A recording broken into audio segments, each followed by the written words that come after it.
Okay, there we go. Now things are all good. Took an extra couple of minutes.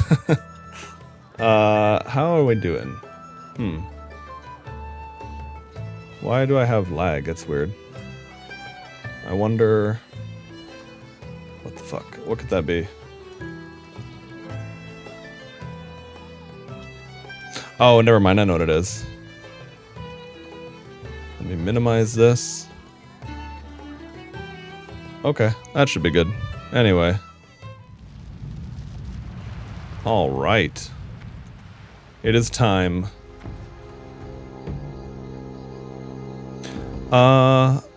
Let's see now. What the hell was I doing here?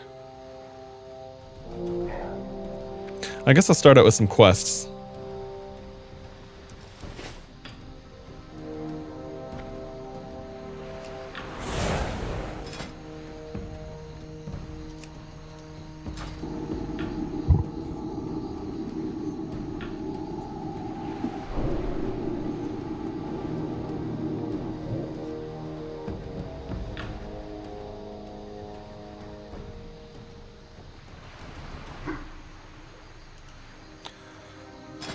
Okay, so if I'm now... Wait.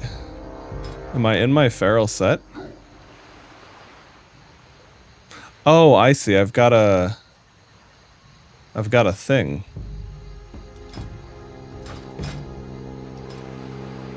There we go. Okay.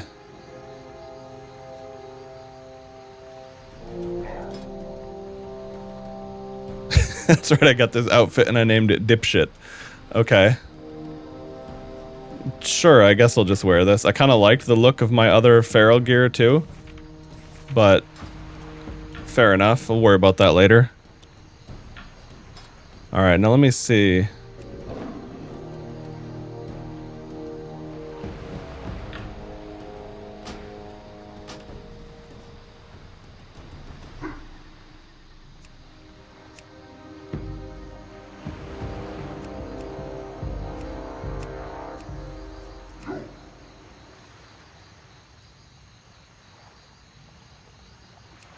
Yeah, this keeps getting weird. I gotta figure this out. Alright, let me... Save current bars as new profile. Perfect, okay. I'll make an actual feral profile. We'll set this up. Then I'll do the backup feral profile, and that'll hopefully save it. And if all goes well, I won't have to be doing this anymore. I don't know why... I don't know exactly... I can't think exactly what I've done that is making this get a little bit weird. Oh yeah, and there's the fucking satiated tick again. What in the hell? Why did that replace my wondrous wisdom ball? Beats the hell out of me. Okay.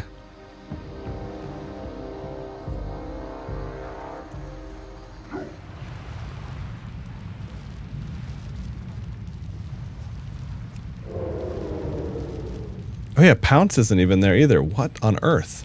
That is so odd.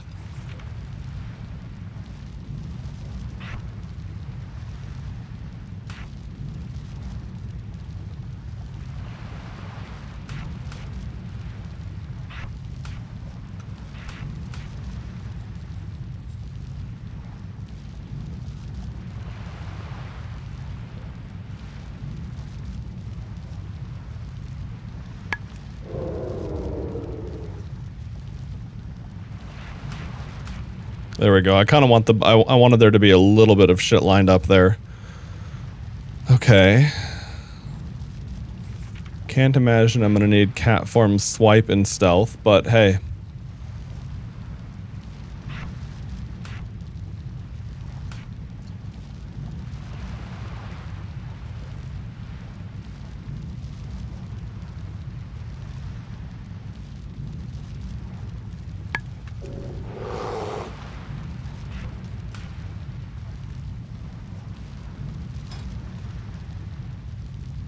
Okay, I've got Bash.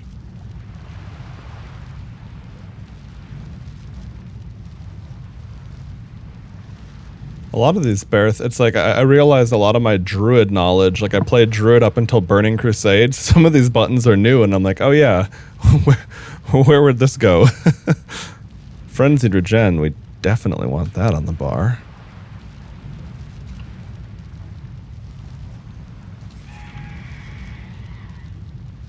Oh yeah, my Feral Charge isn't there either.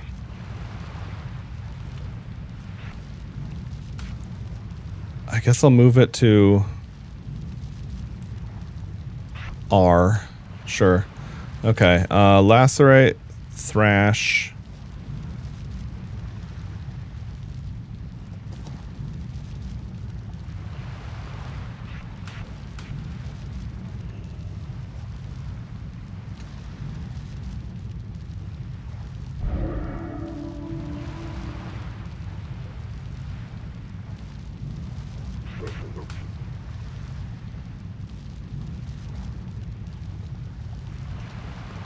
I'll probably still have to do buttons over again, realistically, but... Oh, here we go, and this is a big... This is our big oh shit button for,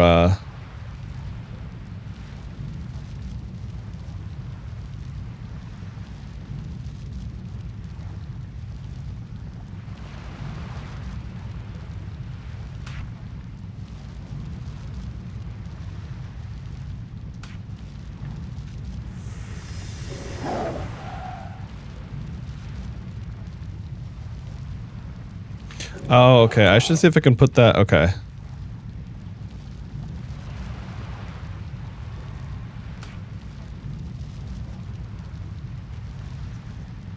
I guess I'll do that for now then, because I don't want... I want to try to avoid having things that aren't specific to that form on the general bars, just for the sake of decluttering.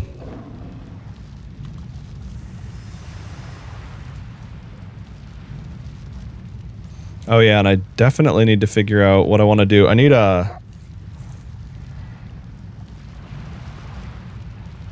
I want a better way to hop myself without having to... Like, I need a self-cast regrowth button somewhere, especially with Predator's swiftness and all that. I'll ponder that as I go, though. I don't need to fix everything immediately. Mostly just needed to make the bars actually set up properly. Okay, that's a passive. Good. Okay. Let's see. Feral.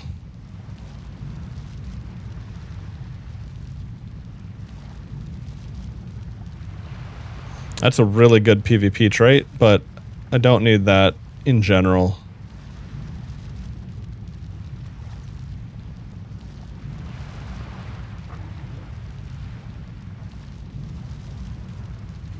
That's another bear talent. Increases your agility. Wait, increases your healing spells by up to 35% of your agility and increases healing done to you. That's a really good kind of soloing survival thing, too.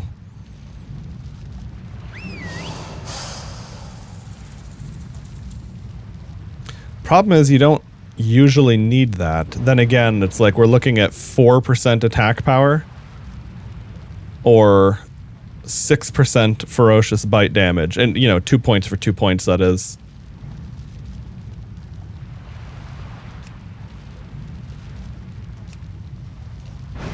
I'll experiment with that, because that seems like it's a much bigger thing, and there are definitely times where healing myself with a regrowth from cat form with the combo points would be huge, so I guess we'll do that. Oh, right, Innervate, okay. I guess I'll put that there. That's where I've been doing it in general.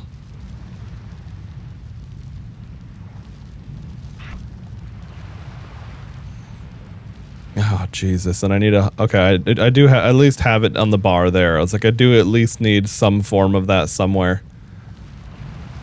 So many buttons as a damn druid.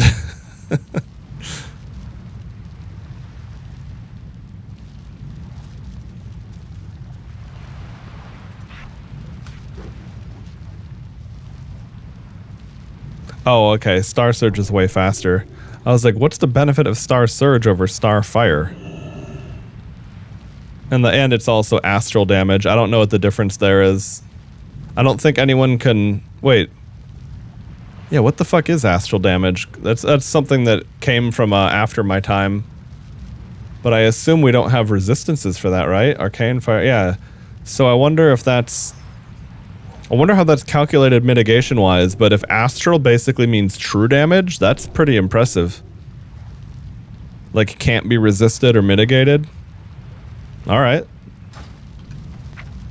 Not relevant for Feral anyway, realistically, but it's kind of cool all the same.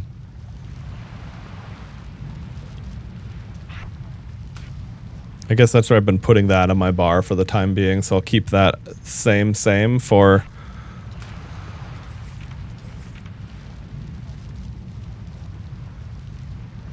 I wonder if you can cast Nature's Grasp within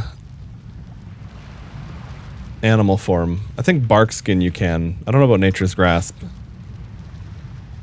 Usable in all forms. Okay, so if the tooltip says that, pretty much means that. If not, very much does not. Okay.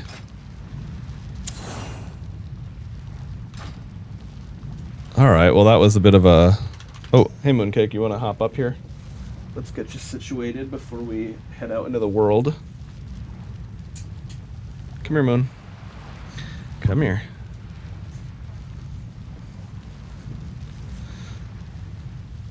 Now that I've got cat form figured out, I gotta get the IRL cat figured out.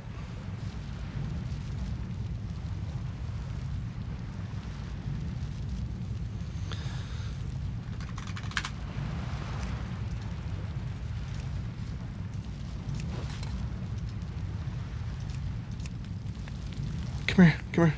There we go, that's a good girl. You jumped right up today. Sometimes she's weird about it. It's like she knows I'm streaming.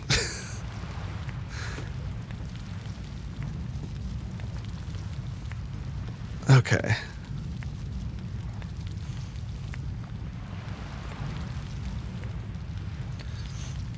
Alright, kitty cat, I want to try to scoot the chair in a bit and not squish you. Fuck.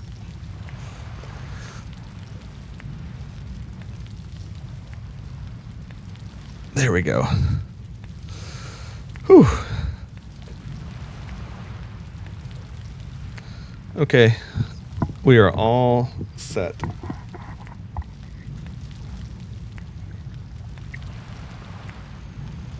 Alright, lie down, Mooncake. Oh yeah, that's right, and I just saw in the UI there, I've got new nameplates to test out. I'm using the, I don't know if it's KUI or KUI, depends on how they want to pronounce that, I guess, realistically. But I'm going to check out those nameplates. They're supposed to be more performative. Whereas the default LVUI ones, I guess, don't scale well for large battleground or raiding situations.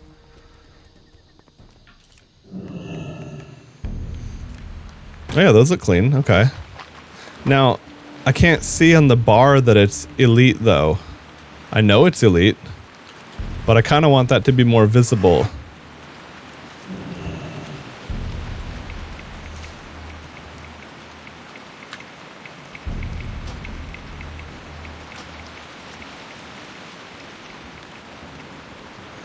Okay. There's a bit of things, aren't there?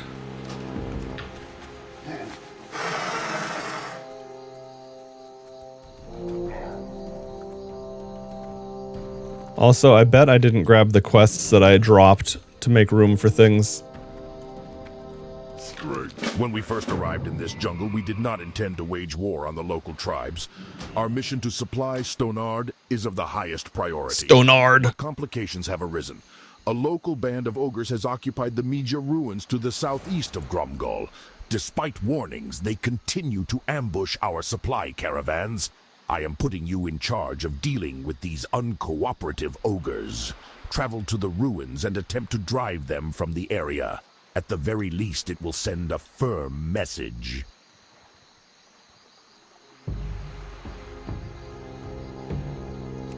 I'll see what cast warnings are. Use character names to decide which frame to display warnings on. May increase memory usage. Character... Oh, I see. Yeah, I see. You can see what they're who they're casting at. I don't want to use options that take more juice for no reason, really.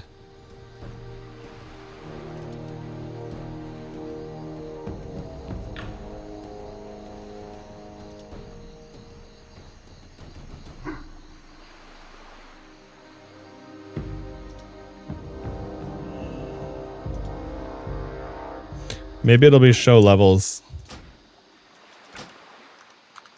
Like maybe it'll do like, you know, some kind of indicator to show it's a level 37 elite or whatever.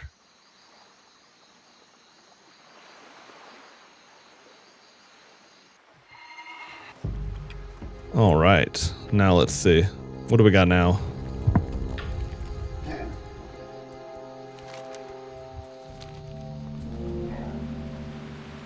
Okay, so I do like that I can see the level.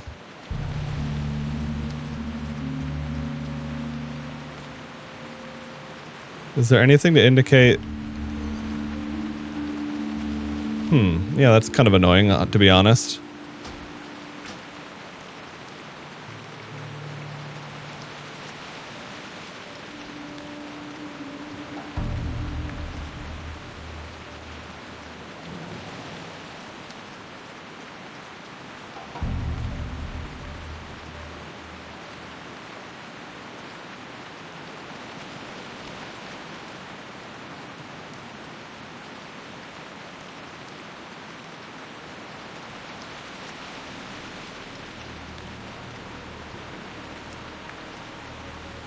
Well, I guess I'll have to figure that out at some point. For the time being, I'll just be careful.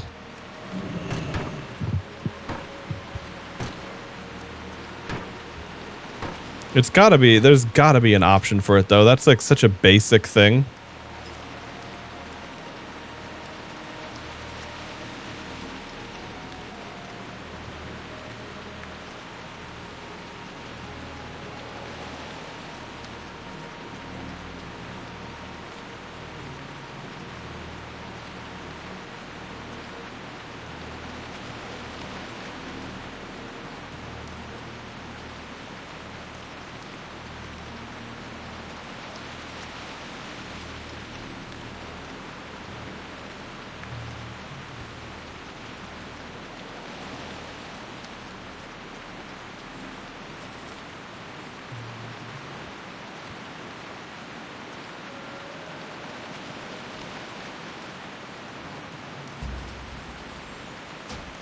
That's really weird. You'd think that there would be like an easier way to display that.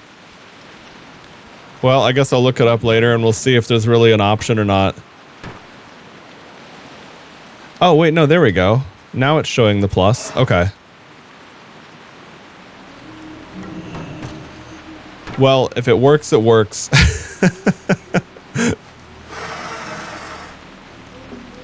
I'm not gonna lose any sleep over why it wasn't showing and now it is, but hey, works for me.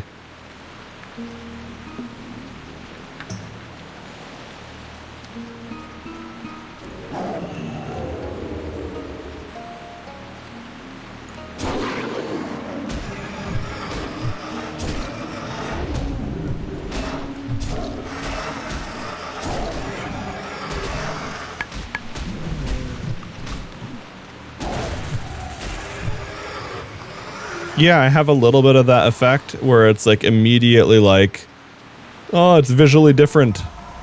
But I think I like it. And again, the other reason I had the idea to change those was the whole, what is it? I was in a dungeon the other day, and as there was a shitload of trash mobs that showed up, I suddenly had a lag spike, and I'm like, ooh, I bet that's a nameplate thing.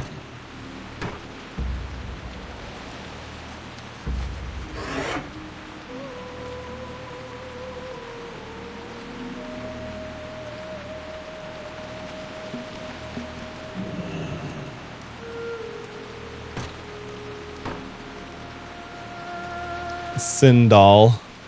It's a very cool looking tiger. I want that for like a cat form transmog. I saw someone with like some earthen armored bear thing, so I know that that's a category that exists.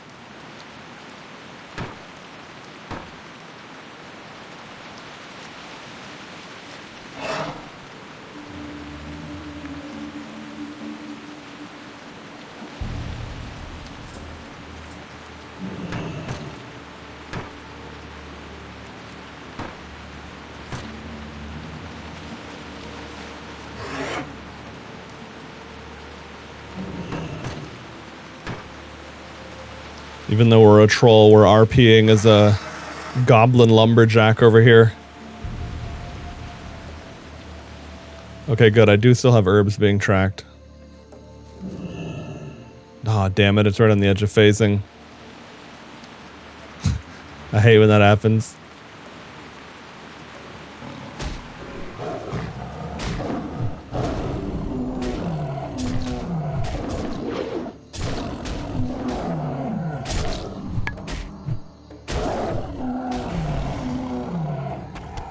Wait, was it telling me to use claw? Does it like tell you your fucking optimal rotation? That's kind of goofy. I mean, that's really cool for people that want that. I'll probably disable that if so. Or maybe it's telling me that he's using claw. Yeah, that could have been a casting indicator. Never mind.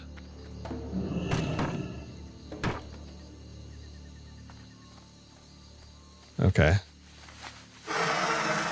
Just dawned on me that we definitely have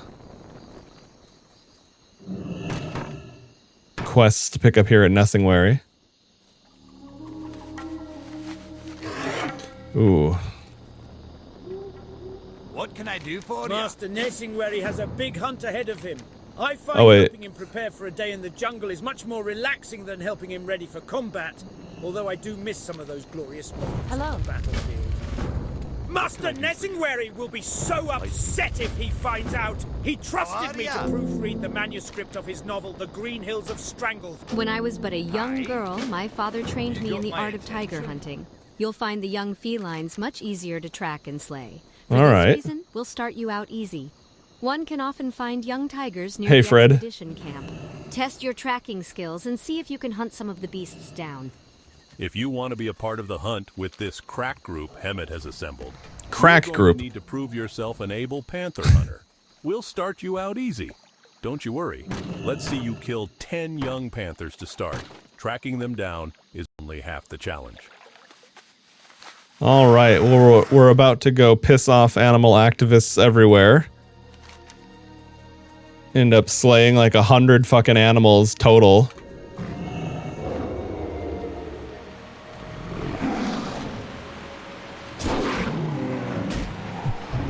How's the WoW life been treating you, Fred?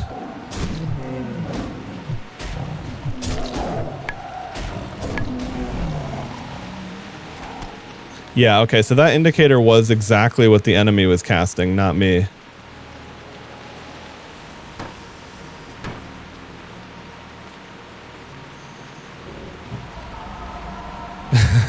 Yeah, well, there's a bit of a difference in baby and young. A young panther is still very much a threat to the average person. Baby, not so much. But again, yeah, we're definitely... These quests definitely set you up to be the bad guy in Disney movies.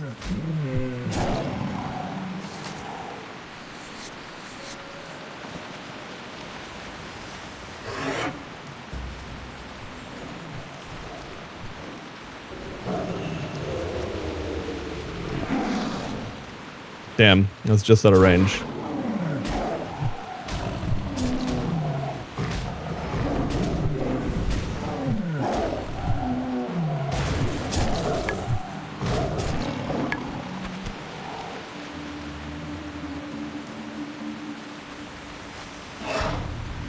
Cleaning up my quest in Ashenvale. Got my butt handed to me by the quest to kill 2 elites. Haven't got a chance to come back to it since until today. Oh, okay, on the bottom right. Gotcha, gotcha. Yeah, those soloing elite quests, as long as they're not immune to your tools as a mage, it can be done. But it definitely will require some very serious level of execution, basically.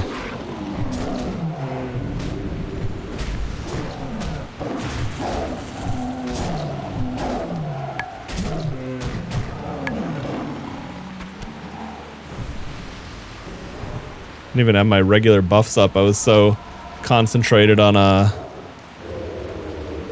making sure I had things set up right.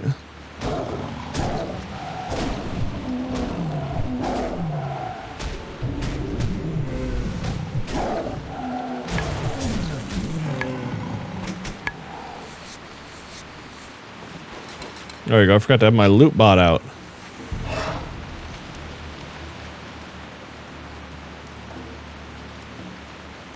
Okay, I'll go this way.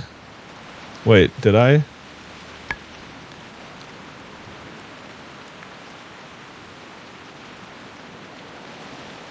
Investigate Lionel's camp.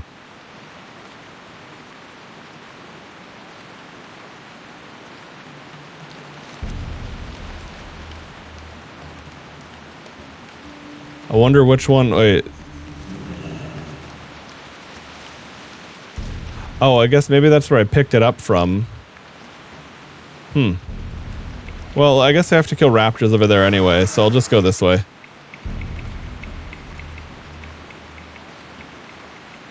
Because I was going to say, I'm pretty sure there's like a abandoned campsite up here. I have a feeling that the indicator could just be... Yeah, right?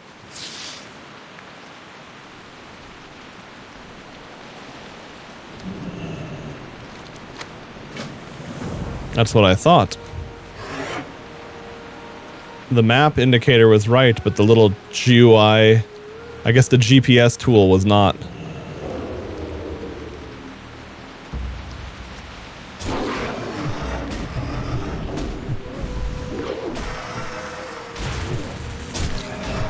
Oh yeah, well dude, other than WoW, holy shit. Path of Exile 2 is looking like it's gonna be spicy. I am so hyped from what we've seen.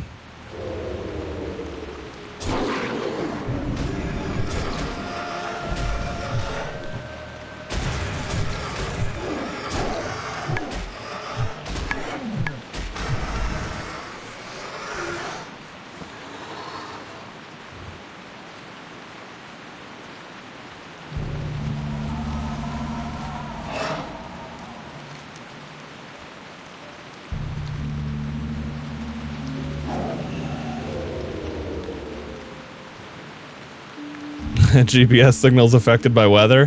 That is true, actually. Yeah, the rain is fucking up our GPS.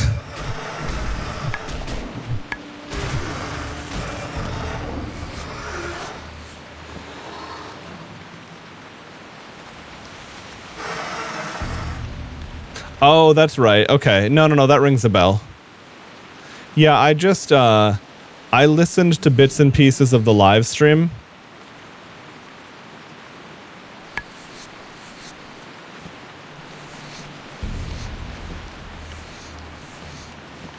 And I watched a video that kind of went over like the biggest pros and cons on the patch notes.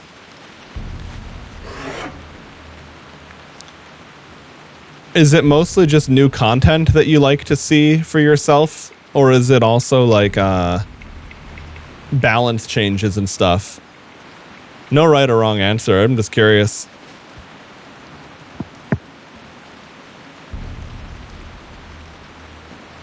Hi, little mooncake. You're a good kitty. You're a good little cat.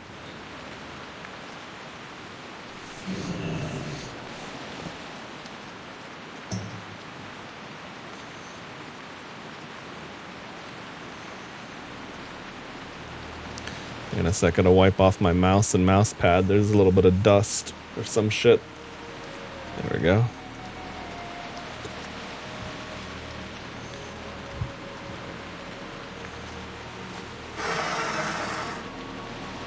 Okay, sure, that makes sense. Well, yeah, that thing I tagged you in on Discord was a big surprise to me because that one unique item went from being it was for like a life siphoning build, and it basically went from having a massive 25% health penalty to a 10 to 15%, you know, rollable, of course, bonus, like increased maximum life. And that just seems so wild because, you know, there's almost nothing that increases your maximum life.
Yeah, I don't know if that's going to be... I have no idea, like, what the limitations of that will be.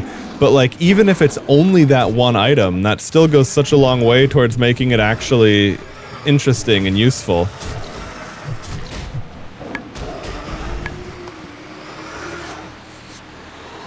And then there was some other really impressive seeming shield changes to a, some unique shield I forgot the name of, and I'm not familiar enough with shield mechanics to really know for sure, but between the way the dude was getting hyped about it and from what little I could tell, I was like, okay, that's a good change too. I love the idea of the not so exciting uniques becoming more viable, more build defining. I get that you have to be careful to not have some, you know, shitty little early game unique be a best in slot all the way to level 100. But I don't know. I like I'd like to see uniques be more of a consistently good drop than just a curiosity.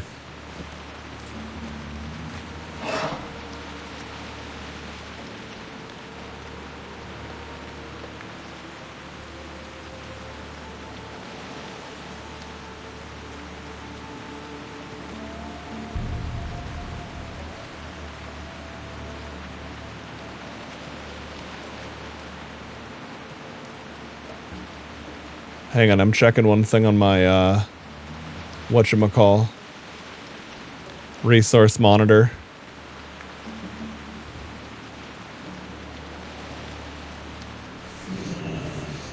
Okay, yeah, so there, I mean, that makes sense. There's no additional load.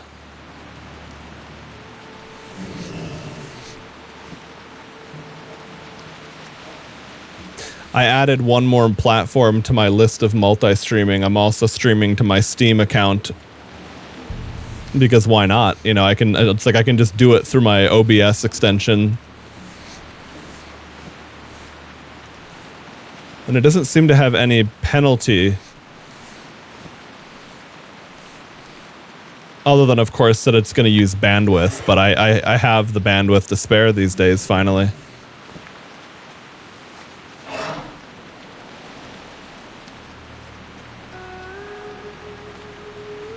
Yeah, that makes sense. They probably want a lot of stuff to be discovered in game. Do you have any idea what you're going to play for the new league yet?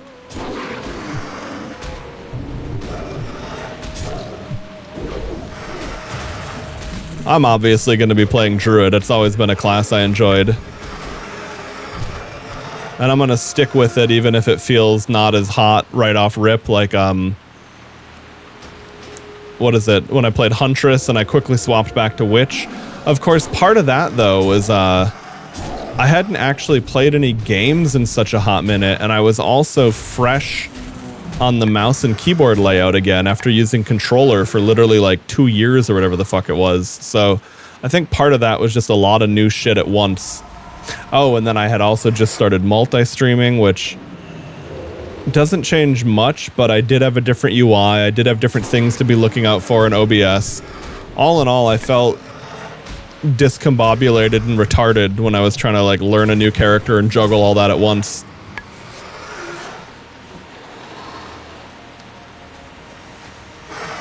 That's a hard question. On one hand, I'd like to try Druid, but looking at Huntress since release, think it's gonna be a rough road to play. Okay. Yeah, I mean, I guess if you play fast enough, you could also just do whatever you want. Like, play, you know, play a Druid first, but you know you're going to be playing, or, you know you're going to be playing something else, maybe more or whatever.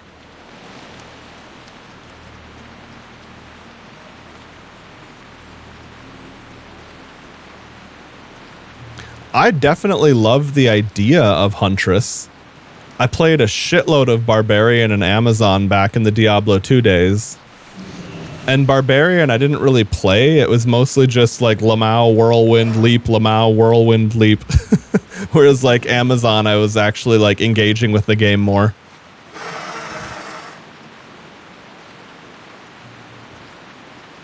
That being said, who knows? As much as I'm planning on probably going for the wolf form build on Druid, if the bear form is really fun, that might end up pulling me into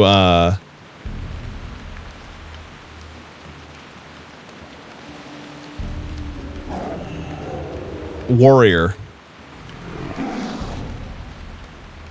Motherfucker, cat had super stealth. He phased out of the goddamn server on me.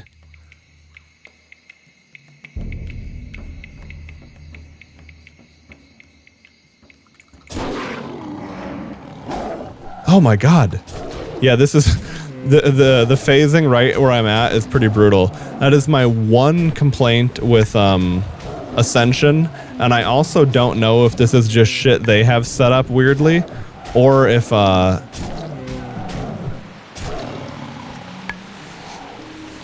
this is just something that got baked into the way modern WoW works.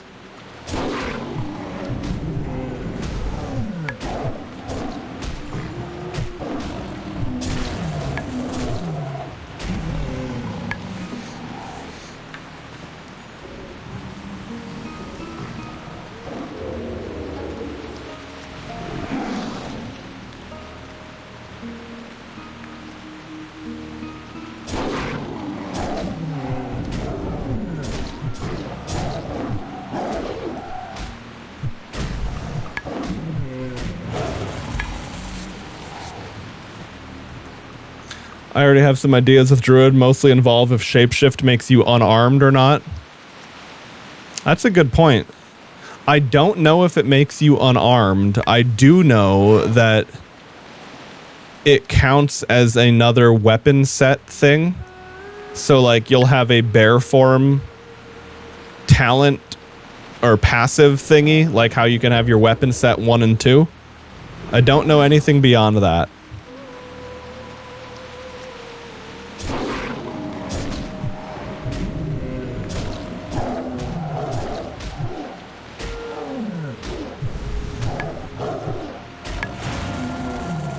But you're right that being unarmed could really change things. Like if you're truly unarmed, like would you be able to do fucking hollow palm Druid? Is that, you know, would that be a thing? Hollow paw?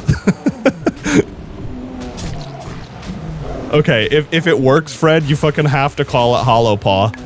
Unless you come up with a better build name.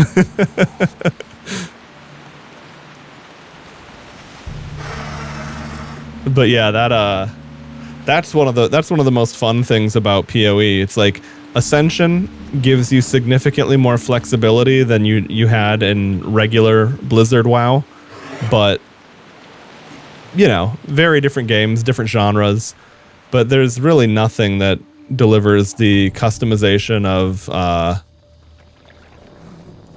met. Nicely done, adventurer. You are ready to move on. You are learning, adventurer. Let us test your skills with the mature cats. Path of Exiles character building. Tigers this time out. Okay. So where is the note?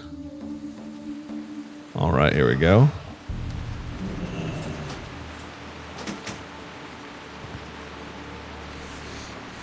Wait, that's not the note. Oh, there's the note.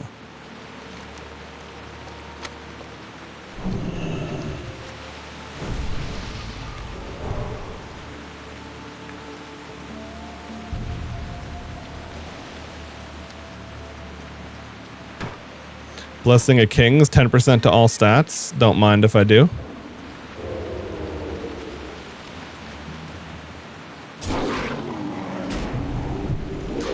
It always feels so exciting getting buffs from other classes out in the wild. It's like, ooh, this is a spike in power I don't normally get to experience on my own.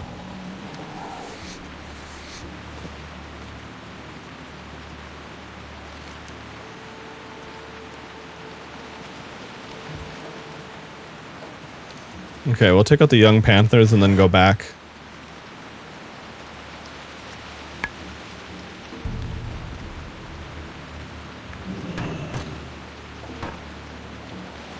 All right, that's a name. We'll see. Either way, I plan to use Hollow Palm to stack attack speed and crit through evasion and energy shield. Okay.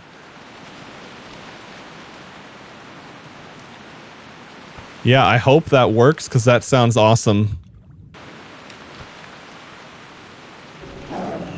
Both the mechanics and, of course, Hollow Paw as a goofy build name.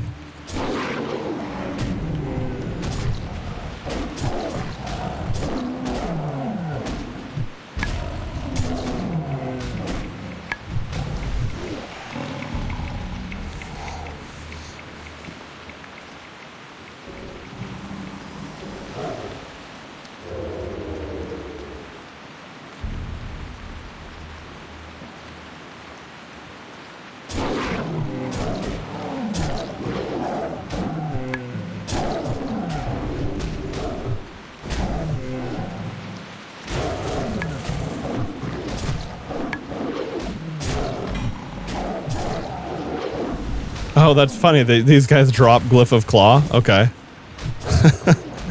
I mean, that would check out.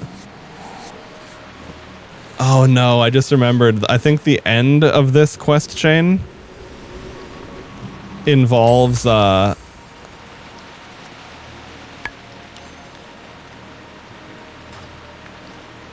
I already have that, so I guess I just delete it. I think I have to go kill stealthed panthers, so they're just way harder to find.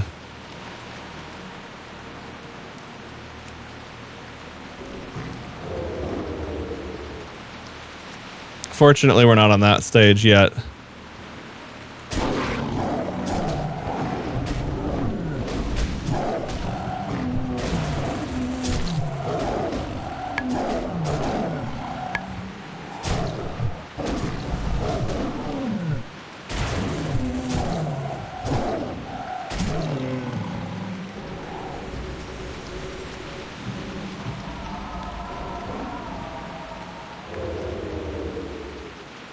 Why does everything in this game know how to turn invisible? Yeah, this WoW is actually the game, Fred, that I think a lot of gamers, a lot of millennial gamers have stealth PTSD over. Because like I remember when I used to play Battlerite, there was Croak, the frog, who was an assassin that could turn invisible, and you know, people would make comments about rogues and WoW.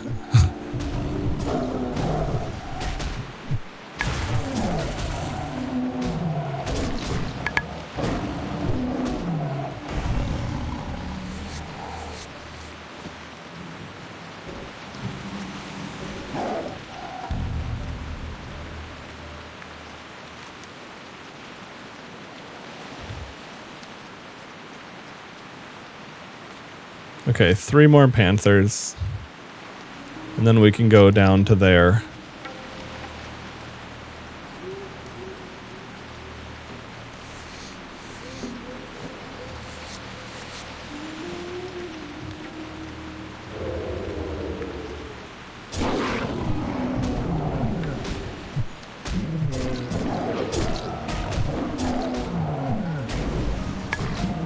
Nice ferocious bite crit. Feels good, man. And that's right, I forgot that if we have the window, even if the damage doesn't matter, if we have that window to dump the instant wrath, those 2 combo points carry over, so that's huge.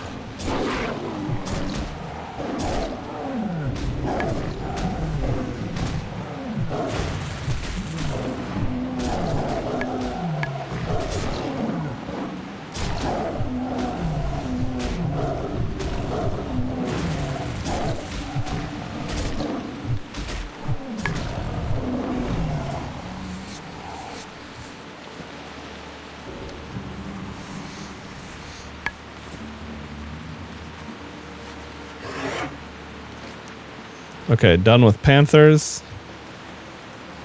So now I gotta go down here and kill... Oh, perfect. The tigers are here as well. Because I was gonna say, I gotta kill the dudes at this facility. But double dipping on multiple quests at once, hey baby, I'll take it.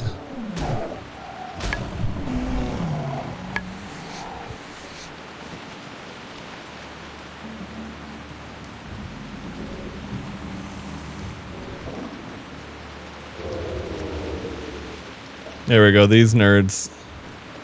What am I'm supposed to kill? Oh, wait. No, not these nerds. What the fuck do I need from here again?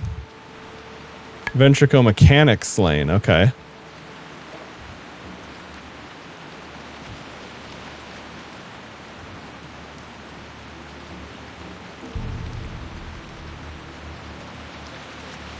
Hey, Feral Catastrophe, thanks for the follow. Also, hey, ND Beat, still going strong in Bronzebeard? Yeah. No, it's been slow but steady progress. Definitely having a good time with it. How's it going, dude?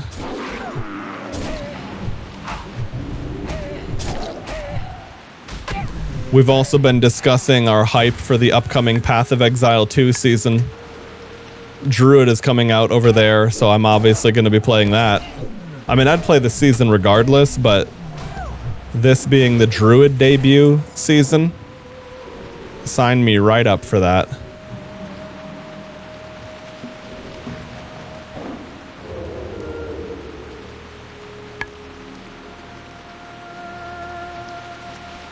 See if this works.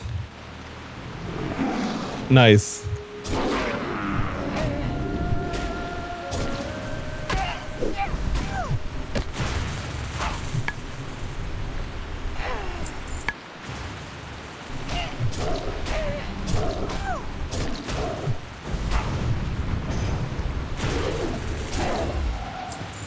All right.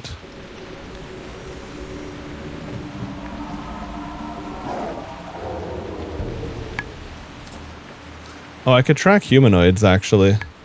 I forgot about that, but when you're in cat form, at least. Or maybe... Okay, yeah, only in cat form. Interesting.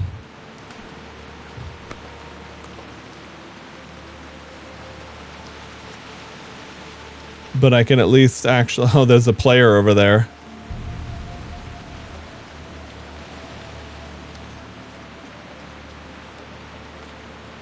There's a mechanic.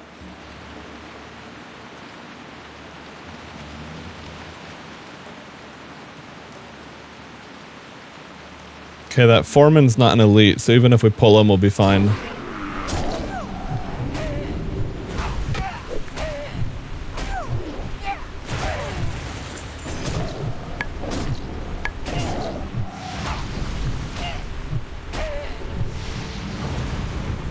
Oh yeah, that's right. I don't have Führer, so using a...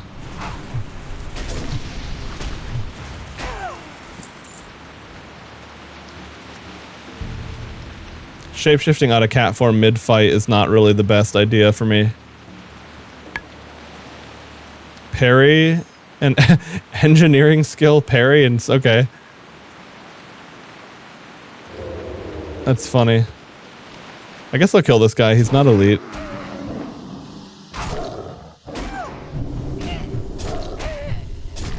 He's probably just for a quest, but every now and then, killing a dude like this drops an item that like starts a quest to go turn it in.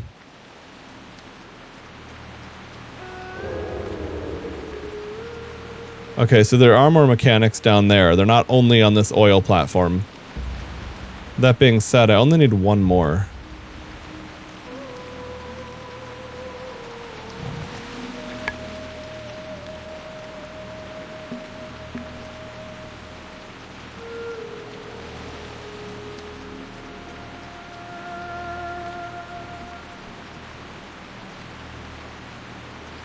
Are they upstairs in there? Oh no, here they are. Okay. Damn. That's probably too many dudes, realistically.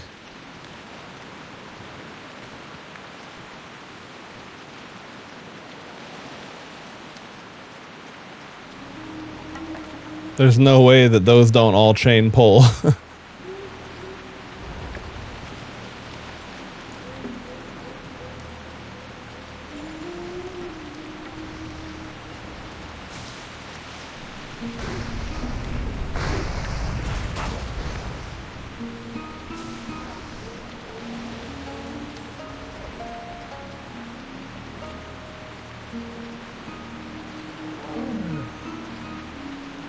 Well, maybe I try to just kill one and get the fuck out.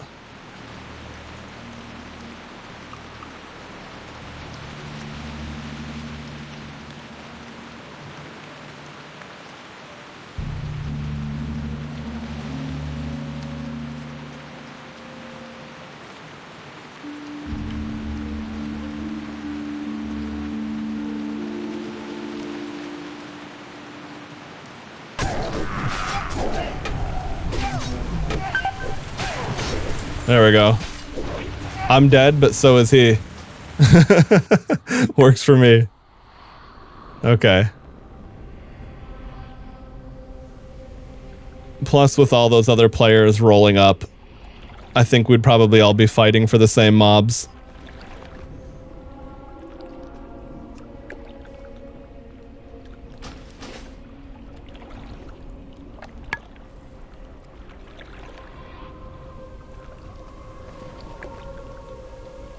But yeah, it's crazy how much damage mobs, like the world being more powerful, just definitely makes things more fun. Oh, hi, little mooncake. Are you a good little sleepy cat? Are you a good little sleepy cat?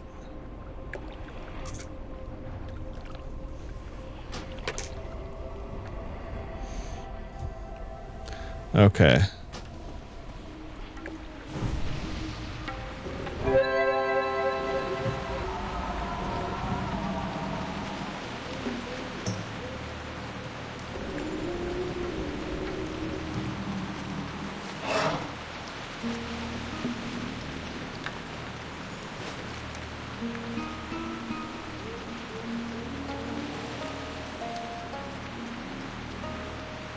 Oh yeah, that's right. We should do this before we leave, because this is the main area for the Stranglethorn Tigers. They do appear over by the Troll Ruins, but there's not as many of them, I don't think. And I don't know if they're going to be the right ones, or if they're going to be predominantly elders or young tigers or whatever, with, you know, the occasional spawn of a full-grown tiger, standard tiger.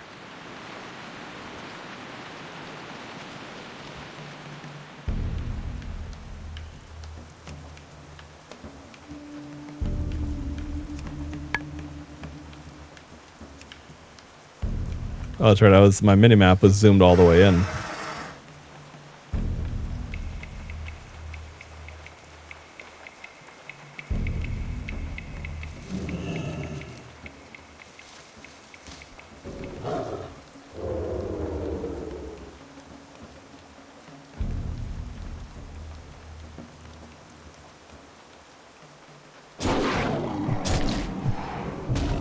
Oh yeah, and that does make sense, by the way, Fred.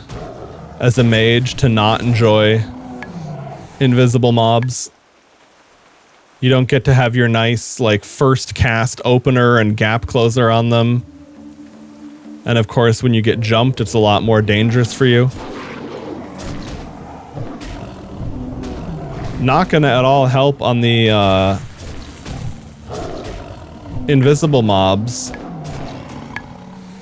But the other day when Pony and I were just doing quests out in the world, we found an epic mystic enchant for mage. And as long as both you and the target were out of combat, it guaranteed Pyroblast critting.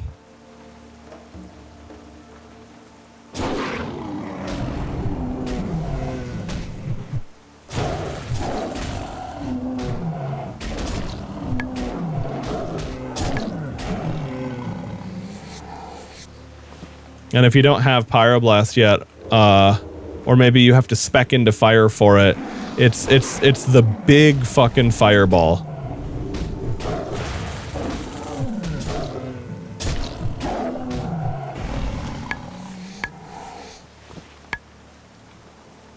Fortunately, invisible mobs are pretty infrequent. Like, there's a forest that has some stealth wolves in it. There is some...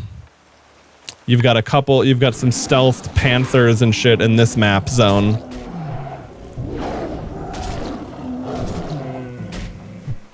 And then there's the undead or night elf rogue types in Ashenvale for that. Not real PvP, but like lore PvP quest in Ashenvale.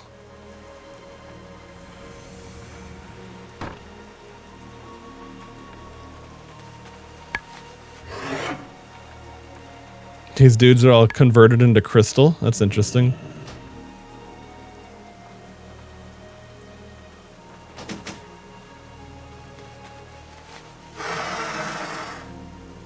We're right by Zul Grub, aren't we? Yeah, okay.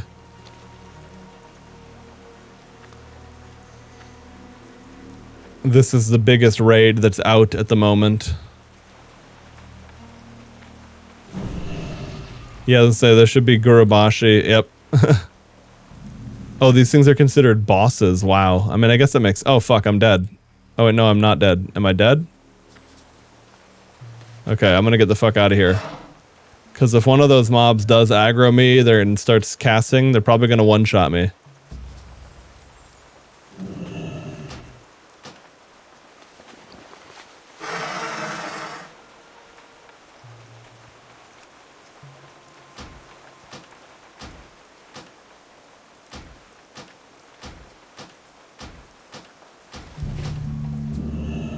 It'd be cool if there was a claim all button for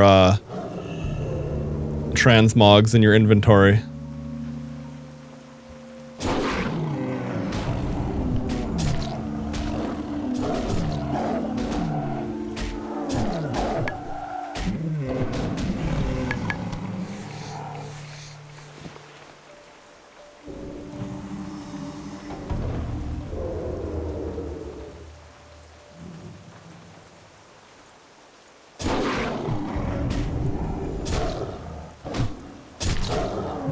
It is nice that they have this, like, free transmog system, though. It doesn't really bother me because I'm kind of used to it and expect it, but, like...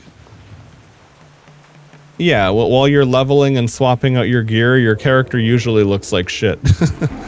Especially so in a Burning Crusade. A lot of the good quest reward gear and dungeon drops are, like, all fucking different colors.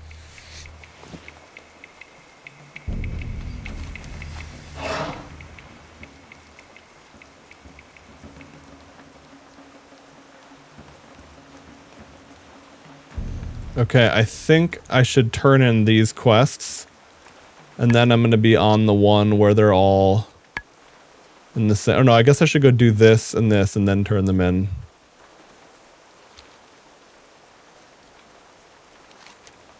Oh, we can turn this one in on the way, though. This is a lot closer.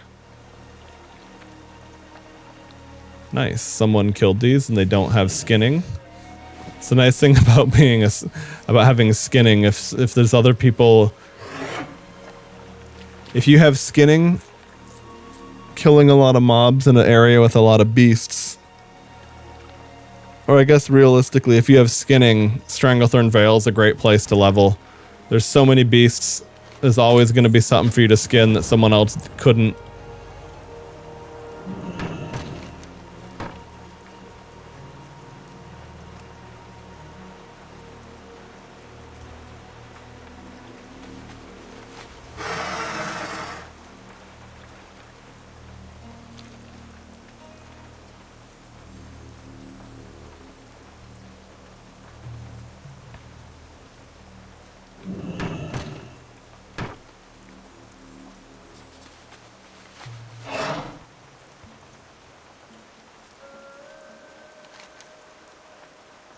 Okay, yeah, right. I was like, am I here for raptors or what I'm here for?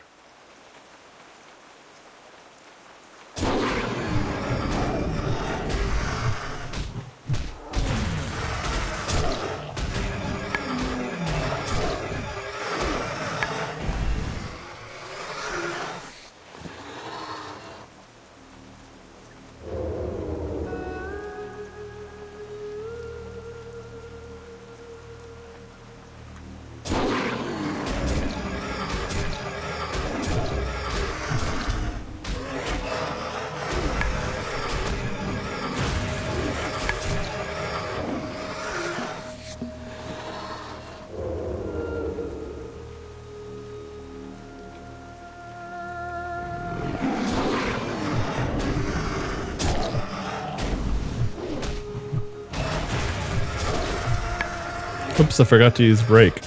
Oh well. Yeah, these raptors would be super annoying with their constant disarm.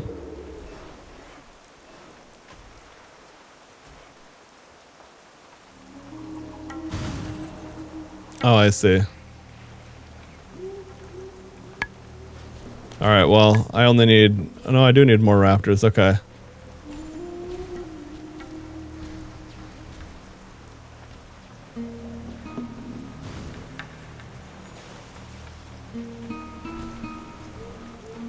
I wonder if he wants to solo versus grouping up.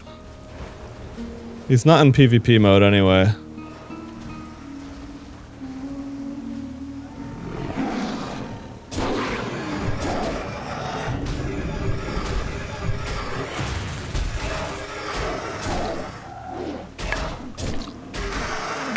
You can actually group up cross-faction out in the world, though.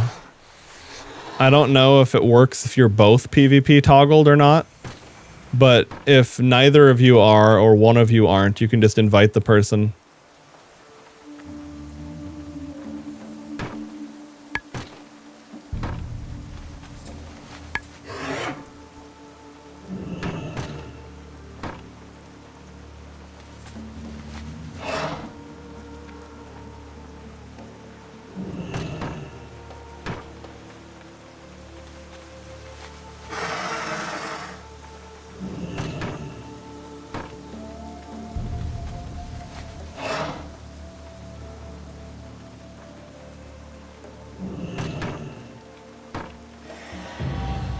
Ooh, I'm a woodcutting expert. Hell yeah, brother.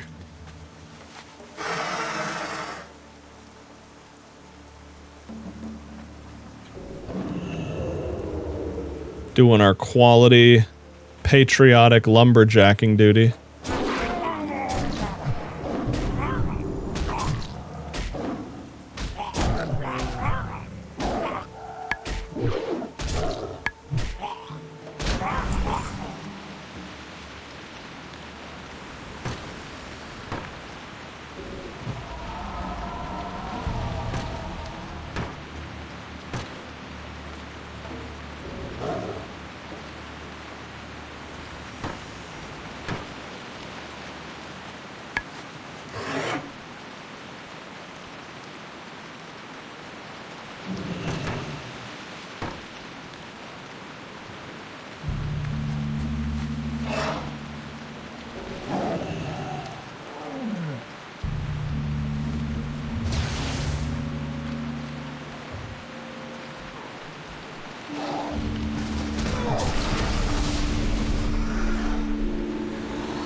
Oh, okay. So he doesn't want to... I wonder if he doesn't understand that grouping up... I don't know what the rate is, but I'm pretty sure that you don't, like, there's no penalty for grouping up. Then again, maybe that was the last raptor he needed, too.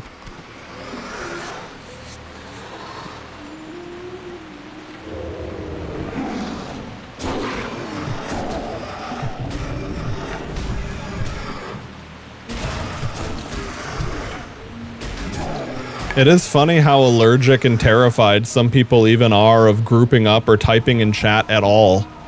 Like, that just was not a thing I recalled back in the original days of playing WoW.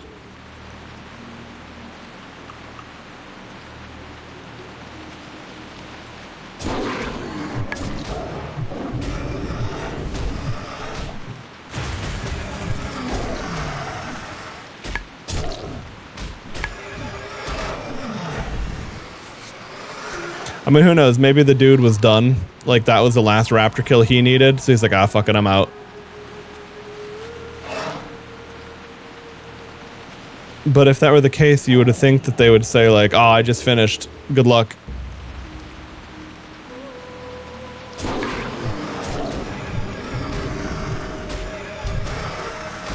Like, I can't say for sure that that behavior is this modern... baseless anxiety that I'm describing, but it definitely could be. Damn. I just lost the Wrath buff right before I could have casted it.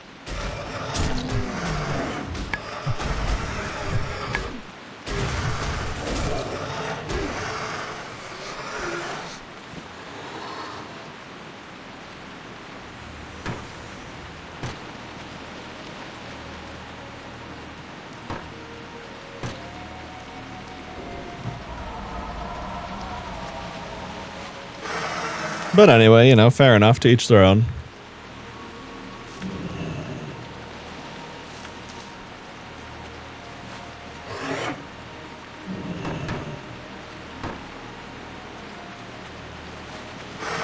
But it was funny, I was talking to an older person who had no idea of any of that sort of modern kind of anxious behavior. But they were dealing with someone who would not ever call or pick up their phone and would only text, and this old person didn't really like to text. And they were wondering, they were just completely bewildered. They're like, I don't even understand it. And I was like, and I was kind of laughing because like, no, that's actually a lot more normal, or at least normal might not be the right word, but common than you might realize, as far as, you know, people, because this was someone, I was talking to a person that is, you know, in their 70s or 80s, and they're talking about someone who's probably my age or in their 20s. And it's like, oh, brother, let me tell you a tale of the world we live in these days. And of course, the extreme example of that being people that have to go hide in the bathtub for an hour if their food delivery person rings the doorbell instead of texting them that it's outside of the door.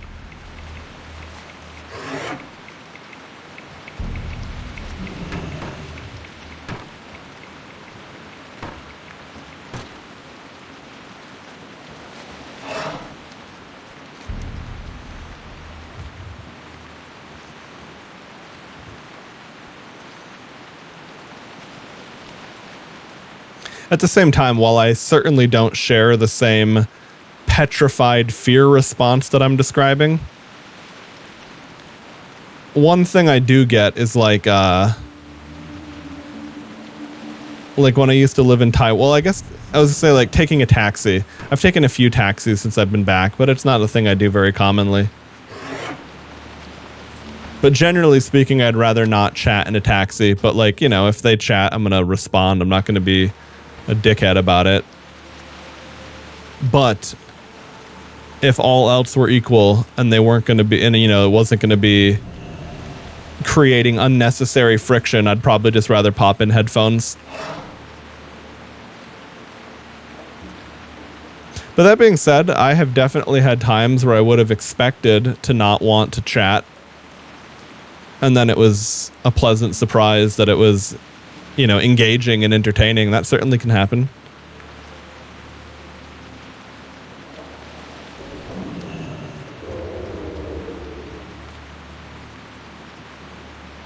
Oh no, he's an elite. Fuck. Okay, well, as long as it's just one elite, maybe I can take him, but I certainly can't deal with extra mobs.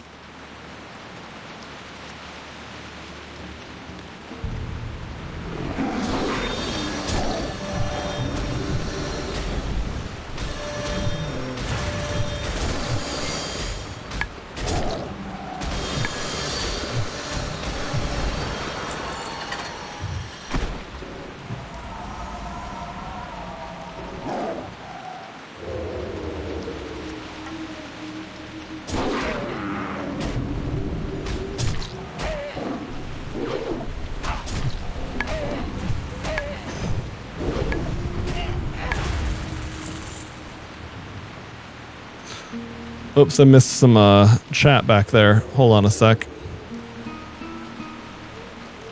Where did that mob go? There he is.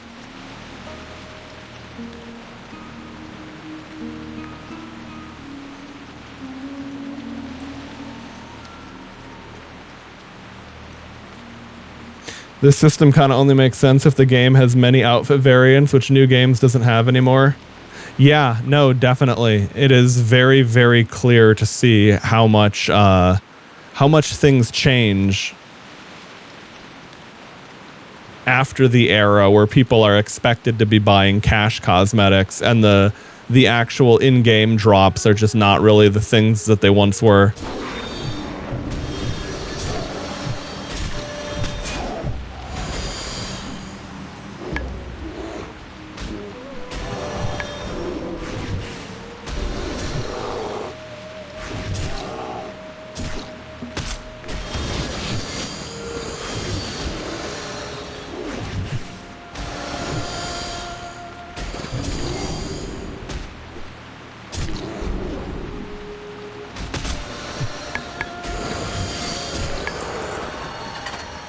Damn, I actually owned that fight. So, started with cat, put up bleeds. Instead of casting my cat Hadoken, use that proc to regrowth myself, turn into a bear, finish the fight.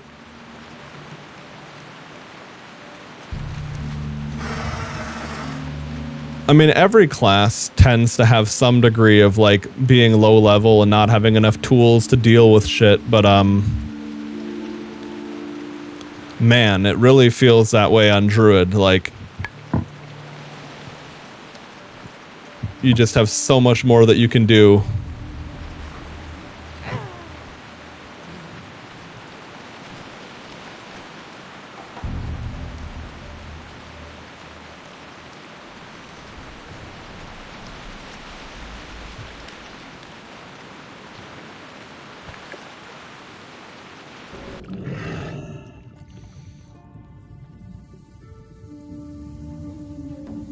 And don't even talk about the Gooner Gotcha games.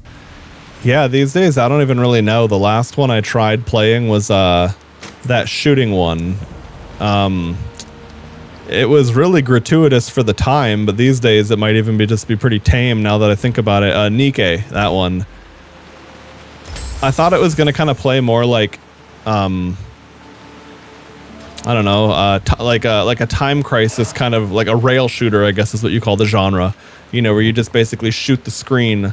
And of course, I figured it would be a lot easier if you're actually tapping the screen as opposed to having to aim a light gun and not be 100% sure where you're tapping. But I don't know, mechanically, it wasn't really that interesting of a game.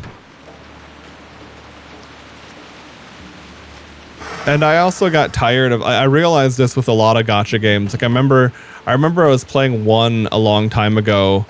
It was one of those like Puzzles and Dragons style game, but it was one that was popular in Taiwan. And at first I thought it was pretty cool how it was just, you know, you're operating off of the base match puzzle mechanic thing.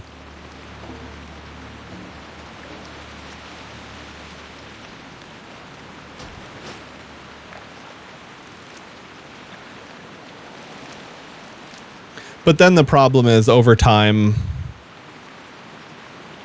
it became pretty clear, like, the puzzle mechanic itself was not that important. And it really just became, have these, you know, have this effect in your party and you can beat the boss. If you don't, you just straight up can't. The end.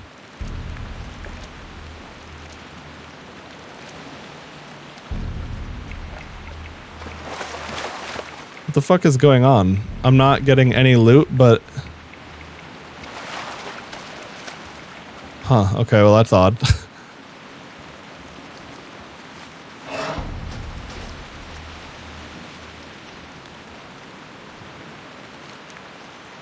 Alright, let's turn in the rest of these quests and then get the next ones. Because I'm pretty sure that there's going to be an overlap in quests again if we do it in relatively this order.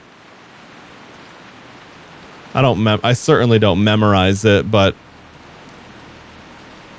I've been there, done that to an extent on this.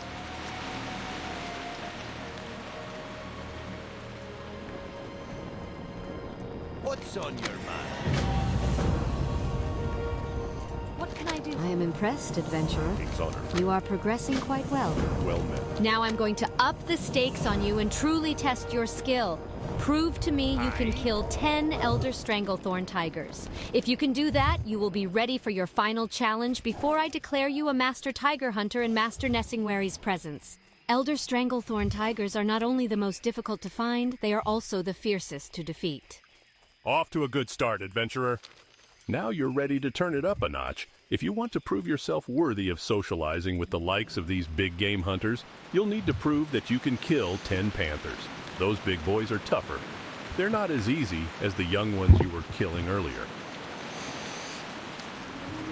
All right. There we go. Mooncake decided to hop off my lap and go and get some food or something, so now I have my usual setup again.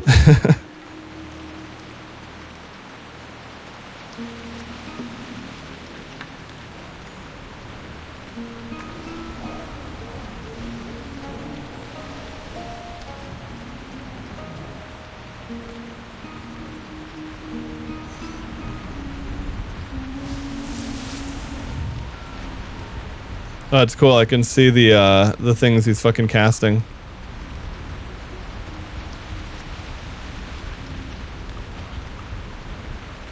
Okay, I was gonna group up, but if they're not looking to group, that's fine.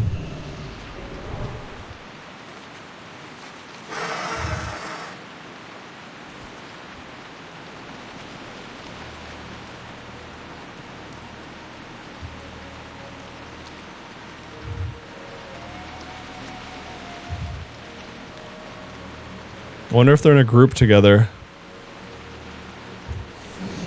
Or if it's just someone else.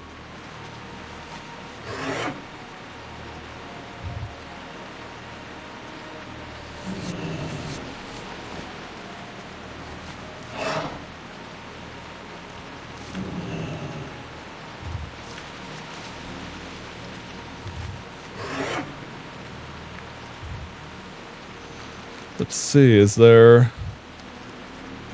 a better spot for regular panthers, I wonder? Oh, the only thing I kind of want to go do a different quest, but the only thing I'm worried about is I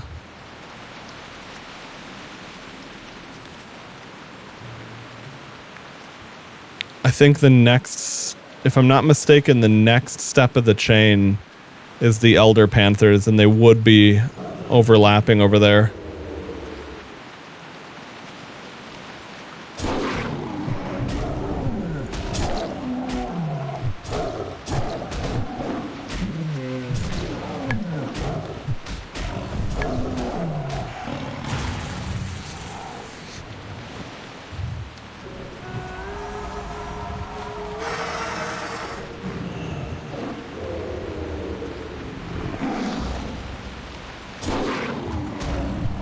Okay, it looks like there's enough panthers here.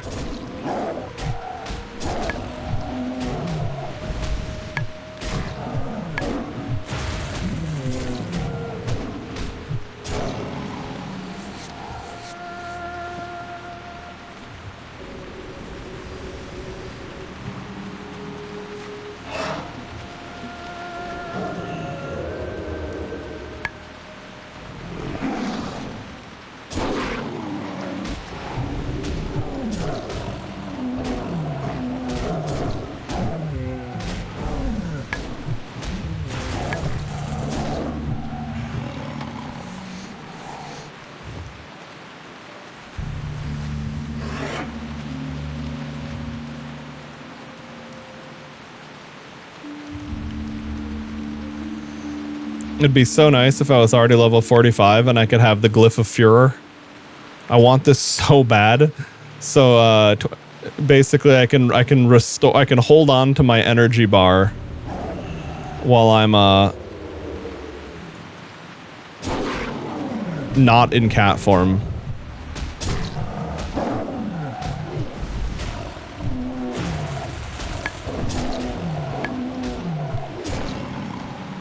And it also gives you a little shot of rage when you instantly transform into bear form, which is nice, because then you can actually go use an ability or something.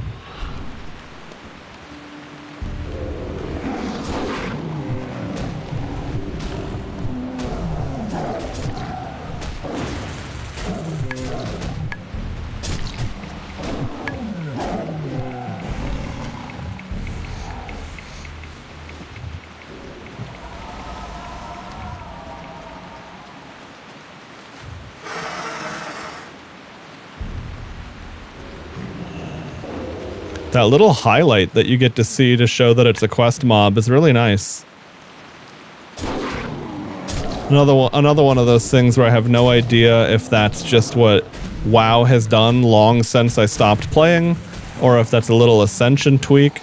I mean, I guess it could be Elf UI as well. I was gonna say it kind of looks like it's shaded within the game's world, but that easily could be something else.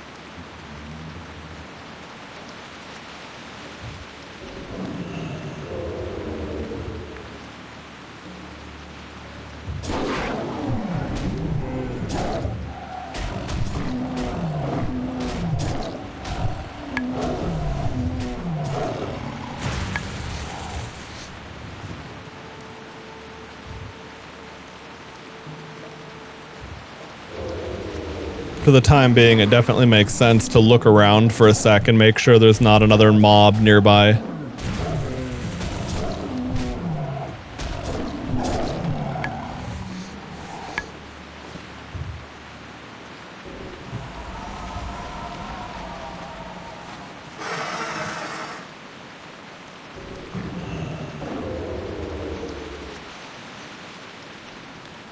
It's not the end of the world, but it's like, man, is it nice when you don't need to, like, just wait for that little bit of energy. It's like getting a leader of the pack or whatever. Or, yeah, leader of the pack and not needing to... Not needing to basically heal so frequently between your mobs.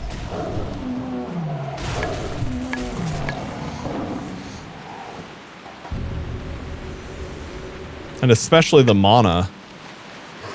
Because shapeshifting's expensive. Like, if you have to shapeshift out and heal after every, mob or two, you'd get to the point where you'd actually have to drink just purely for the sake of that.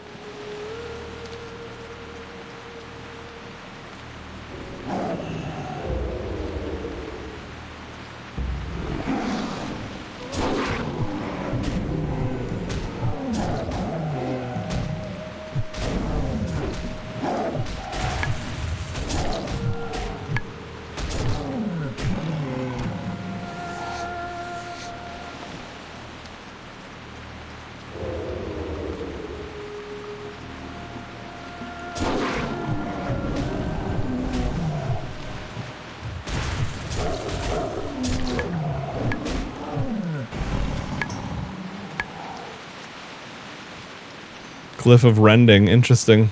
Oh god, I see. I've got quite a bit of shit in my bags.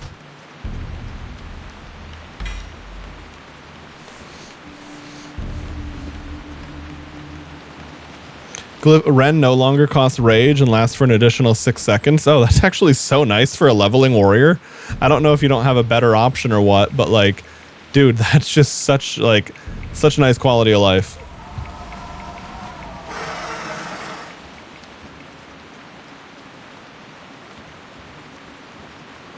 Yeah, you'll definitely have that effect. Like the thing I'm talking about didn't really come online until level 42, basically. Like I've basically literally just stopped having those leveling growing pains, so to speak.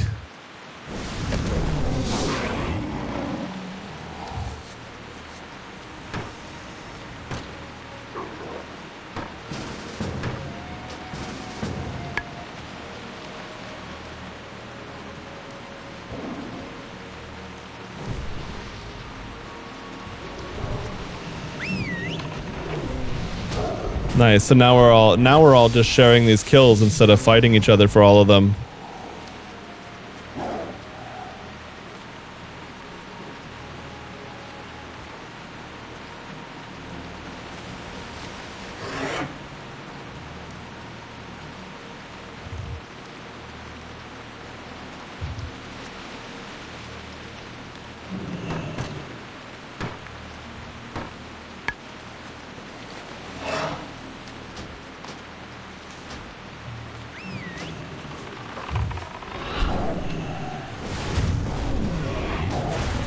I can't even really help.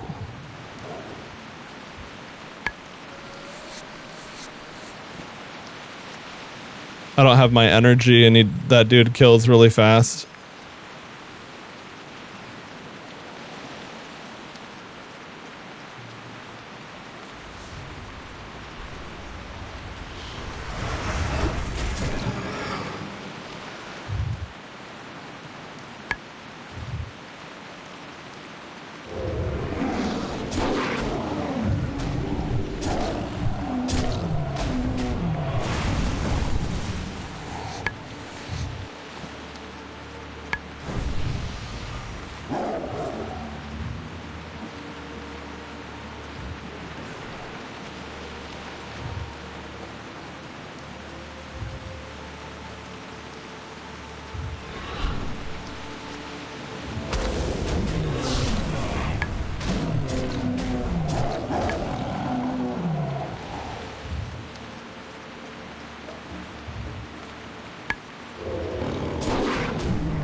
Dude, we're just murdering these.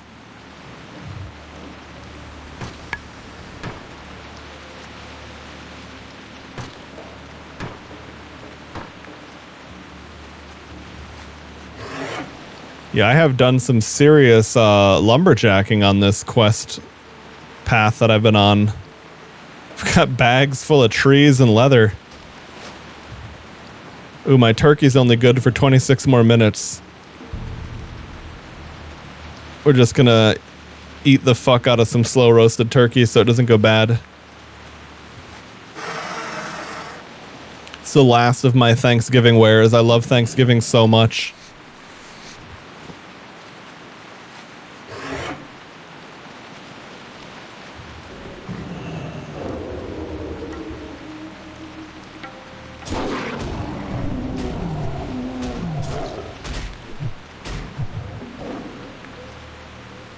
Oh, hello. That's some fucking lag. Wow.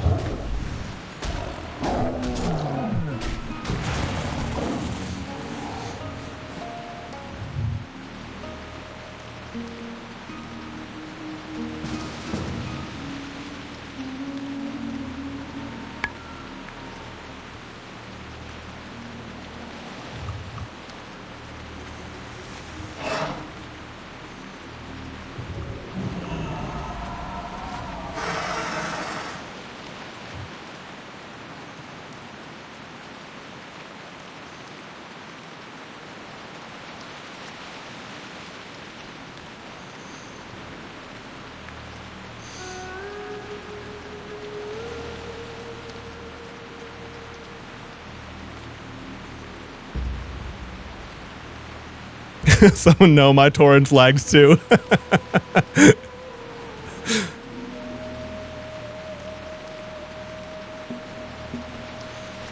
I found this. Oh, did you whisper it to me? Oh, no, I see. Oh, it found at this level. Yeah. Well, the thing is, it's not exclusive to that. So it's like you could buy it from your train. Like I got Glyph of Claw from my trainer for like 2,000 runes. It was nothing basically, right?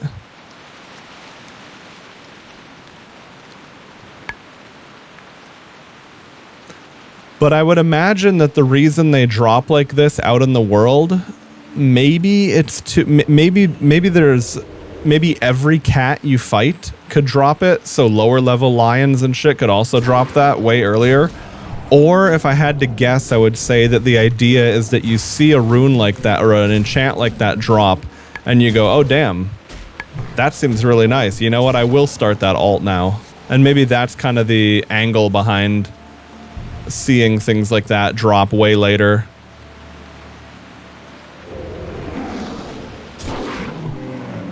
But I have no idea. That's just a pure guess.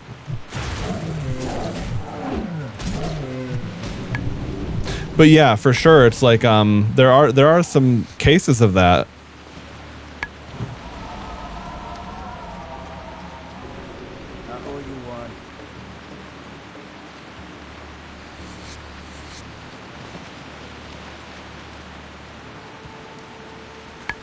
Like, the legendary shaman Windlash. It's the one that lets you use a two-hander for enhance instead of having to basically go dual wield. You have to fight mobs in Silithus for that. And isn't that a... Yeah, it's a level 55 to 60 zone. So that one for sure, unless you can just buy it from Rune... I guess you can buy it from Runes, but it's very expensive because it's a legendary. So that one you really do need to ask a higher level player to go escort you over there to get it if you want to get it. You know, it's like if you're playing a shaman for the first time ever, it's your first character on the server, yeah, you would definitely need to be escorted over there to get that. And it drops from mobs to kill too, not just something you go loot in the open world.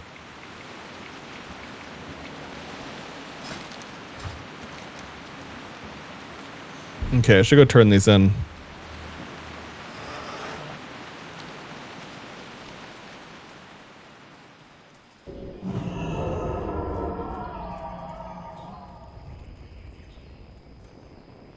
Saw an invisible dude over there. Can I help you? Most impressive. We're almost ready. Here is the final challenge that I will put forth. We've been tracking an elusive tiger for weeks.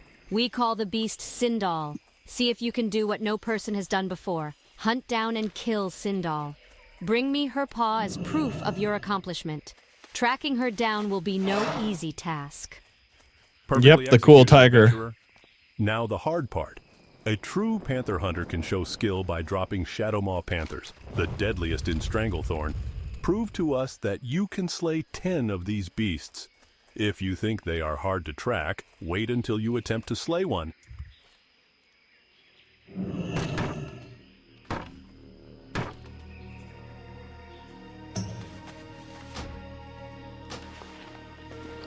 Damn, I gotta hit up a vendor ASAP.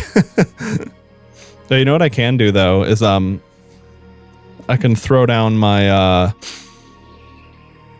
my whatchamacallit. Let me fix this bar also.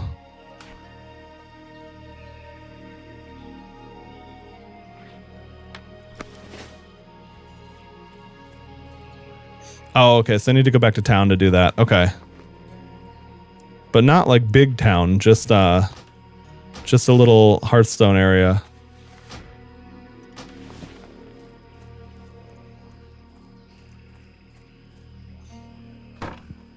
But yeah, this back in the day, the named mobs for these quests were elite. And they did not have, but they also didn't have a really cool custom UI thingy. Or not UI, custom model.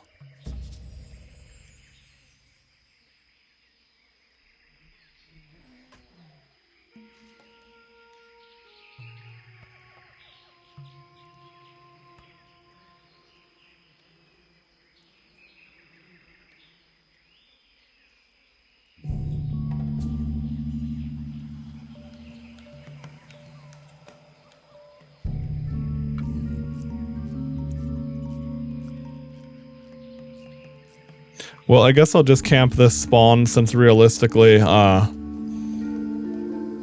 gonna be what it just is what it is. Gotta wait for it.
Fuck, I tried to invite them. Oh well. I tried, they didn't respond. Not my problem. Best of luck.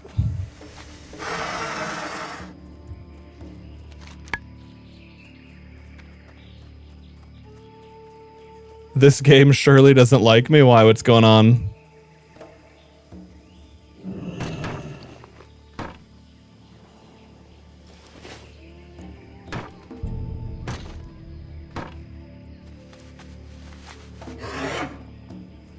Oh, that's brutal. Yeah, that's a pain in the ass. Is the timer resetting every time you log back in too? Because I had the game crash on me once, but I logged back in and it didn't stop. The timer progress hadn't been interrupted, but that was the game crashing. I do say. You are a true master tiger hunter adventurer.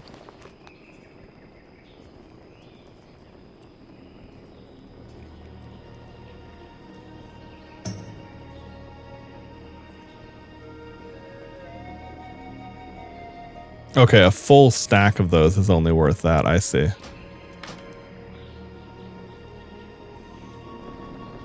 Can I help you? Most impressive, I do say. You are a true master tiger hunter adventurer.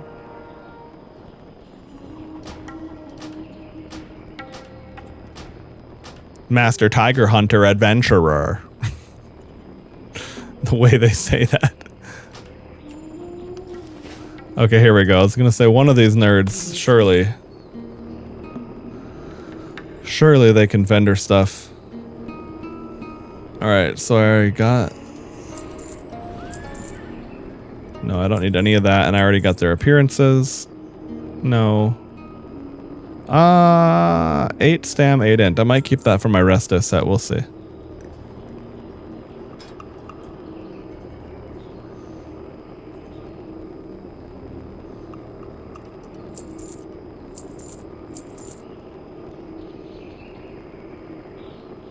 Be careful.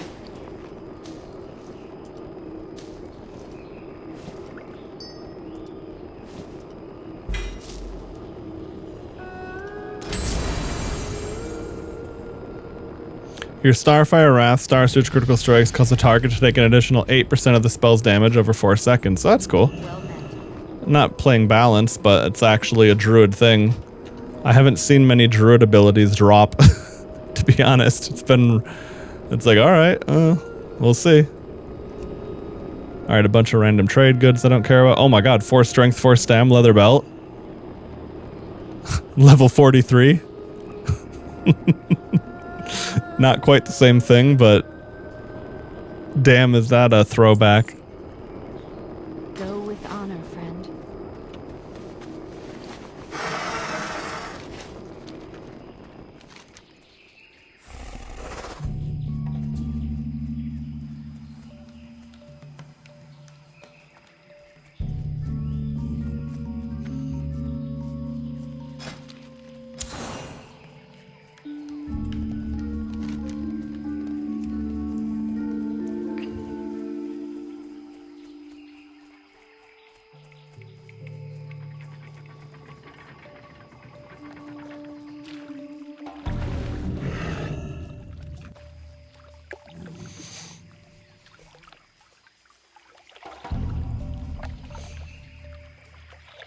Okay.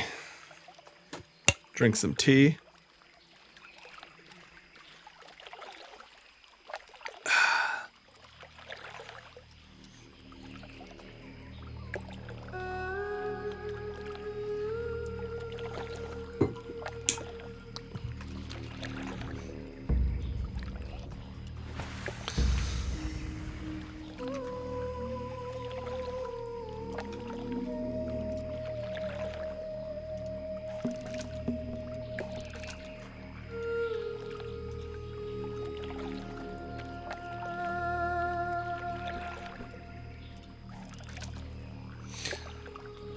I just sit here for a minute, take a breather, do some fishing.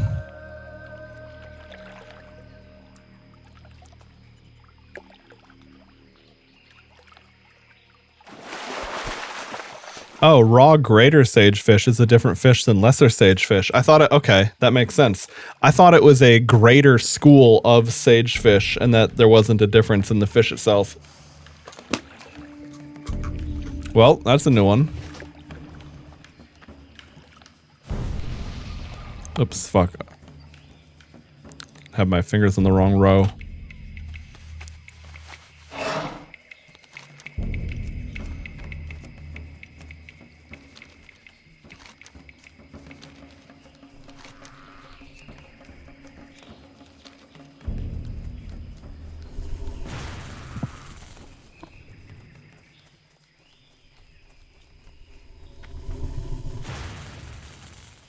Oh, these ogres are elite. Okay.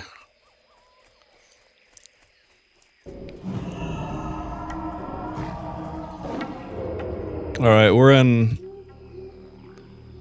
Stranglethorn Tigress. Okay.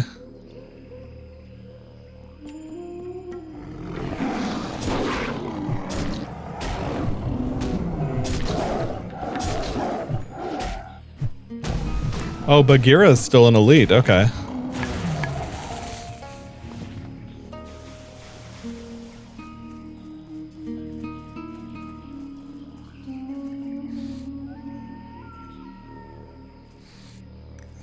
Wait, did I get the... Oh, nice. I don't know if that's a guaranteed drop or if I just got really lucky to get one on my first go.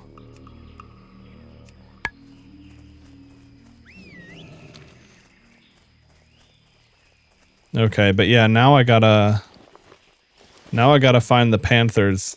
This is the one... These are the invisible ones, these motherfuckers.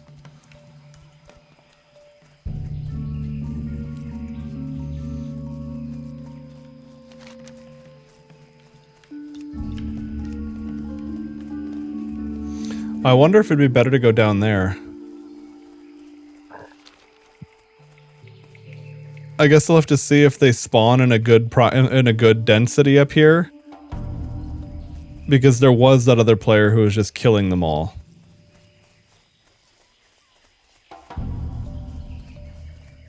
But I don't have any kind of track hidden. I know there's a potion that gives you better stealth detection, but I don't know how expensive it is and if that's even worth it for something like this. Oh, I heard the sound.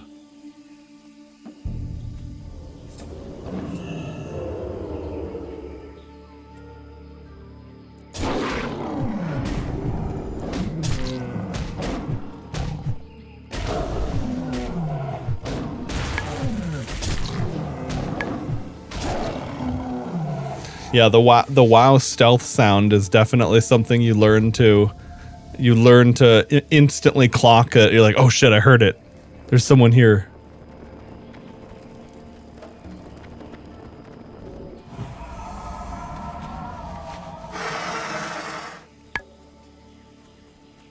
Hey Pony, what's up, dude? Mute at work? Okay.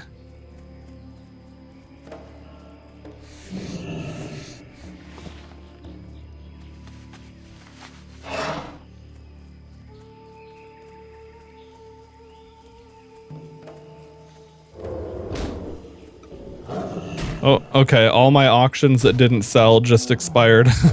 Or just went off.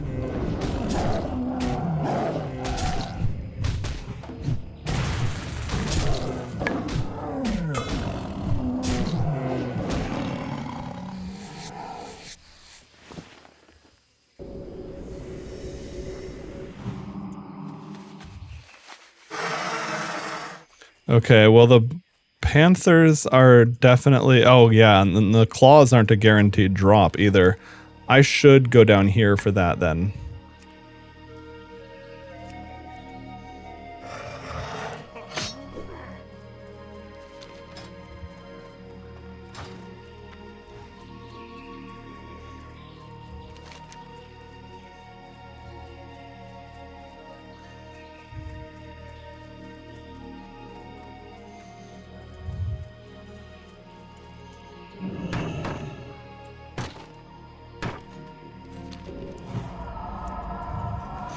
Oh yeah, Pony, I got that mooncloth bag you sent. Thanks, dude.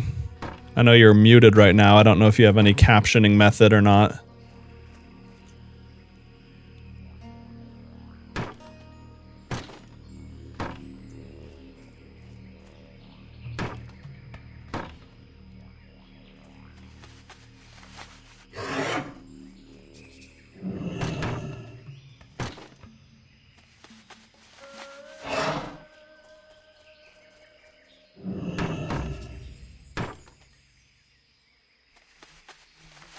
Although these days with LLM tools, I think probably everything can realistically generate captions on the fly. Depends if the functionality is included though. Like I know on iPhone, there's like an accessibility option I can toggle at like the OS level to have captions show up.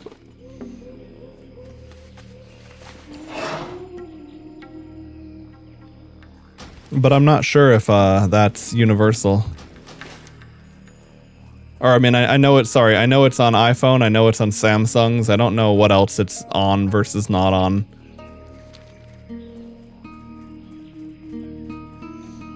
Hey, Power Kick.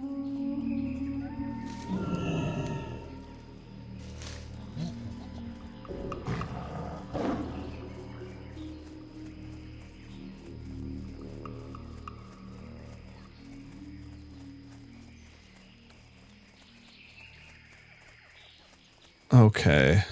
Gotta go find invisible panthers.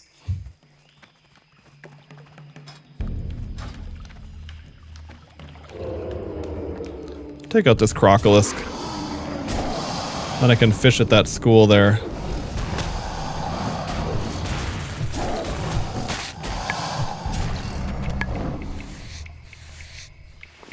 Tender crocolisk meat.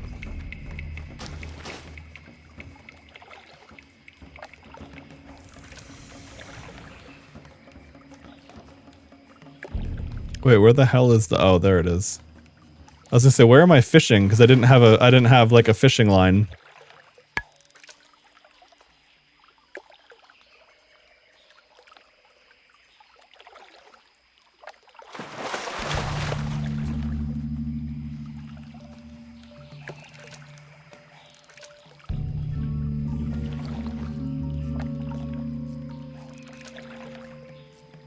The hell did I catch? Mithril-headed trout? That's kind of cool.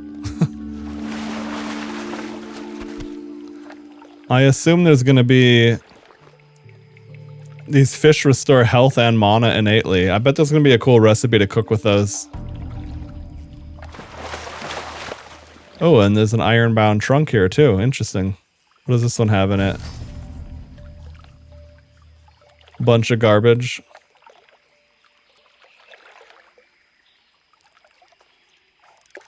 I wonder if there's like higher, like mithril-bound trunk, steel-bound trunk, etc.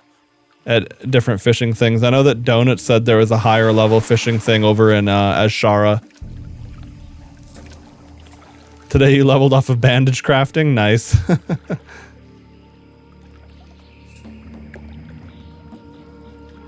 Yeah, I've definitely leveled doing things like cutting wood, fishing, etc.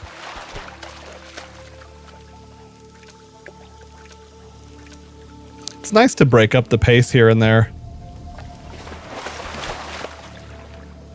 Okay, there we go.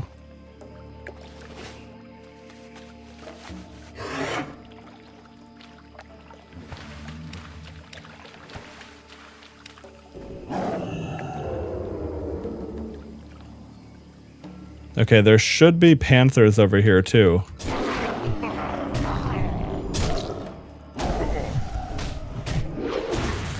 What bullshit curse is this? Physical damage reduced by 10? That's annoying. Ward of Lays, time... Man, those guys are fucking annoying.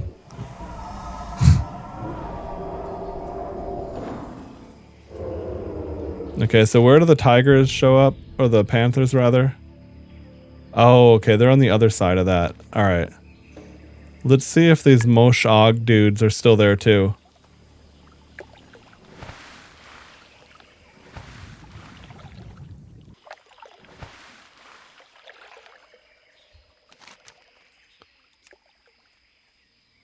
Oh, no, those guys are going to be right there, but there's... Okay. One thing at a time.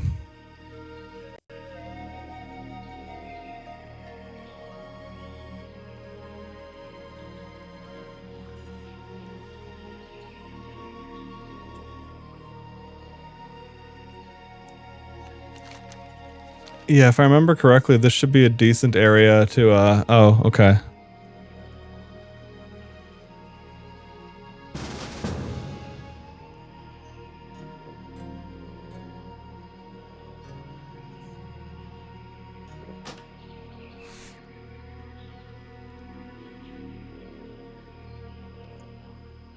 Oh, then there's King Bangalash over here. So he's still elite.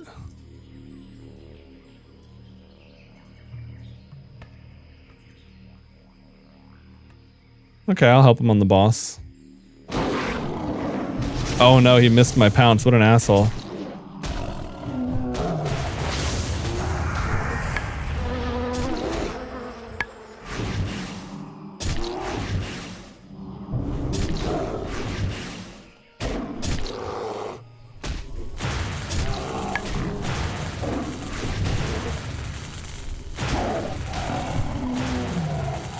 All right, there you go, brother.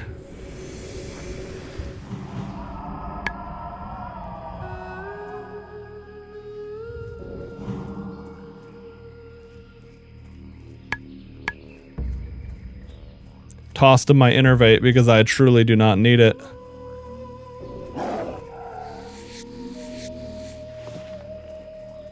Such a nice buff to get from someone else.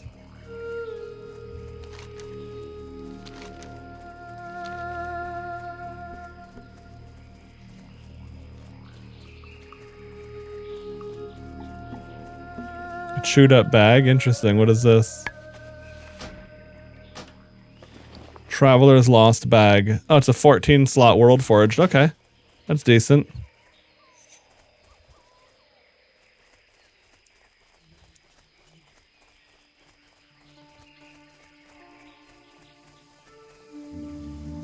Man.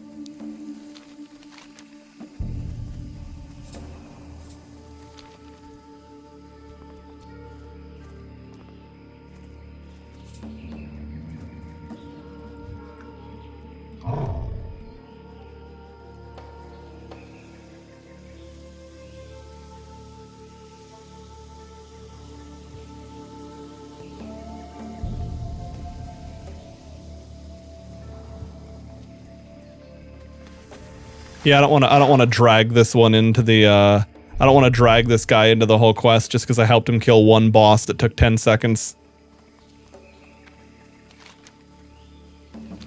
But I'm also not going to kick him out and say, "Hey, go away from me here."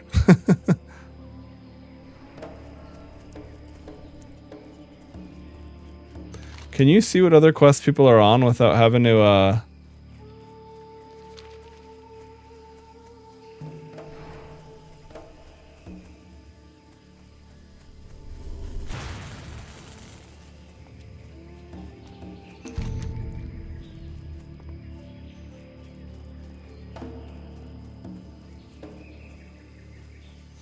Yeah, there is this hill over here. I think that's what he's going to show me.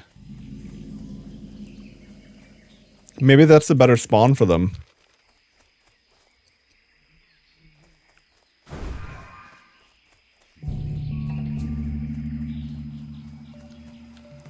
Oh, yeah, these are the elite ones, so gotta watch out for these.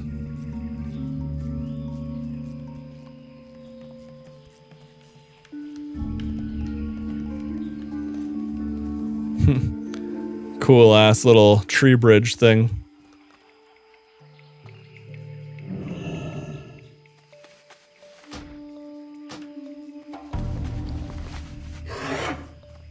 Oh, it's a relic.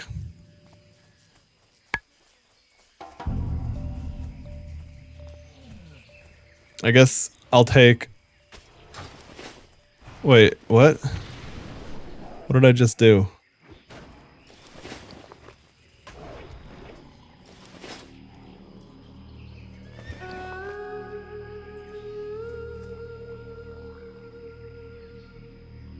Oh, it's a totem. Never mind. I thought it was a relic. Lol.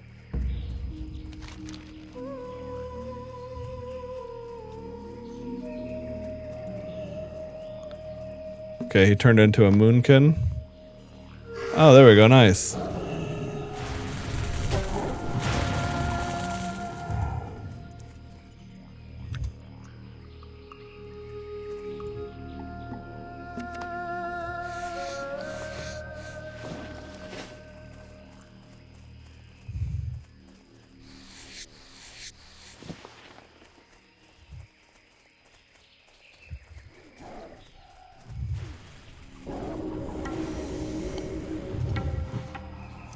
Us druids got to stick together.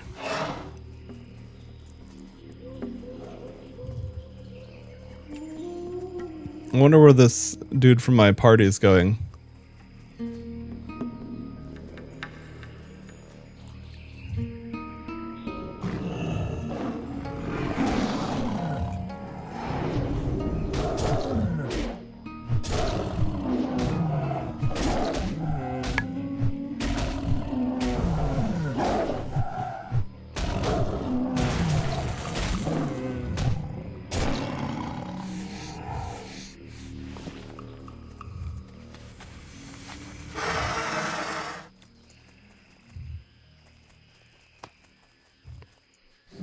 Nice, I got that too.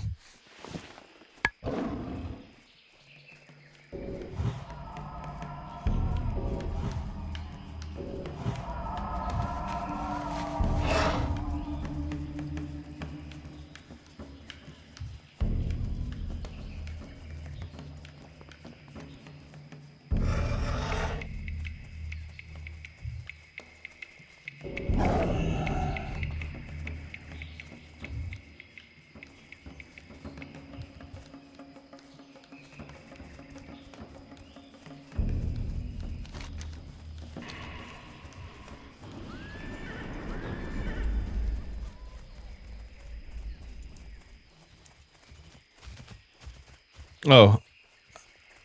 How does he smell that one? How much is my dash movement speed? 50%? That's not much.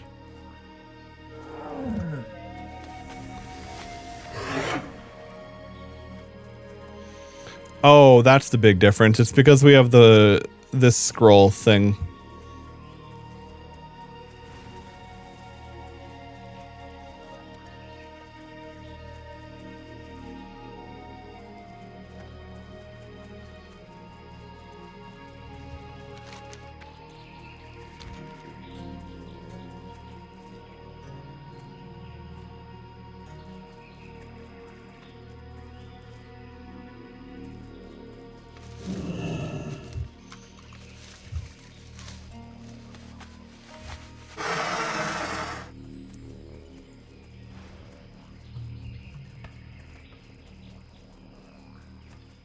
Yeah, this is basically like a mount with Crusader aura.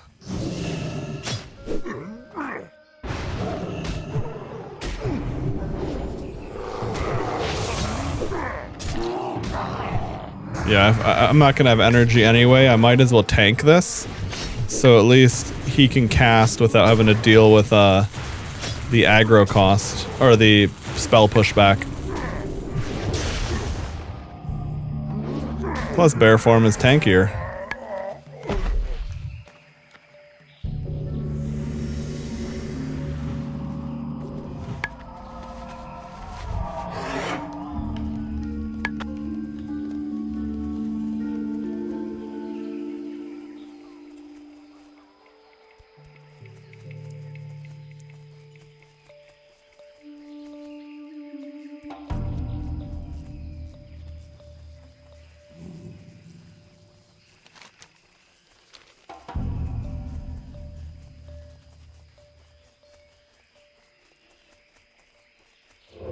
Oh, there they are.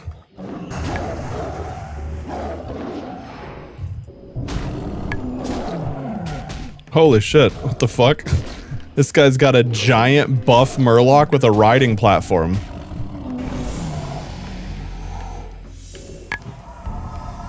Oh nice, leveled up.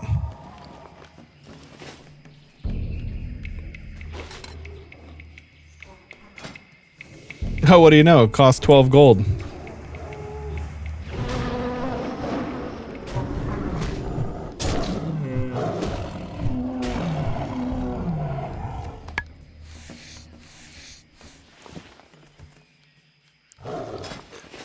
Okay. Oh, and then one more point and I can put it... Okay, so I'll do that. So I take better healing for cat form, because I was experimenting with that.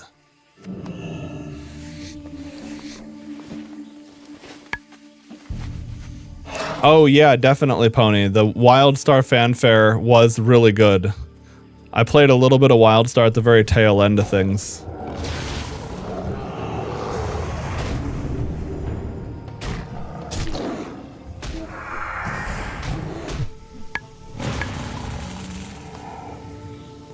Well, the nice thing is I'm gonna have the claws done before the kills at this point, which is huge, because nothing sucks more than working on 2 quests at once and like having it end in that order.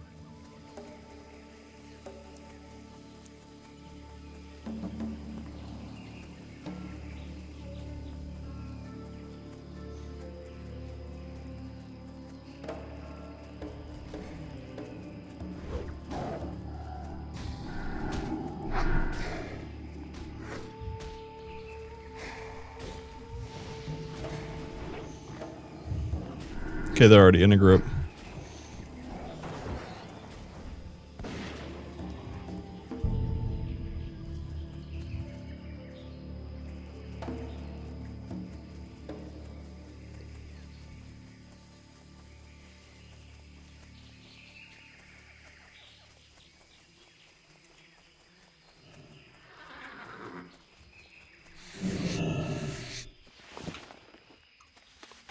Well, I've gotten a fuck ton of lumber and leather. That's been nice, at least.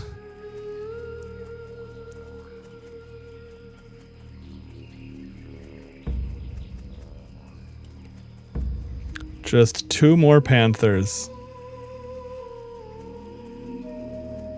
Gotta try to smell them out.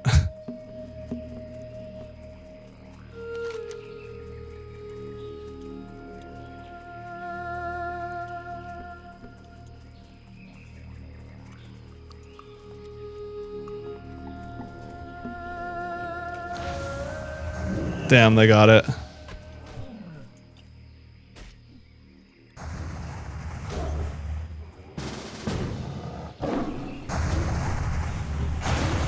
Hey, it's a druid party up in here.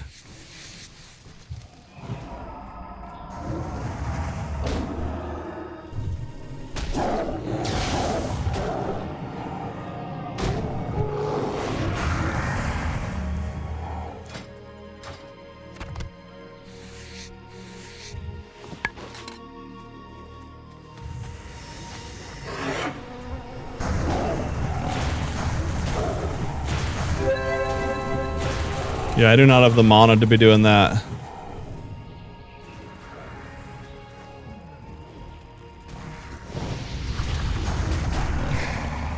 Okay. Let's see.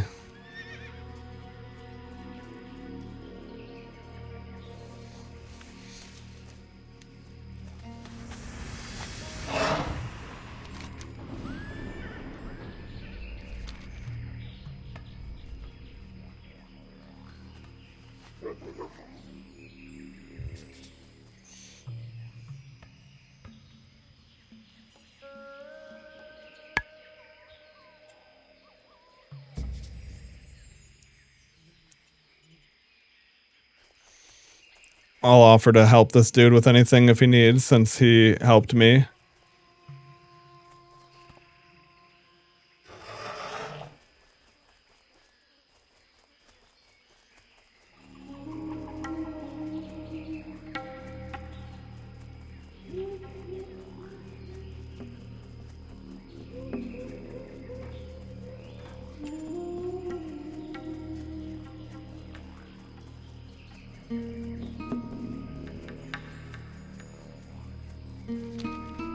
Okay, I'm just checking that. That's funny that all 3 of us happen to be druids. It's a fucking druid party up in here.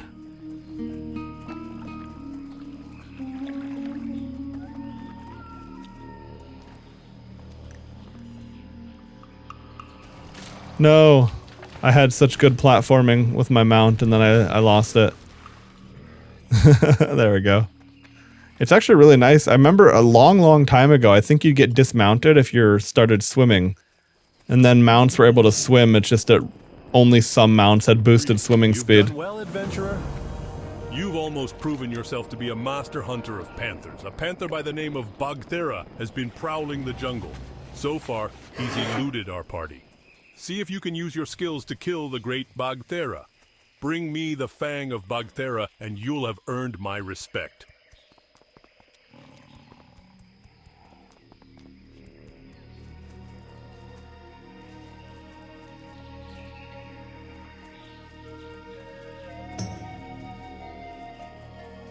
Hey, lol.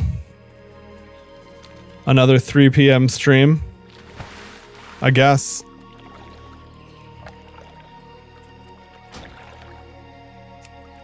There we go. We're just dealing with, just working our way through the jungle. Inventory is almost completely full again because of trees, meat, and leather, but man, we got a haul. I also sold a ton of stuff on the auction house. I was down to like 50 gold at the tail end of the last session, up to 132 gold now. I had more earlier, but I just leveled up and had to spend 12 again. Gonna burn the forest? We're gonna optimize the forest.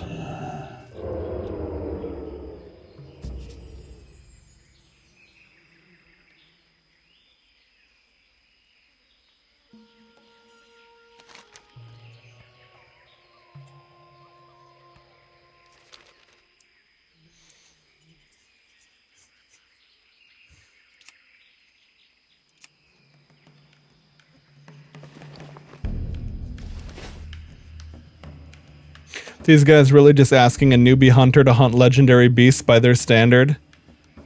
Yeah, true, right? Greetings, adventurer. Go fight this thing that fucking kills everybody.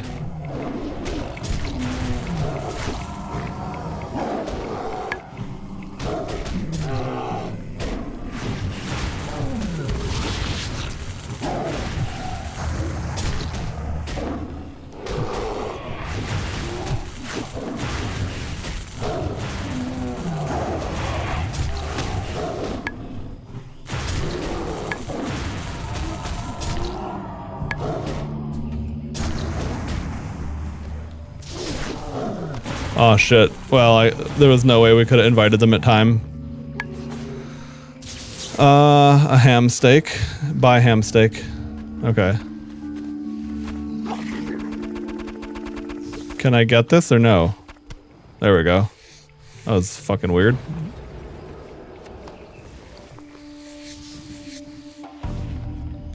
All right.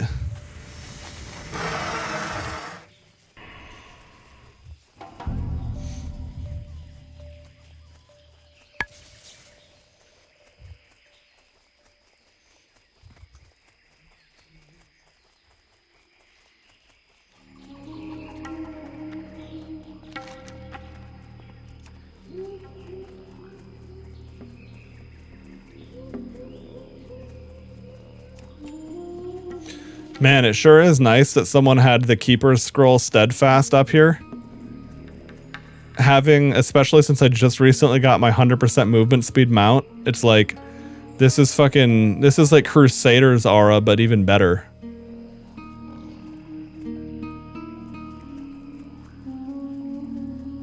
On break, sound on. Hey, Pony. Welcome to the world of audio.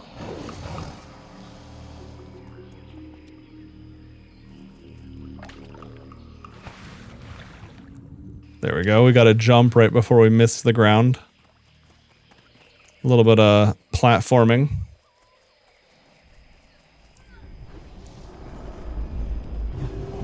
Well met. Be careful. So the great Bagthera is dead. Fuck ass. You, adventurer. You are a mighty adventurer indeed.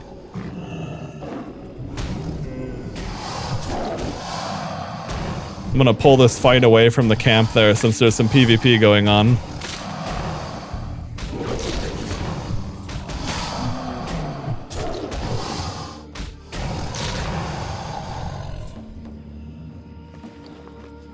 Okay. I'll just put this on now. Oh, I guess I had 2 of those. Okay. Interesting. Or did it not? No. Okay. I don't know. Anyway.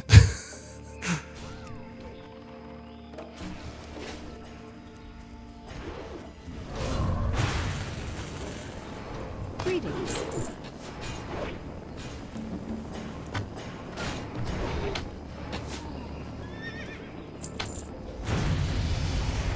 Light blessing.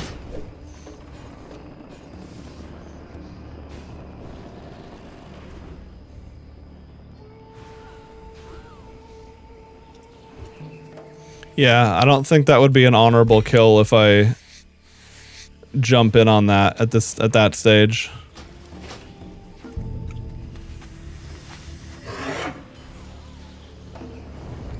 Greetings. So the great Pugthera is dead. Cheers to you, adventurer. You are a mighty adventurer indeed.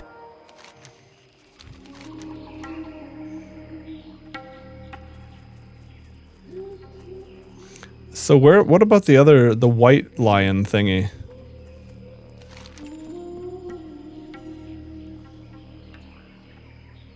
Let me make sure I didn't miss a quest up there. I know there's the one quest I'm not taking because it's just the page, it's just for all the book pages. What can I do for you? Yeah, that's what that quest is. Okay. All right.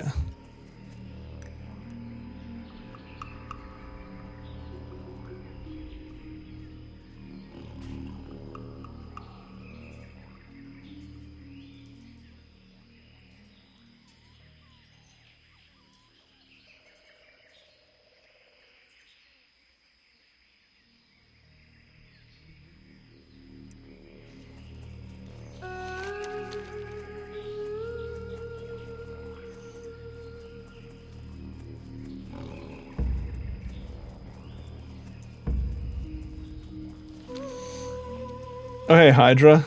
Hydra. Since when did gamers care about honor? Well, both in the sense, the definitive sense, the game won't treat it as an honorable kill. But yeah, no, there is also the sport of it. It was already a 2-on-1 at that point. What the hell am I joining in on the fight for?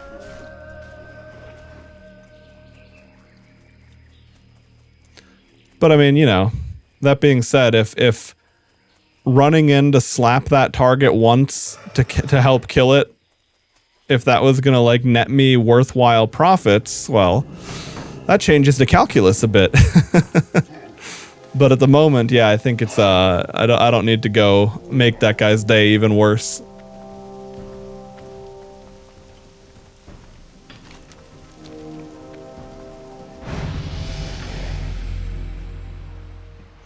Oh shit, I'm out of my tavern buff.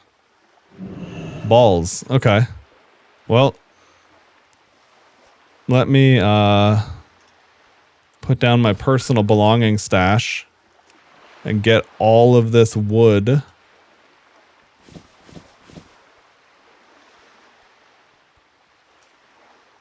Actually, let's just take the entire tab of trade goods and move it all into there. And then we'll just auction it all off later. Beautiful. Feels good, man. Fred, I don't know if you were here the other day when Pony was mentioning it, but this little bank is separate from your normal in-city bank. Like, this is its own inventory pool. And you can get the personal bank for like 20 or 30 gold on the auction house. 20 or 30 gold might be too much for you at the moment, but as soon as it's reasonably affordable, holy crap, is it nice.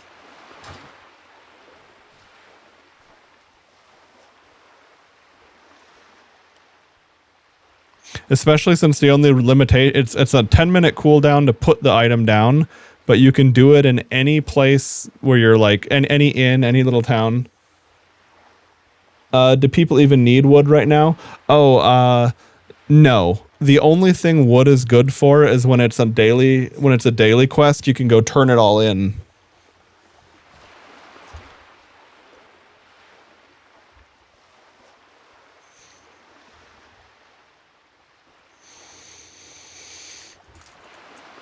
All right. Can do it in oh yes, dungeons too. Right. Yeah, no, definitely, Fred. There is a ton of stuff in Ascension. Like, even as someone that played a lot of WoW back in the day, there's a lot of new things that I'm unaware of. Also, like, buying your epic riding skill instead of buying it at the NPC, it's going to be usually cheaper to buy the consumable thing to learn that skill off of the trading, off of the auction house. Like, I think it saved me 8 or 9 gold.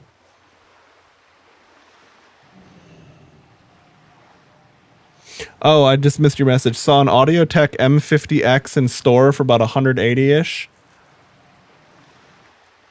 Well, I think the thing... I guess here's my general sentiments, Pony. Some headphones that are pretty high-end might end up being at the point where it's not even satisfactorily driven off of plugging it into your computer alone. Like, you might need what they call an audio interface that would provide amplification. So if you are interested in getting a better pair of headphones in that price range and maybe getting an audio interface as well, and really appreciate having better sound quality, the sky's the limit. But if you really just want headphones that are going to be comfortable and functional and work and everything, the much cheaper pairs that I linked in Discord earlier, I guess you could put it like this. The things in the $30 to $50/euro range, the difference between that and what you're talking about might not really be as noticeable either to you, because you said you're not really like a huge headphone audio guy, and also it's like, for example, I had the old big bulky over-ear headphones I used to wear years ago. Those would actually sound really bad plugged into the average computer because they really needed an amp to drive them. So if you are going to experiment with something like that, just make sure it's a shop that you could, you could bring them back the next day and get your money back if it fucking blows or something.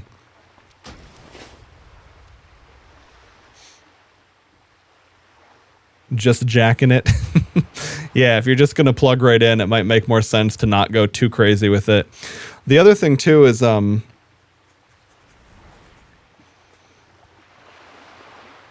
some of the over-ear options are not as comfortable and create pressure points unless you get aftermarket ear pads, and those only cost, $10, $20, $30 depending on what you get. But that's another thing to consider. I guess the same thing with in-ears. Like in-ears are very comfortable for me, but I do replace the tips they come with to a better one. Like these are an aftermarket silicone that is softer and fits better. It's basically just an external device that amplifies things. Here, let me turn on my cat camera and I can just show what I've got real quick here. In my case, it's also my interface for my microphone as well, but it's all generally the same thing. Like, you could get one that's for podcasting that would have way more interface thingies on it. There we go. Give it a sec. Okay, there we go.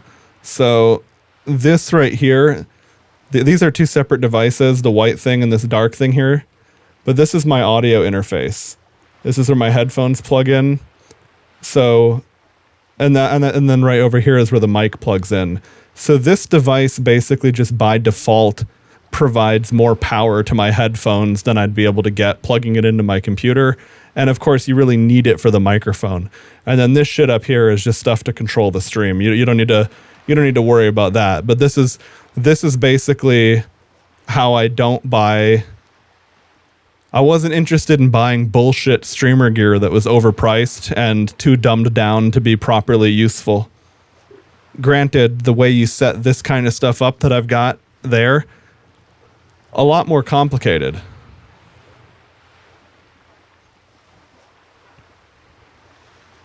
Yeah, no worries, dude. The little thing with all the sliders and knobs on it is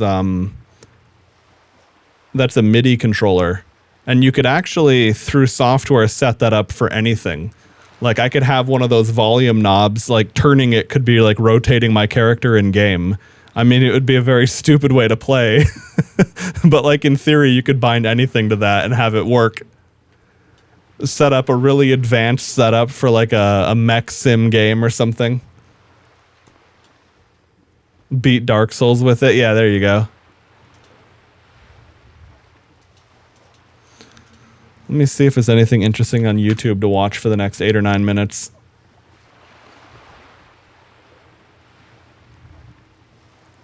Oh, here we go. Now, this is going to be a Path of Exile 2 video from Dreamcore. So I don't know, Fred, just a heads up, because I know you don't like PoE 2 spoilers. Patch 0.4 for Path of Exile 2 is less... But I'm very excited. For anyone who doesn't know Path of Exile 2, basically it's like Diablo, but better. And when the patch comes out in like a week or two, they're finally adding Druid to it. So as a Druid player, I'm very happy. Than a week away from launch, and the patch notes have a surprising amount of character balance that's likely to shift up the meta for popular builds and skills in the last of the Druids update. Now, one of the things that caught my eye in regards to archetypes in the upcoming patch is stacking limit skills. In Path of Exile 2, there are skills that have a limit, which means they can only have that amount of the skill actively occurring at the same time. So, for example... People beat Dark Souls with the Guitar Hero controller? Oh, yeah, no, for sure. I've seen DDR pad, Dance Dance Revolution, you know, this old... There was a point in time when DDR just meant Dance Dance Revolution, and now that's such an archaic term, but I've seen Dark Souls beaten on dance mats. I think the most absurd thing I've ever seen is... I don't remember what game they're... Let's see. Bananas for controllers.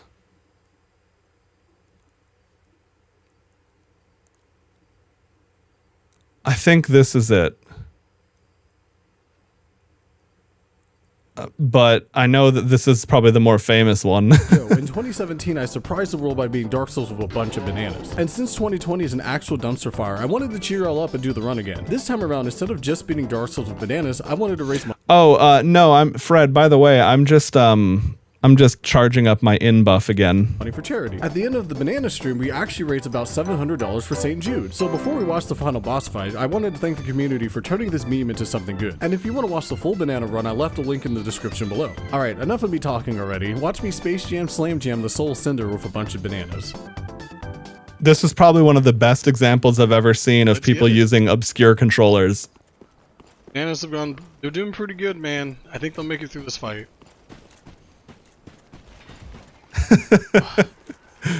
That's not my lock-on banana. I keep forgetting. That's not my lock-on banana. God, this guy has 50. Why am I even trying to fight him in this maze? What? That's not my attack banana. Oh my gosh. I've been playing for like 3 hours now. How am I messing up still? Was this what damage feels like? I remember in the SL1 run, I was doing nothing. Yeah, I don't know. I've actually been playing for more than 4 hours now. Oh. That hitbox is ridiculous. Nice. I'm trying to figure out how he does his movement. Magic Spear. I don't remember.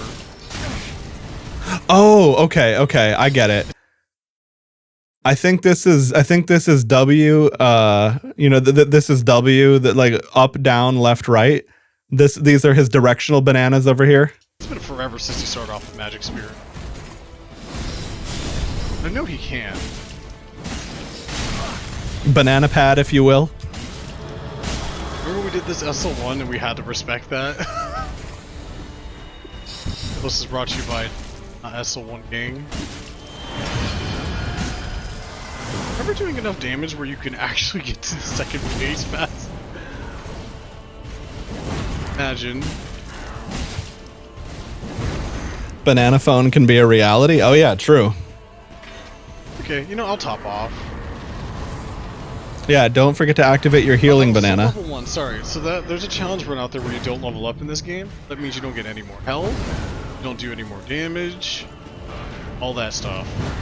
So when you fight this boss on the soul level 1 run, at least for me, I had to respect a lot of it, and I was doing nothing to it. His health, like, at all.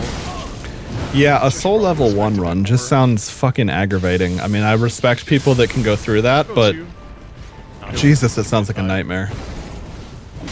Like in my SL1 run, I barely went. I went off of electrical attacks, and that was it. No, peeling your banana is like one of those last ditch ultimates. It's like that anime shit where like it's gonna kill you to use it, but you know you're gonna win the fight. I hate this when I watch people. I'm like, dude, that's what I'm like. How do y'all deal with it? It feels so random.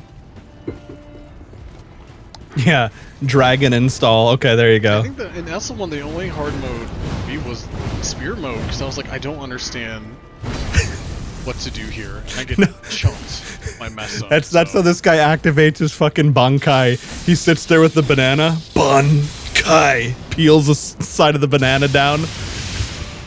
Screen starts shaking. Rocks float up into the air. Oh, I forgot he had a grab. It's been so long. Grab's actually wholesome. Not as bad as dancers, so. Oh, thank you. I appreciate y'all being here, Jesse and friends. Team Studios, thank you for the donations. Thank you for helping out the charity. Nice dodge. Have a great night. He's got this. Oh! I'll see y'all when I can. And GG. There you go, boy. Yeah, it's so different when you actually can do damage, y'all. Anyway, so yeah, that's this is probably one of the best examples I've ever seen of unconventional controller. But if anyone wants the link to that, I'm gonna drop it in the chat here. The final banana. Okay, now I need to see what Dreamcore. I'll just go ahead and link this, and no, I'll link it after. The video I actually wanted to pull up while I was refreshing my buff here. Okay, only 2 minutes now. Nice. All right. I wanted to see, this guy is extremely knowledgeable. I mean, 40,000 subscribers is already off to a great start, but I feel like this guy should have way more than that for how useful he is at PoE2 stuff. Has a base limit of 1. All right, anyway, here we go. Surprising amount of Patch 0.4 for Path of Exile 2 is less than a week away from launch, and the patch notes have a surprising amount of character balance that's likely to shift up the meta for popular builds and skills in the last of the Druids update. Now, one of the things that caught my eye in regards to archetypes in the upcoming patch is stacking limit skills. In Path of Exile 2, there are skills that have a limit, which means they can only have that amount of the skill actively occurring at the same time. So for example, Firestorm has a base limit of 1, and it has a base duration of 6 seconds. If you use a Firestorm, again while another Firestorm is already active, it will exceed the skill's limit and therefore replace the older Firestorm with a new one. And so to balance this out, limit skills typically have long base durations that can even be scaled further by skill effect duration. And the design of most limit skills is usually a more complementary skill that may gain additional effects from other skills being used near them, such as Orb of Storms, which fires additional lightning bolts when you use a spell within its radius. Detail. Now, the limit stat on these skills can also be modified with rare stats that add additional limit to skills. There's the overabundance. Yeah, and basically for anyone who's never played Path of Exile, instead of making your thing do, it's like instead of making your projectile do 20% more damage, you're increasing the limit on it. You know, now 2 projectiles basically. Support gem, for example, which adds and the thing with PoE is that's actually a different mechanic, but if you don't play PoE, it's not worth splitting hairs that much. Don't get too lost on it. An extra 1 limit to skills at the cost of a heavy duration penalty. So you can have multiple instances of the skill active at once, but you effectively need to cast that skill more often to maintain those effects. Now in patch 0.4, the Druid is finally being added to Path of Exile 2, and with it we're getting a bunch of new nature-themed spells. The design of these spells is such that they're intended to be used alongside the Druid's shape-shifting attack skills. They have long base duration so that you can use them in your human form, and then transform and use your attacks in the shape-shifted form while those skills still persist. One of the first skills you will learn is the ability Now, to don't get me wrong, I love Warcraft Druid, and it's already... Warcraft Druid has been so defined at this point. I mean, all the WoW classes have, really. But there are elements of the way you shapeshift in and out of your forms here in a way that is just so fluid and just a work of art to watch. It's small volcanoes from the earth. This skill spits out balls of magma at your enemies, and will continue to do not so only is it visually really smooth, but the gameplay of it just looks so fluid. for some time. While the volcano is active, turn into an animal and wade into melee range. Many of the skills you use as a human last for a significant period of time, giving you a good chance to turn God, into the an animal animations and are rage just... out. These are like Tekken. many of these- These are like Tekken quality animations, but in an ARPG. New spells have long base durations, and they're also limit skills, such as Volcano, which Maximum creates a 1, single yes. volcano that has a limit of 1. That one just fires out some fire projectiles. Or Thunderstorm, which is somewhat similar to Firestorm, and it has a base duration of 12 seconds, and that also has a limit of 1. So Kuma there's a lot main, of yeah, these basically. limit skills in the game by now, and the potential for stacking them is going up a lot in 0.4 due to not just these new skills, but also a pretty big balance change for the Stormweaver Ascendancy. The Multiplying Squall's Ascendancy Notable will now grant +2 limit globally to all elemental skills instead of +1. This notable branches from Tempest Cooler, which grants access to elemental storms, and these are also duration-based elemental skills that trigger on spell crit. So see. you'll be able to have even more effects active at once. And by taking these nodes on the Stormweaver, your elemental limit skills will have a limit of 3 instead of 1. And there's even the Secrets of the Orb notable on the passive skill tree to add a further 1 limit to your Orb tag skills. So skills like Solar Orb and Orb of Storms will have a limit of 4. And you can begin to see the idea here, where you just have so much coverage with these skills that persist for such a long time. Yeah, no, right. Now, there is also the Idol of Ul'Durn, a unique amulet which globally adds +1 to the limit of all limit skills, but I think you'll be better off utilizing your amulet slot for spell gem levels and other good modifiers instead, because you likely already have enough limit and enough duration on those spells to the point where obtaining an extra 1 limit there is likely not worth it. Now, on that topic, let's discuss damage scaling a little bit, because in a build like this, you'd be using several different elemental damage types, which may not seem very ideal at first, but patch 0.3 actually made a lot of changes to improve just that. No, as far as Conquest of Azeroth goes, that's just ready when it's ready. Yes, you can pay to play the current alpha server. From what I've seen of it, now maybe it was the time of day, because it's paid access, it's significantly less popular. Also because people know that it's coming. It's like if everyone was going to have to pay, there might be even more people playing it now. But since it's going to be it's just gonna. Well, the other thing too is once it launches, that'll be a fresh server. So unless you really want to get a head start and learn everything and then go into the live server launch with a deep knowledge pool of all 21 classes, yeah, you probably don't need to buy it unless you're really interested in testing things. From what I've seen, I can't wait to play it. But between the fact that it would be a wipe to the live server and the fact that very few people are going to play it currently, I'm not going to pay for alpha just yet. Yeah. Good info, though. I think what I'm going to do with my donation points, I'm either going to level a warrior or a shaman, or maybe both, and use the Arcanite Reaper. These types of builds. For example, the elemental damage type specific curses were replaced with elemental weakness, lowering all elemental resistances at once. There's also exposure, which was also changed in the same way to now lower all elemental resistances rather than just one type. Additionally, you have wands and staves, which can just... That's actually super, super huge. And, to wowify that, instead of shadow penetration, you have spell penetration.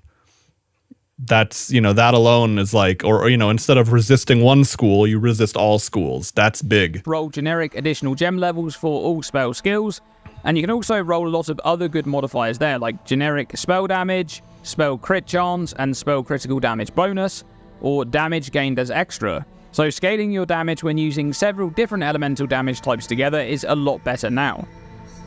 Patch 0.4 is also adding a lot of new support gems, including one called Advancing Storm. And Advancing Storm changes storm skills like your Thunderstorm or Tornado to move across the battlefield. It's great for watering plants en masse, or to turn tornadoes into a real disaster by sucking up multiple ground effects as they travel along. I love the look of that. Might like to use it with Firestorm as well. And yeah, see, that's when they say the sorceress might like to use it. The thing that's so crazy in Path of Exile, they don't mean you as a druid and your friend as a sorceress grouping up together. You might just spec into the, like, the PoE talent tree is a universal circle. You might just dip into the druid range and gain some of these skills for yourself. Or passives, rather. Skills you can just use in general. Could be a great improvement for general mapping, where you can have some of your skills stationary and remain to kill off any straggling monsters, while some will be able to move ahead. And then for single target, you'll be able to just drop 4 separate Orb of Storms on top of the boss, and each one after the first will proc an additional hit from the orb when you cast each one of those spells. And then of course you can just layer all of your other spells on top, so your single target isn't going to be a problem. Yeah. There's also the elemental infusion wild. What the fuck? If you want to interact with that. For example, Orb of Storms drops a lightning infusion when... It's going to feel like you're just going to be like, orb, orb, orb, and just stack orbs on things and delete them. Expires, or Frost Bomb dropping a cold infusion, and those infusions can then be spent to empower Firestorm to make it deal much more damage. And the Stormweaver is also being buffed in 0.4 in regards to the elemental infusion nodes that it has.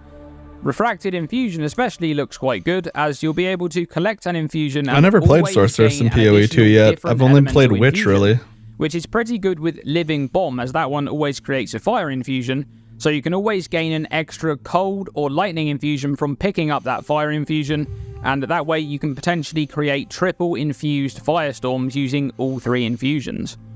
Sure. Now, if you're not a fan of the elemental infusion playstyle of collecting remnants to empower your skills, as I know many people are not, and you'd rather mostly ignore that stuff, you could go a different route on the Stormweaver. There's the Shock branch, which allows you to apply 2 shocks on targets, and you can invest into shock magnitude to amplify the effectiveness of those shocks and convert this into a lot of... Holy shit. Yeah, wait, targets can be affected by 2 of your shocks at the same time, 25% less magnitude of shock you inflict. Yeah, so shock is God, I gotta sneeze.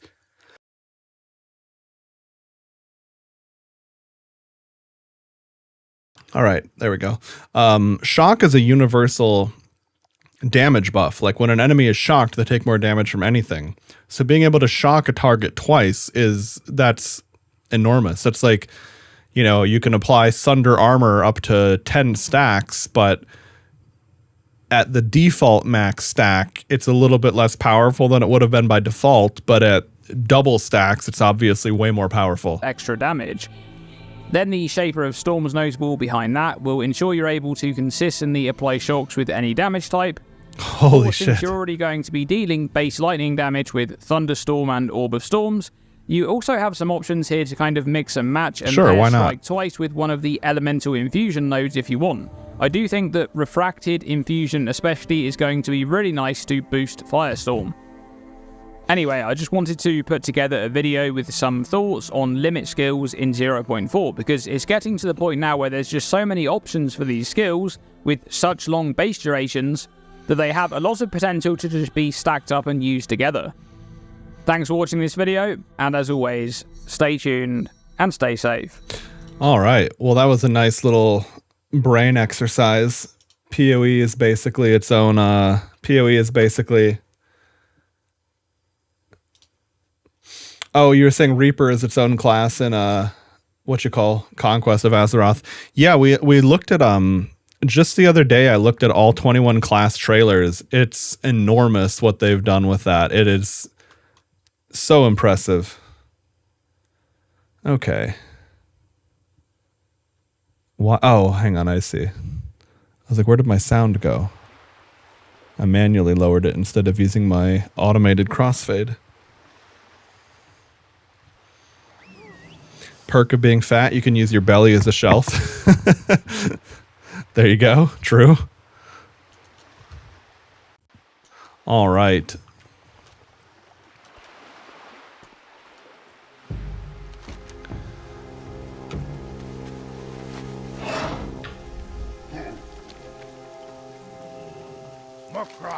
Your knowledge of the jungle is strong, adventurer. These specimens... Strong. I will thank the spirits for sacrificing such fine beasts for the cause of the Horde. The items you gathered from the feline beasts of the Vale are only the first requirement for a powerful enchanted item. These jungle trinkets, combined with my shamanistic ritual, will provide you with a very useful tool in assisting the Horde and the War Chief. But now you must gather for me some jungle stalker feathers. The feathers are traditionally worn by the beasts on their armbands. You will find a tribe of the raptors directly south of Gromgol, not far from the Great Arena.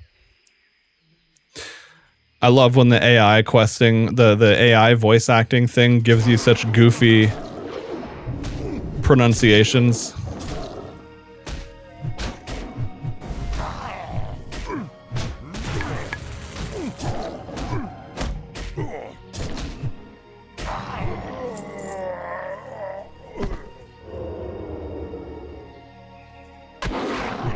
How dare that son of a bitch.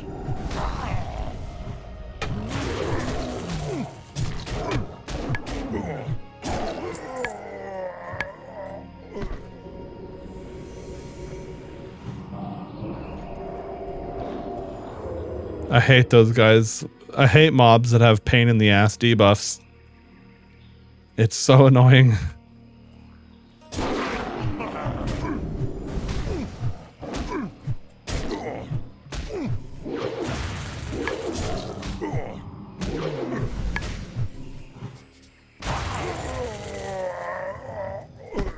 Alright, there we go. It's crazy how much more HP the brutes have than the witch doctors.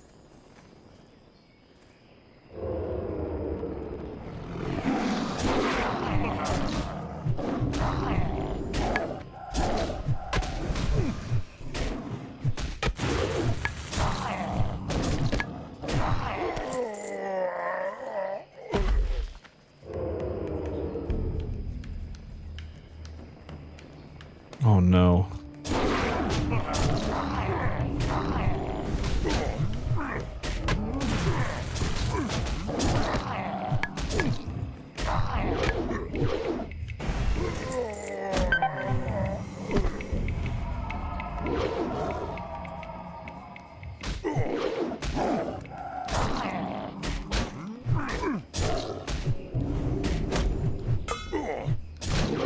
Yeah, actually the thing where I get more healing in cat form is actually really nice.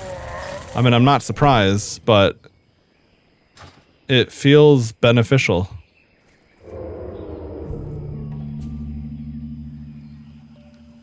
Okay, so I need one more witch doctor.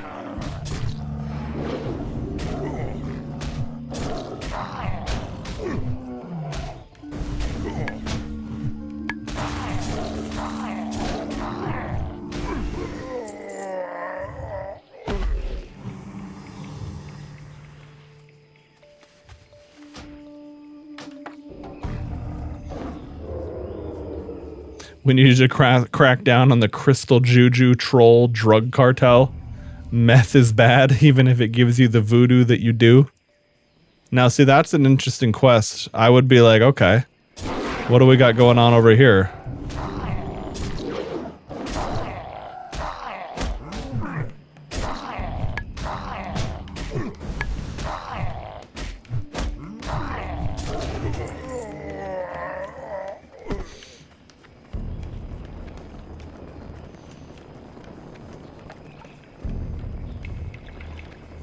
Let me cure the damn curse now that I'm not fighting the witch doctors anymore.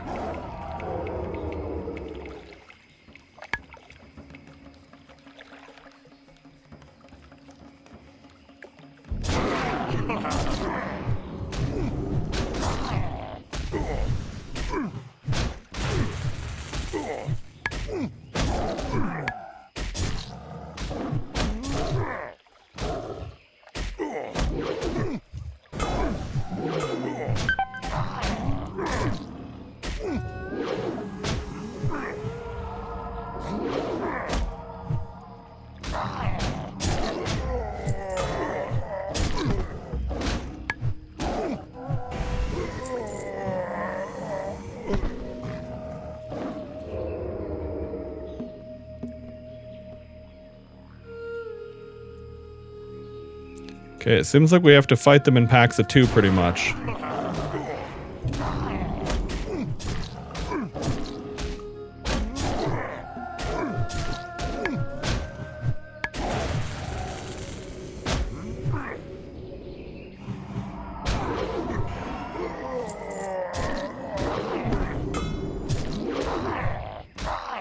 I accidentally used my Hadoken there. I should have just used a heal.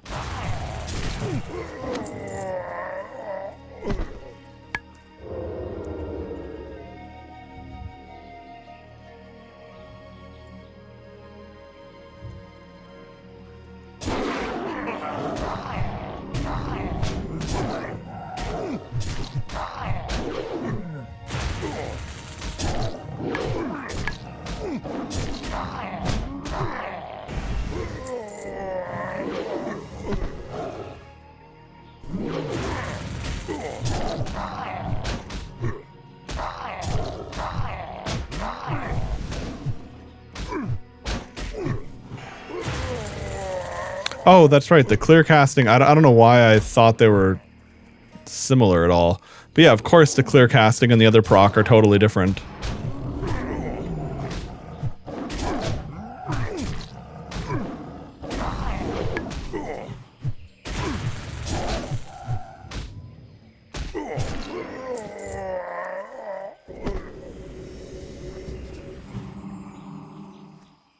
Yeah, no, definitely. Unless you have like a trash mob you can intercept out to or something, when you're a warrior, or like maybe if you can hamstring and run away, but yeah, you definitely do not have a lot of powers to, oh fuck, I did have to kill one more witch doctor.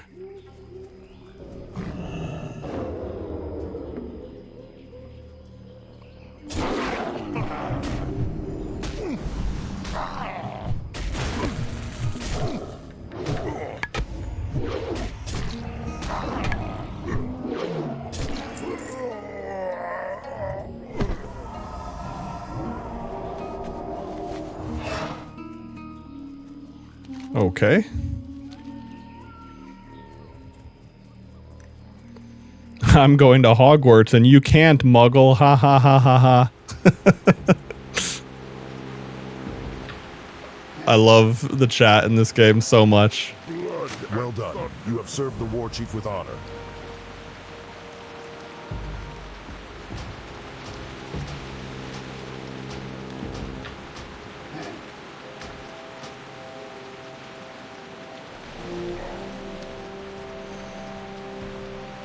Ooh, spell power by 20. Damn, hold on.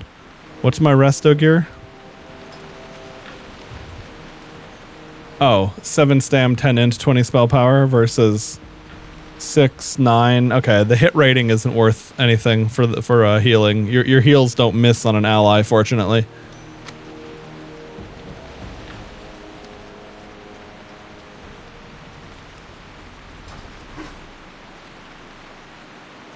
Blood and thunder.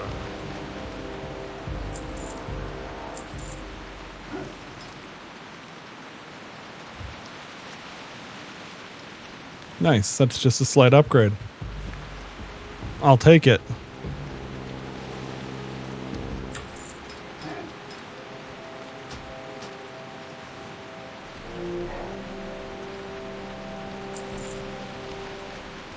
Oh, hang on, while I'm here, let's look at the resto gear. 3 int 7 12. Okay, no, my rings give spell power already, so we're not going to worry about that new one we found.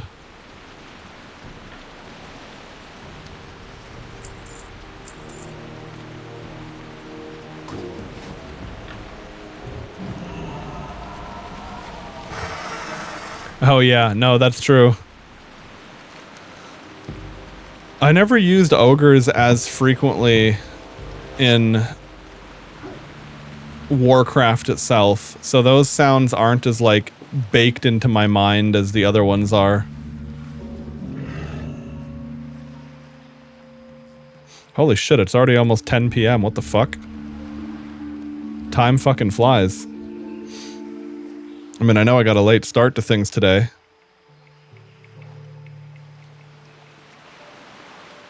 Well, anyway, we'll do another couple of quests, call it a night.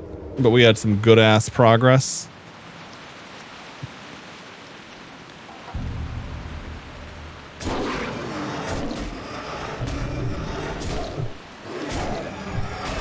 It's time to fight Beeg Raptors.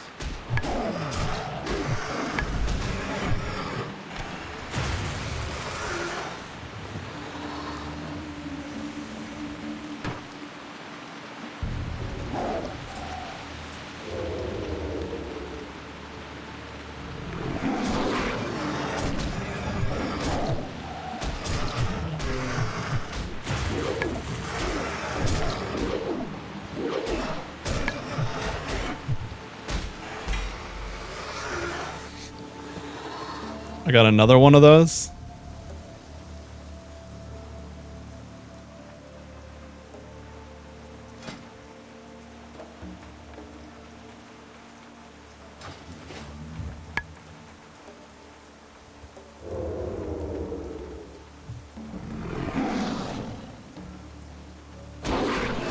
Oh, I hate when when your opener misses, it's such a ball sack. Fortunately, I got some amazing crits that made up for it, so it didn't even matter, but still annoying.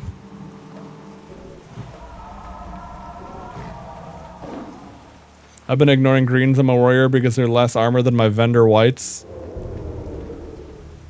Just depends what you're looking for. Like, armor is definitely important, especially if you're going to be tanking, but so is stamina and strength, because strength is also your, strength is one of those stats where, like, oh wait, actually, is that a Death Knight tank thing?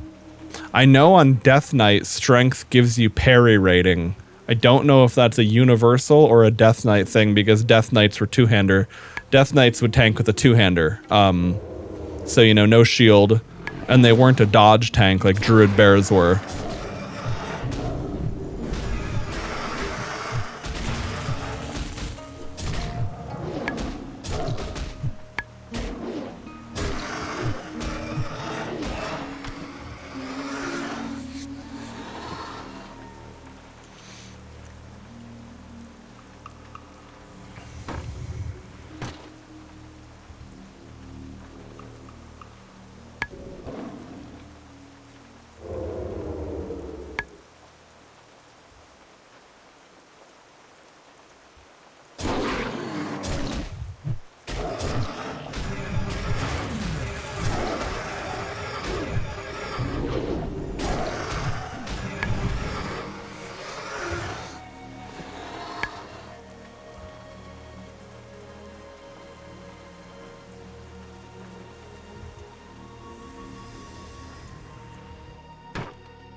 Yeah, I mean, hey, if it's working for you, go for it.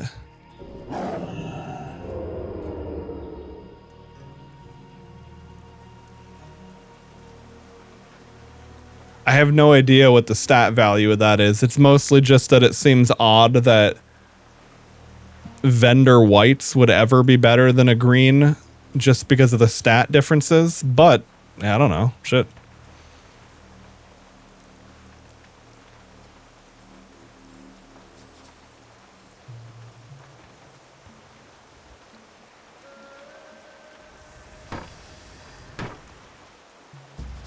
Oh, definitely, yeah.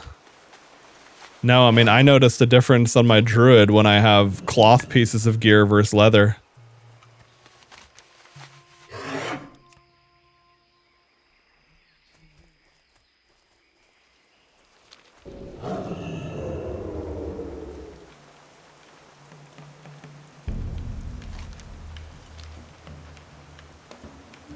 Damn, I'm right on the edge of a phasing segment here.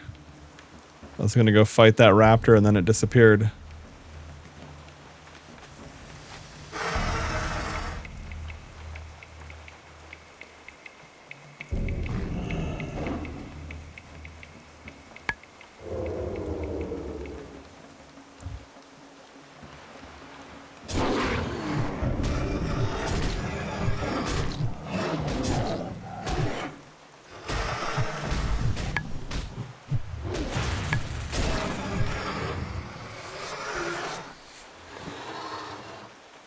Yeah, it really seems like it's almost like you get a second finisher there with the whole cat form Hadoken thing. Like as a non-crit at least, it was almost as much damage as Ferocious Bite non-crit.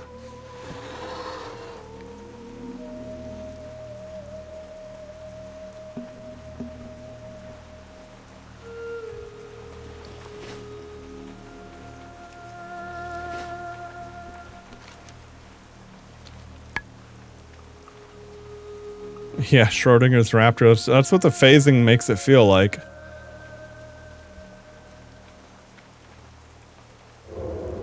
It's not too bad in terms of overall prevalence. It's just the moment you're ever on the very edge of a phasing section, it's just like, God damn it, that's so annoying.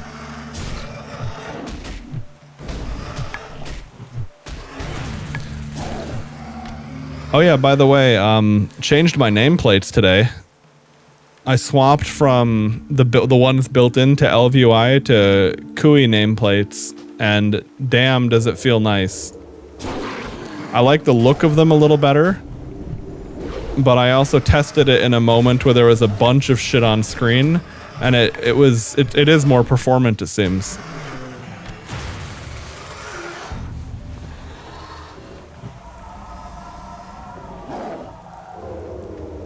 Not because it should be graphically or something, but just because of the way WoW add-ons work.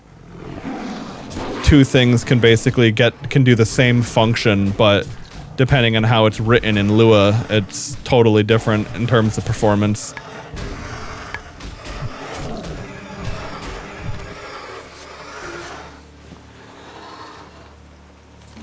Okay, so that's Raptors complete.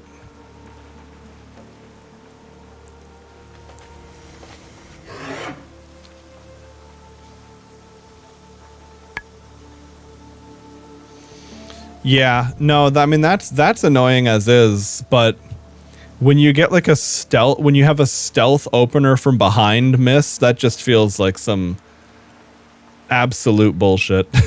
It's like, how the fuck is that even allowed to happen? But hey, that's what hit rating is for. And that's also why you attack from behind, because if you're hitting them from behind or they're stunned, it's only hit rating that's being calculated. If you're hitting them from the face, they could block, dodge, or parry, depending on what kind of mob it is.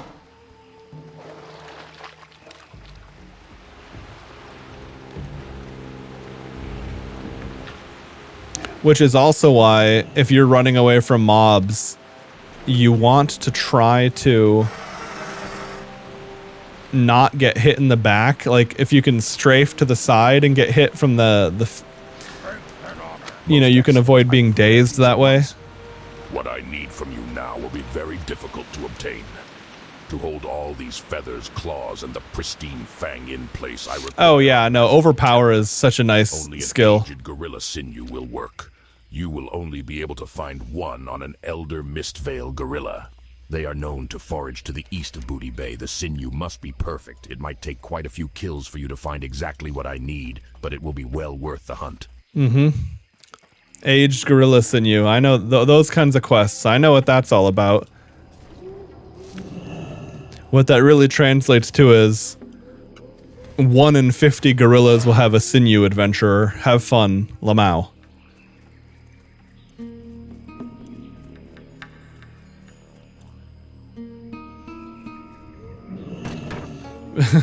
Fuck, the sinew quest took hours on retail. Yeah, I'm hoping that the drop rate's a little different over here. It seems to me like they do less bullshit to you like that.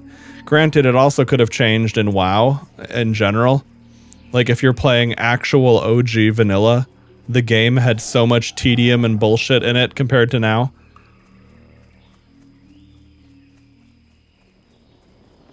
You got my attention.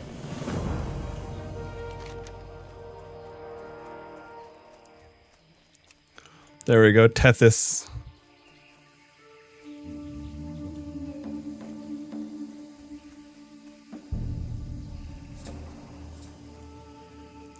Oh man, we don't have the 25% increased mount speed. That scroll faded.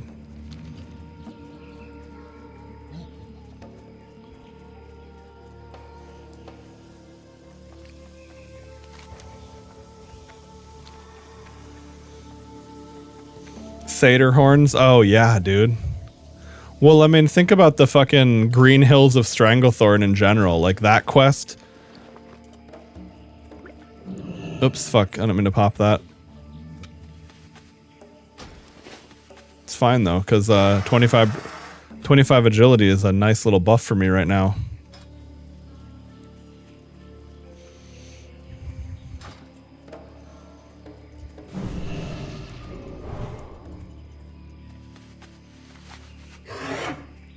Oh, right, and War Mode is giving me an extra 10% XP.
Work. All right, dude. I'm thinking about what am I gonna do for dinner after this. I'm hungry, and it's finally eating hours for me. I go through a 18 to 20 hour fast every day, and then eat like a fucking pig, and then lay down and pass out and do it all again the next day, basically. Ooh, Tethys looks cool as fuck. What a crazy raptor.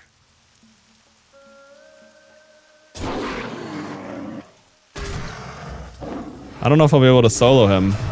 Give it a shot.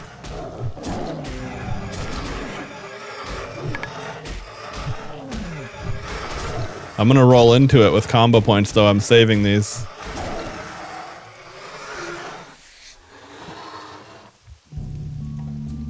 Okay.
My movement speed would be fucked, but I'm not planning on running away.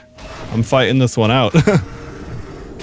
Yeah, no, that was... Yeah, with the difference in abilities I have now, I'm actually way stronger. I mean, I still had Frenzied Regen, I still had Bash to heal. I just wanted to see, I was like, do I even need to spend anything? Okay. I'm a big druid now, baby.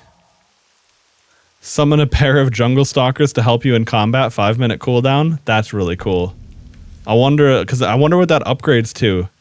Like, would it still be gimmicky, or could it actually be really useful? I mean, upgrading World Forged is super expensive, but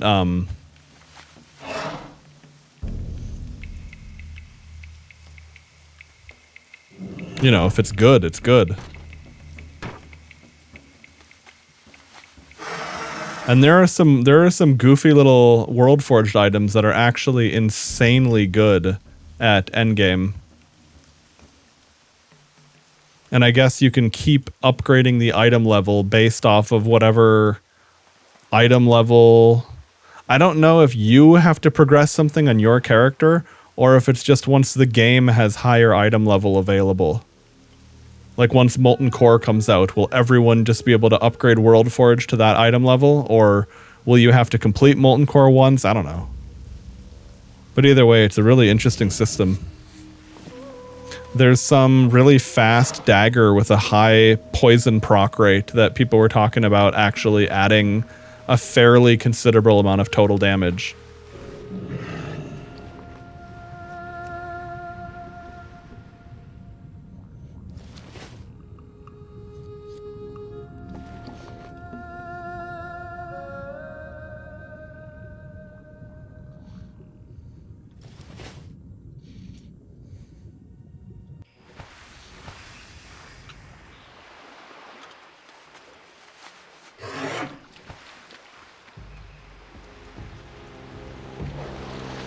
Damn, that staff that they just linked in guild chat. Ursine wood staff. 33 agility, 22 stamina. I don't know what the fuck Ninja's focus does, but 409 attack power and cat bear, or informs dodge and resilience. It's pretty dope. I assume the dodge means it's a bear form thing, because agility is also dodge rating, which is why that's how bears get their well, I mean that's a bear's stat in general. And then there's a bunch of shit where like crit gives you more enrage. I mean, you get more enrage, or you get more rage off of a crit by default, but there's a lot of stuff that druids really like that makes bear druids really enjoy critting over time.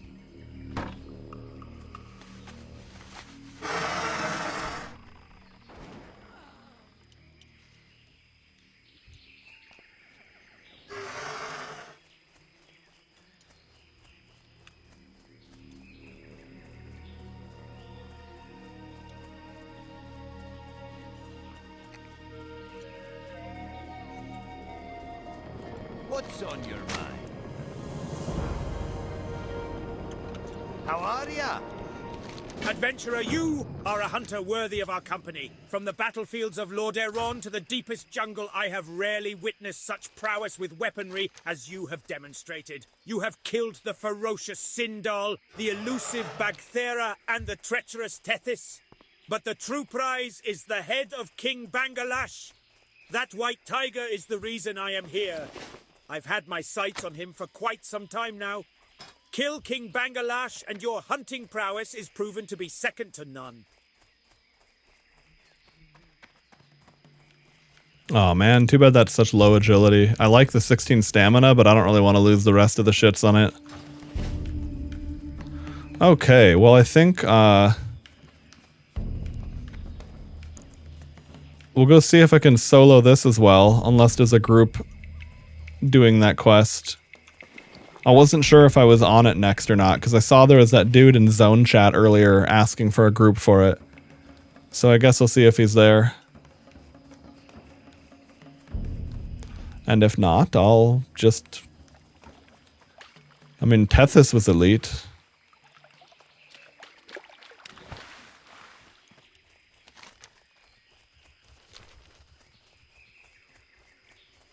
Bangalash looks so fucking cool too.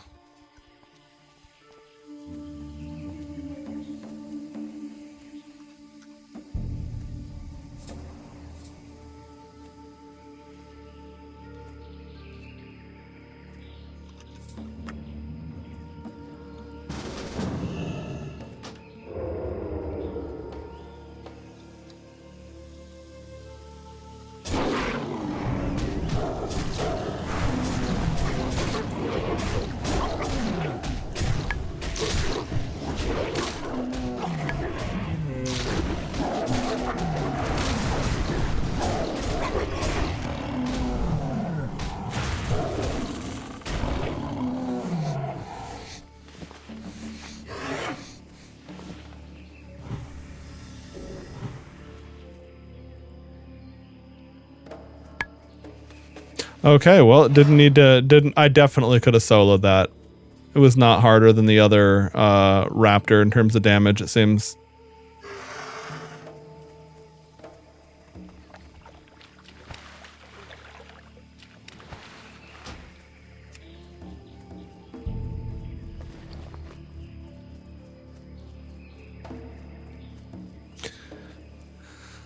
I think a hunter can probably solo that unless his pet takes so much damage he can't possibly. That was kind of fun though, the way he pulled aggro off with the multi-shot onto the tiger, and I was like, wait a second, I don't want to lose my cat form energy. But I had a feeling, I was like, I bet if I launch that Hadoken at him, it's gonna pull the aggro. And just the fact that combo points seem to be eternal and be a self thing rather than an enemy thing. Like I've leveled a lot of feral. I leveled 2 different feral druids to 60 in OG vanilla, a night elf and a tauren, and then I played a tauren druid to 70 in Burning Crusade, and I leveled a rogue in Burning Crusade, or maybe Wrath, I can't remember, but I'm very familiar with combo points. The way this works now is just so much better. Bloody well done. Righto, congratulations, adventurer, for succeeding where others have failed. I am honored to count you as a comrade of our great hunting party here. No one will ever doubt your expertise in hunting and tracking. Cheers to you, I say. Cheers. Oh, wait. Watchman. Oh. Oh, those look like good shoulders. Oh, what do you know? I've had them since level 30.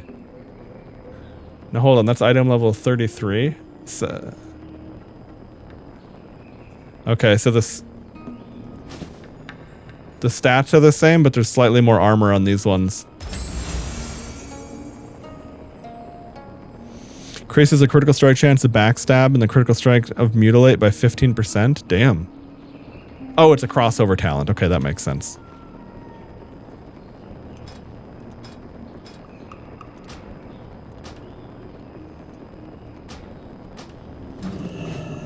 Light be with you.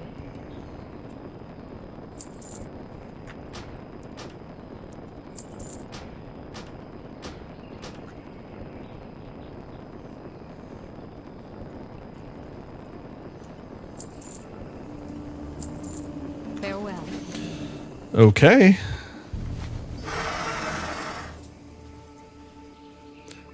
Let me see if I can get a fast queue or not. Not gonna bang out a bunch of dungeons here, but I'll be down to do one if it pops.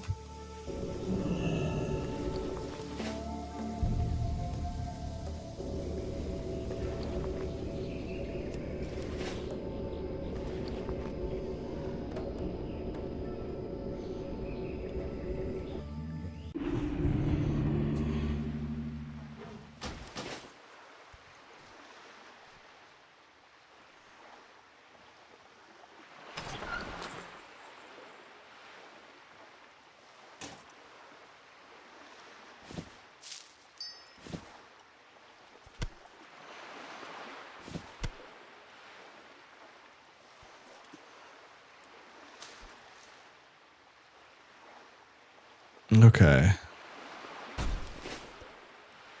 If we are to make these new lands ours, then we must have places to rest our battle-weary bodies. Lay your axe by the fire and share the stories of your mighty battles. Okay. I'm going to pee real quick. If the queue pops and I miss it, so be it. If not, then it's a good thing I peed first. So BRB.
Okay, I'm back.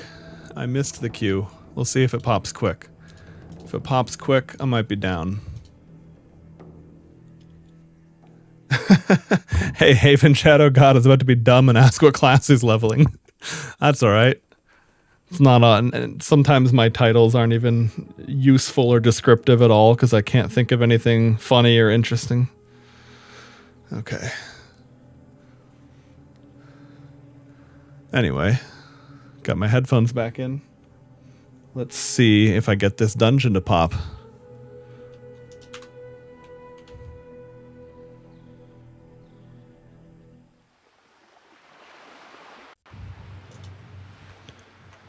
Okay, so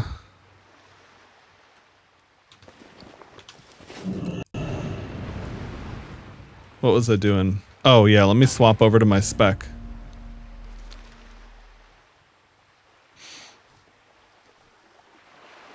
Yeah, okay, so it's got that bug. I haven't had that bug occur solo yet, but Whitemane. It's a funny name.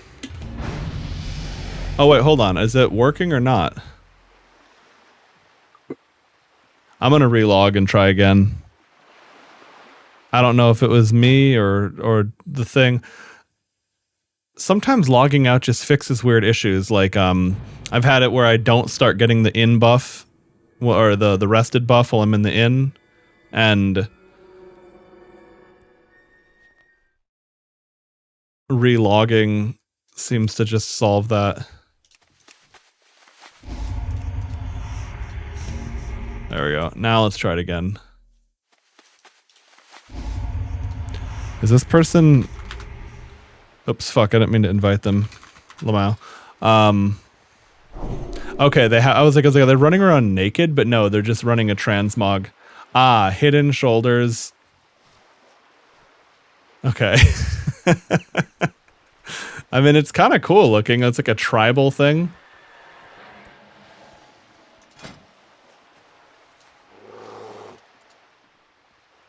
Oh, interesting. So this is inspecting their actual gear.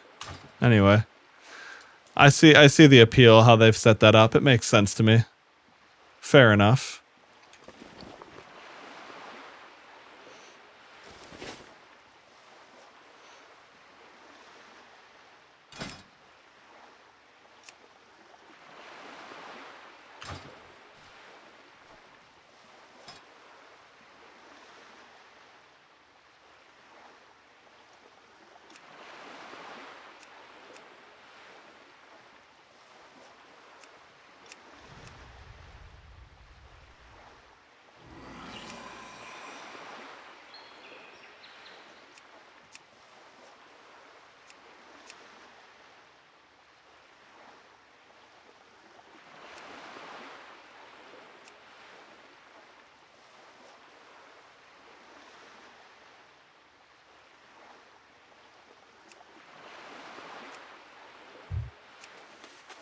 Okay, so I'll probably have to, when I swap back to Resto, I'll probably have to fix the bars one more time, but hopefully this solves it.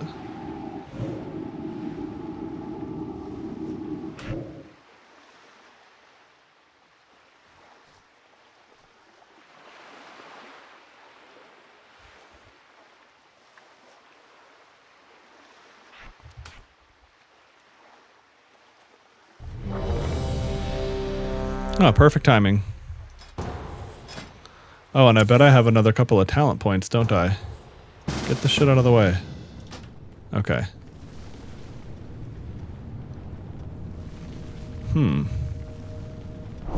Oh, I will eventually want that.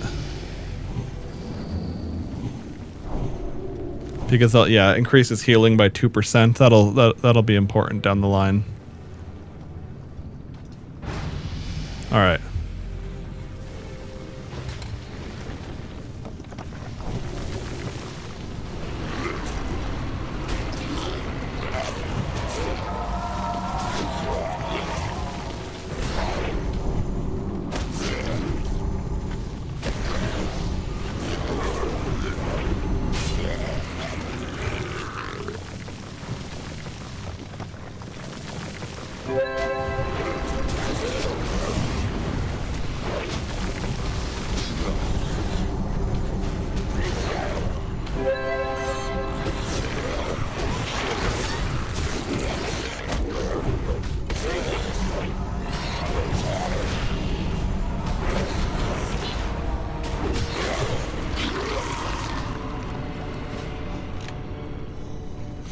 Okay, well, unfortunately, we rolled this dungeon, which is like the least exciting one. But, you know, at the end of the day, level scaling means that it's all functional.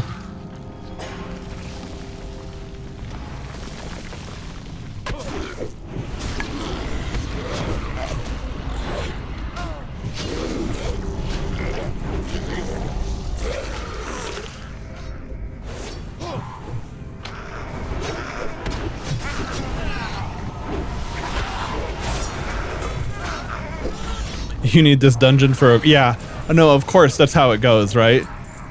If you need it, you're certainly not getting it, because that's Wailing Caverns for me.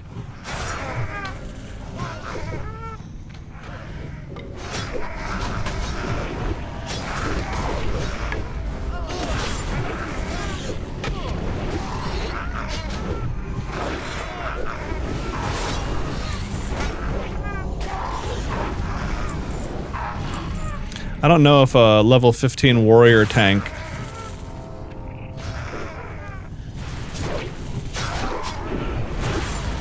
Wait, is he using a two-hander? I mean, it doesn't matter. Oh, yeah, okay.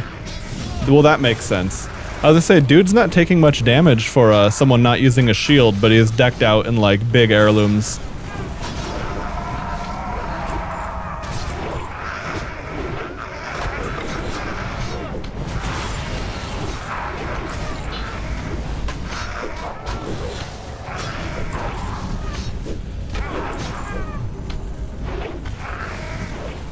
Biggest issue with the server is not being able to choose your own dungeon because of situations like this. Yeah, I think it's probably a thing where when things aren't as popular, if they don't have something like this, it's just not realistic for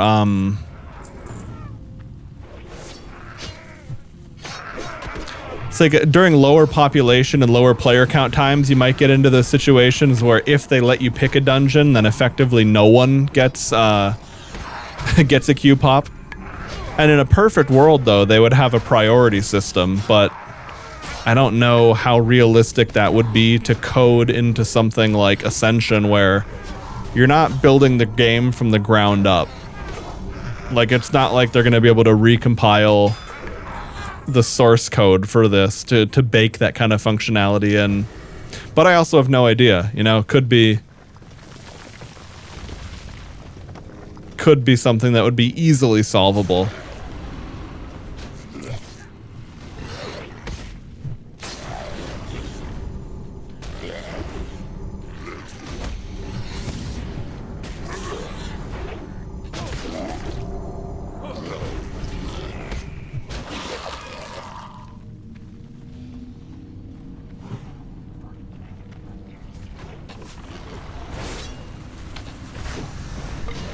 Yeah, whatever judgment they were using on that.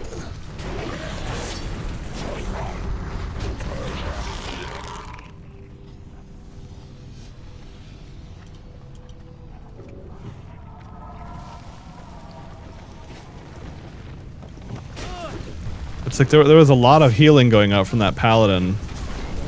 What is that? I'm not familiar with paladin icons. I'd have to go look that up. But yeah, it's like I barely have to do anything in this group.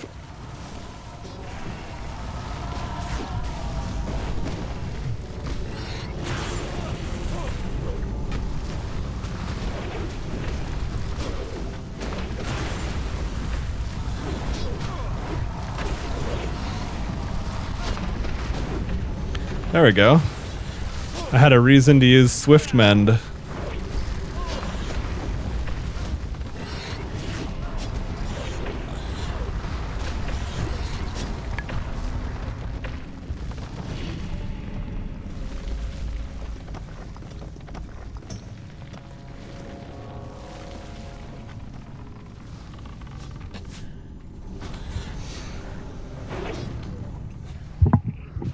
There we go. Every now and then I forget to move my mic and instead move my body towards it, and that's just so stupid and unnecessary.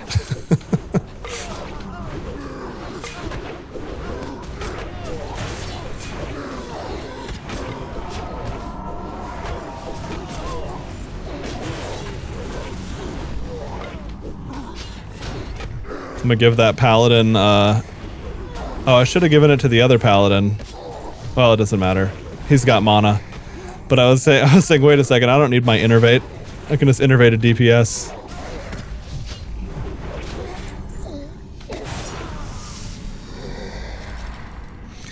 Could be, I'll have to see if this one, I don't know if this paladin would be able to pump harder with more mana, or if he already has things in his kit that just alleviate the issues, like, you know, you don't need to worry about mana anymore.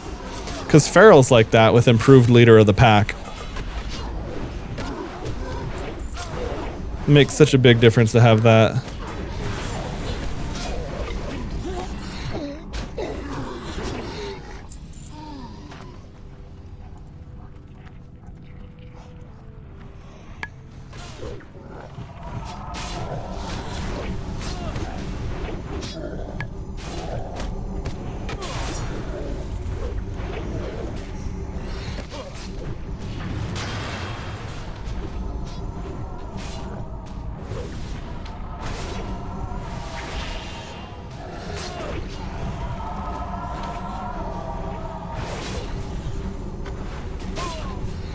Efflorescence is, I mean, I know it's a legendary, but Efflorescence is just insane.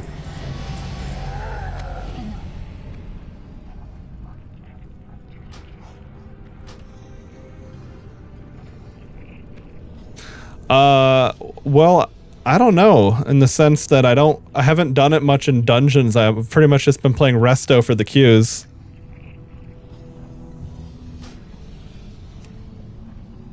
But it definitely, I like the synergy of it. Can I look at my Feral build without activating the whole thing? No, I can't, I guess. But yeah, I've been using, oh, that reminds me, I need to add another, I'm missing a legendary or an epic enchant on my Druid. Well, hold on a sec, let's see what I could have. But yeah, on Feral, I'm using Predator's Wrathful Strike. So when I do a finisher, I have the ability to cast Wrath in cat form instantly, deals damage based off of attack power. And then I also have casting Wrath awards 2 combo points. And then there's also the casting Wrath restores 15 energy. And that gives a really good flow to Feral. In addition to the fact that Wrath of the Lich King era talent trees is pretty good for Feral. The thing is, I don't know what it compares to as far as what Ascension has on the table goes.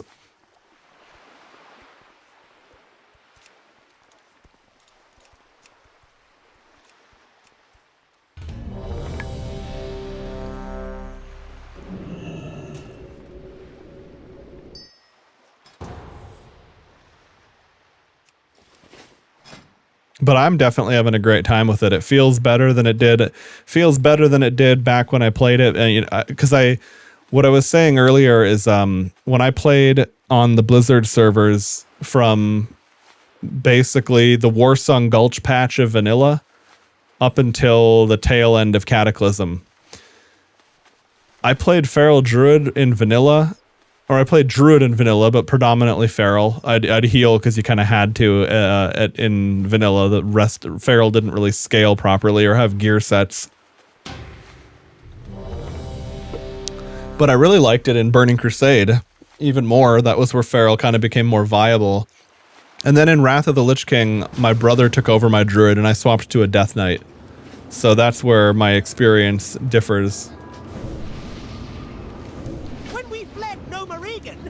So much data behind. Vitally important data. When our beloved city knows. Okay. Not going to hear all of the text again. That's too much.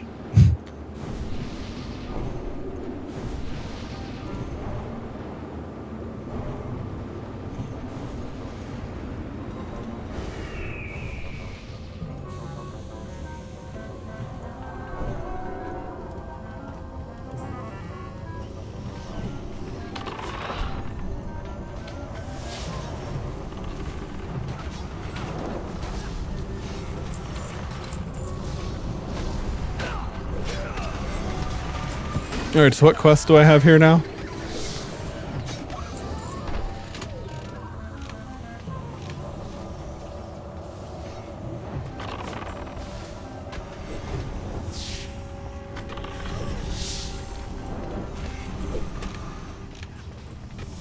Nice. So we're gonna. This is the Mechgineer Thermoplug route.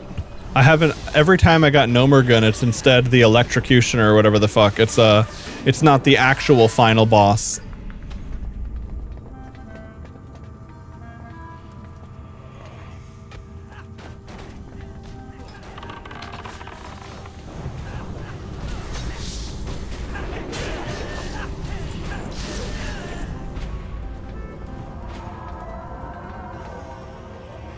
Oh, and the other important thing about Feral that wouldn't have been the case in level 60 WoW is you start seeing weapons that have Feral form attack power.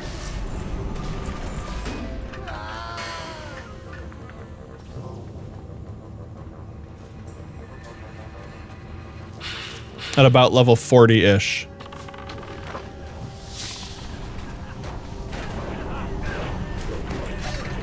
God, I hate these quests where like people have to fight over fucking loot.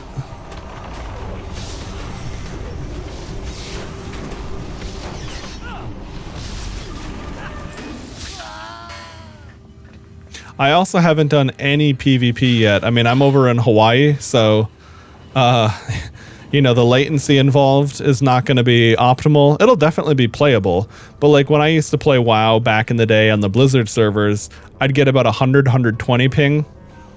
Right now I get 180 to 200 because the servers are in Europe. But I think for everything other than the very finer points of fake casting and stuff, it'll probably be fine. But if I had like sub 100 ping, I probably would be doing Battlegrounds more often. I haven't even done one yet.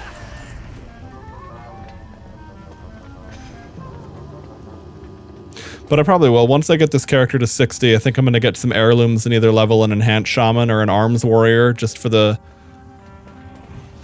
Either Enhanced Shaman because Two-Handed Enhance is a viable thing again in this because of the legendary enchant Windlash. And Two-Handed Enhanced Shaman was like a thing way back in the original days of vanilla.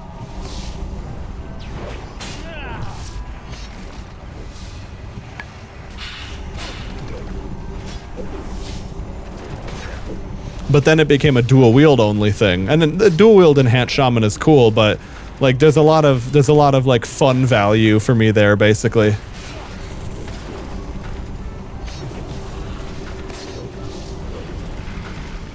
Oh. I just gave him Innervate for mana and then he leveled up. That's so funny. Yeah, like right here, check it out. Strength, agility, attack power, and forms. Use grants haste rating. That's kind of interesting. I gotta check my feral thing for that. Problem is it's high strength. If it were high agility, I'd like it even more.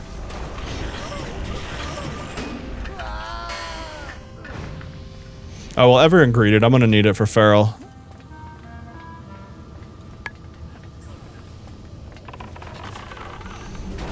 I'm not very greedy with loot, so when I do choose to take something, I think I'm just gonna go for it and not care.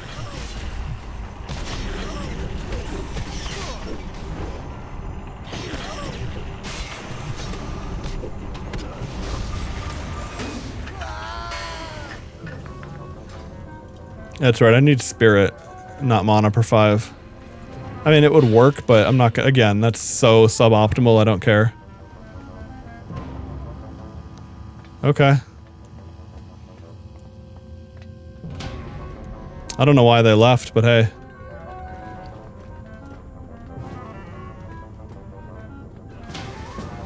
Oh, that's probably an upgrade. Yes, sir. I don't get a lot of upgrades. For, I haven't seen any resto upgrades in a hot minute.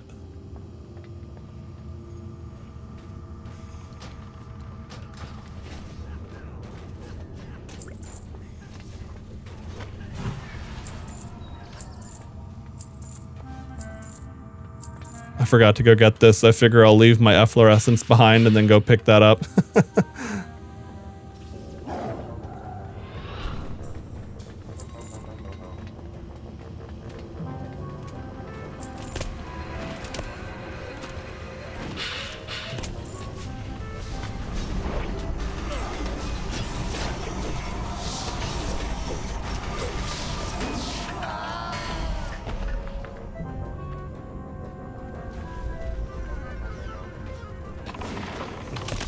hopefully this person knows how to get to us. It's definitely easier said than done.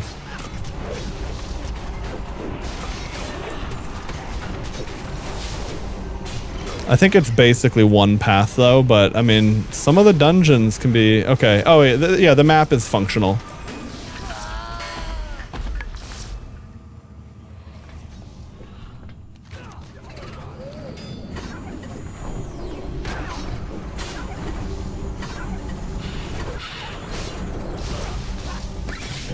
Yeah, I hate these dungeon quests where everyone has to gather things like Serpent Bloom or these things and it's not shared and, you know, it basically just becomes every man for himself. I think everyone gets it and everyone is kind of like, ah, fuck, I hate this quest, but, you know, eventually you'll get it done.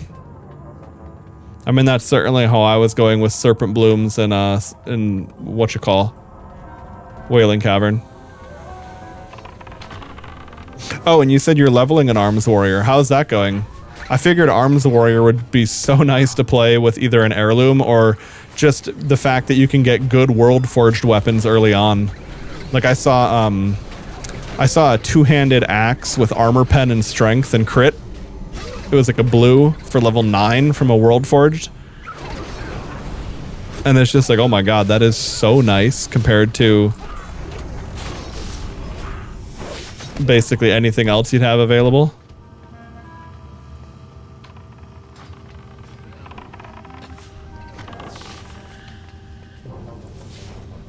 Because I remember leveling an Arms Warrior back in vanilla. It's like, okay, if you're at the level where there's a good dungeon weapon for you, you know, you get the Ravager Axe from Scarlet Monastery. That feels really nice.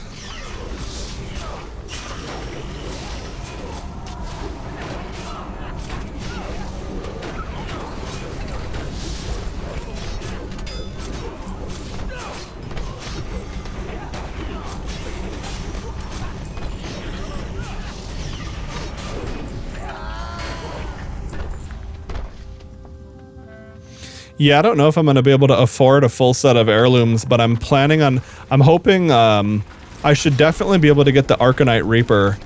And I'm thinking I'll probably get the 2 trinkets, the Swift Hand of Justice, just because those give the HP on kill. The haste rating is kind of universally good, but also because they're cheap, relatively speaking, and they each give 10% XP.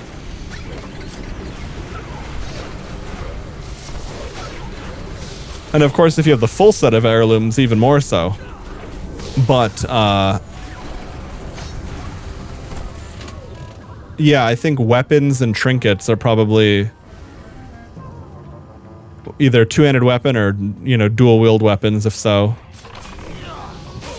And trinket are probably a great way to start. Plus, the other thing I'm thinking, too, is that if I get the Arcanite Reaper and those 2 trinkets, if I do want to do an enhancement shaman as well, then it's universally compatible.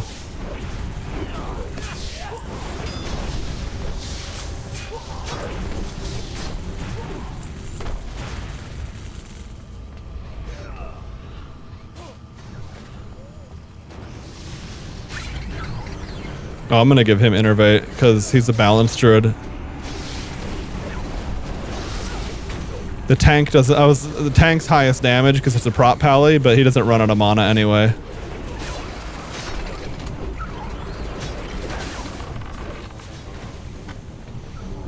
Why is this not looted? Oh. Okay. The fuck? Okay, I was like, it's a sword that gives attack power, but like I can't even use that. I think that stat just starts dropping on all items at a certain level.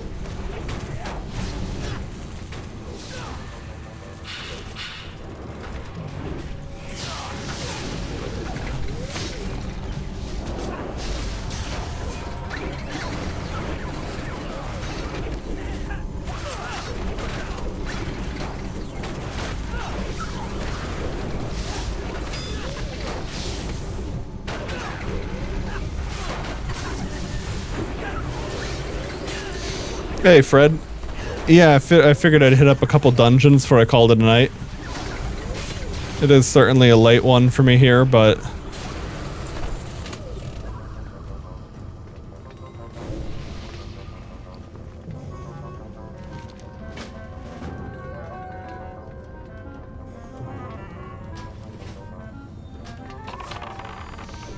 Here we go. Finally, this boss.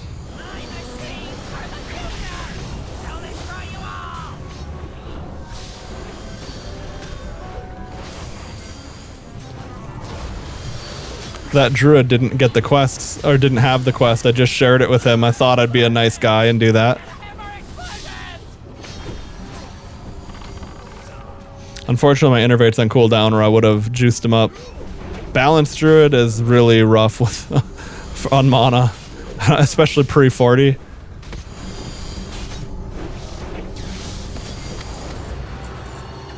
There we go.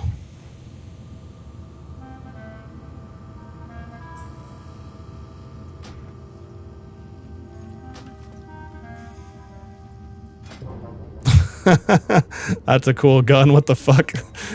Weird ass stats, but that's cool.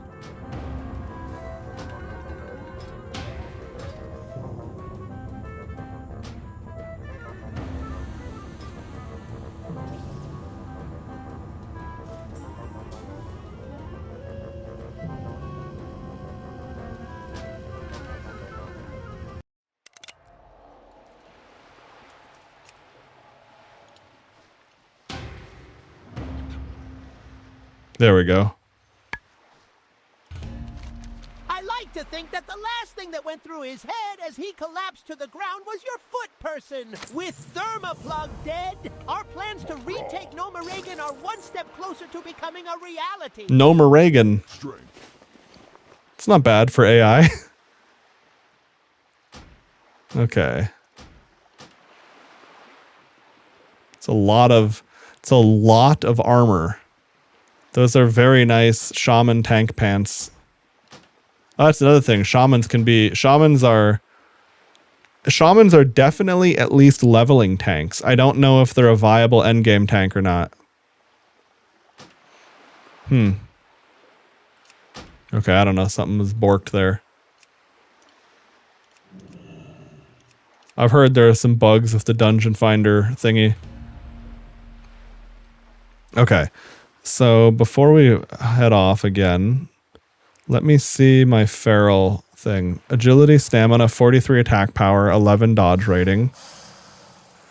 This is 54 attack power, 16 strength, 5 agility. Okay, so I lose some stamina, but I do gain pretty significant attack power.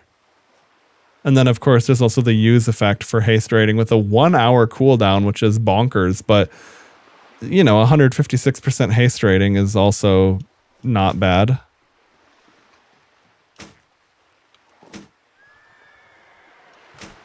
Oh, I won't put that on the bar now because I'm in my resto bars.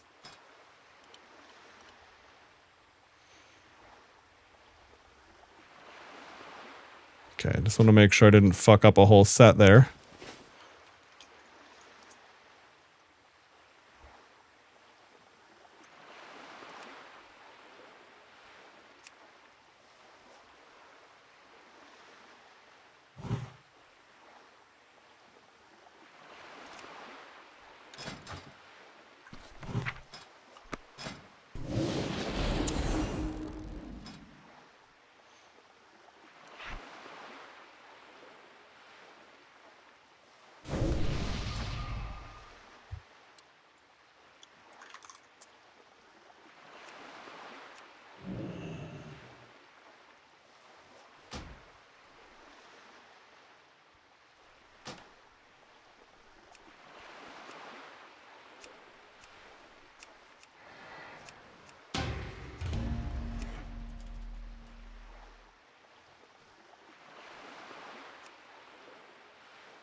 Okay.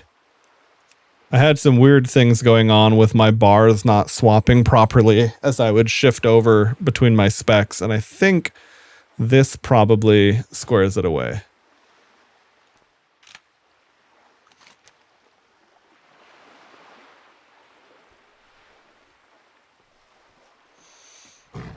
Oh shit, I forgot to do that quest. Oh well. I have multiple things that have to be turned in anyway, so... Or I mean, I need to go back in anyway, so who cares?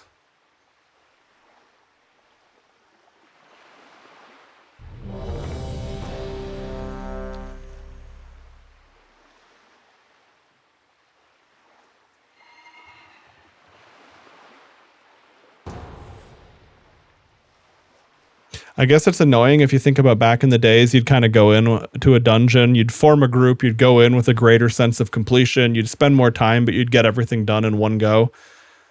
Dungeon runs are a lot swifter in the Ascension system, how you just kind of do one wing of a dungeon rather than the whole thing. It does make it harder to do your quests, but I think if you mentally frame it as the icing on the cake, it's not too bad.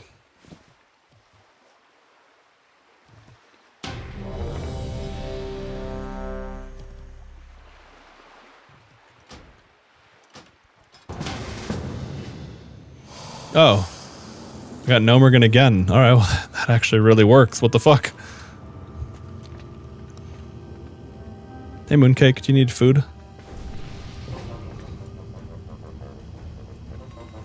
Let's see.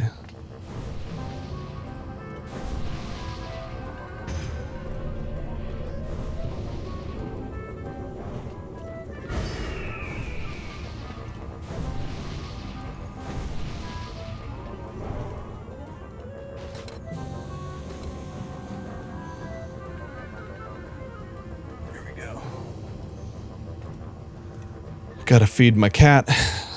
I keep her food bowl covered because the other cat, the new one, Creme, she just eats everything in sight.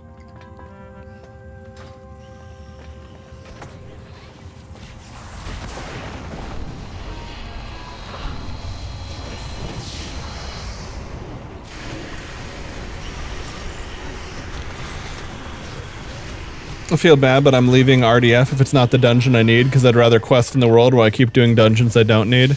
Yeah, that makes sense. I mean, I think especially, I guess the reality is, especially if you're a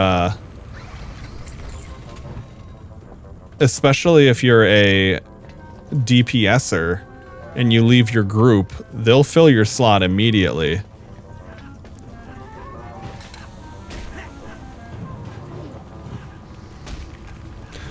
But yeah, I mean, I don't think you're not obligated to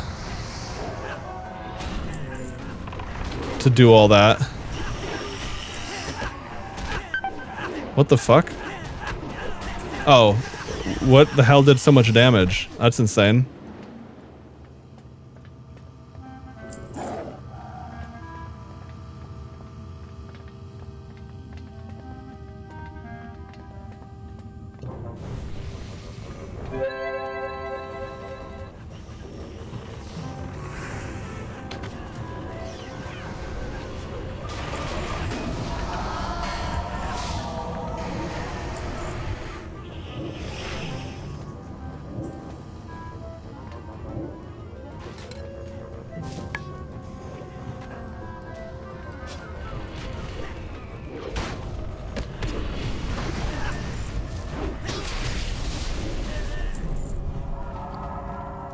Where the fuck's my water? There we go.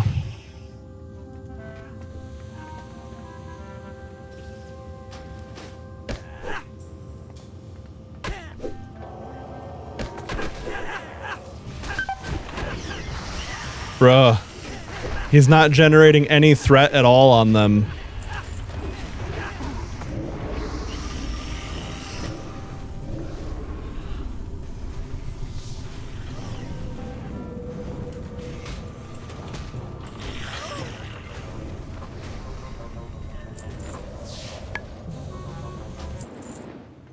I'll give it one more go and then I'm just gonna leave because it's retarded.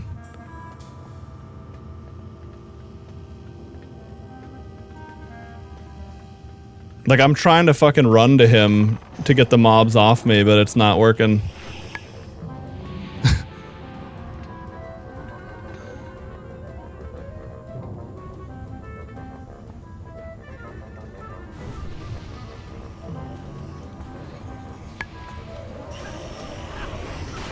Alright, there we go. It's been a while since I've had to get that concerned with the little niche mechanics. Why does this guy take so much damage? The fuck even is this? He's got a shield. I don't get it. I don't know anything about shaman tanks. I've had shaman tanks in my group that were incredible, And then I've had a couple of shaman tanks that just felt like they were made of paper, and I'm not sure what the difference was, to be totally honest.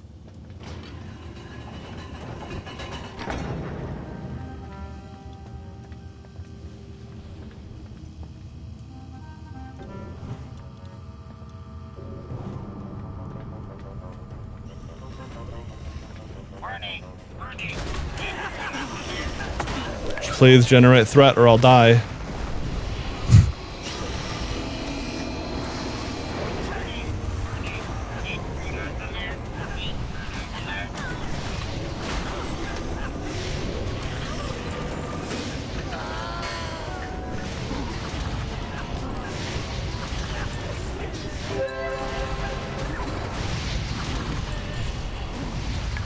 We also have DPS like barely doing anything, it seems like. So it's kind of weird all around.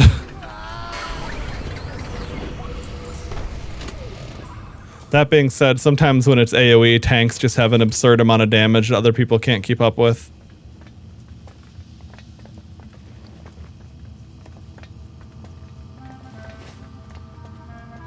But yeah, this is the first time in quite a while I've had like a tick of a heal over time pull all that aggro off, and I was like, oh god.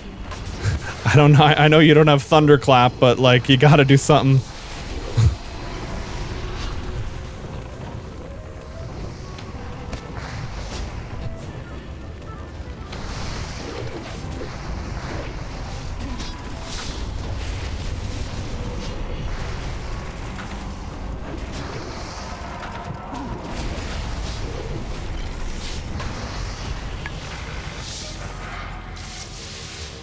But yeah, no, that is definitely true that it could be a ton of things.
Group experience rates are boosted and quest items are shared to all party members. Yeah, that's right, I thought so. I wonder what the value is on that and if it lines up more or less with being solo.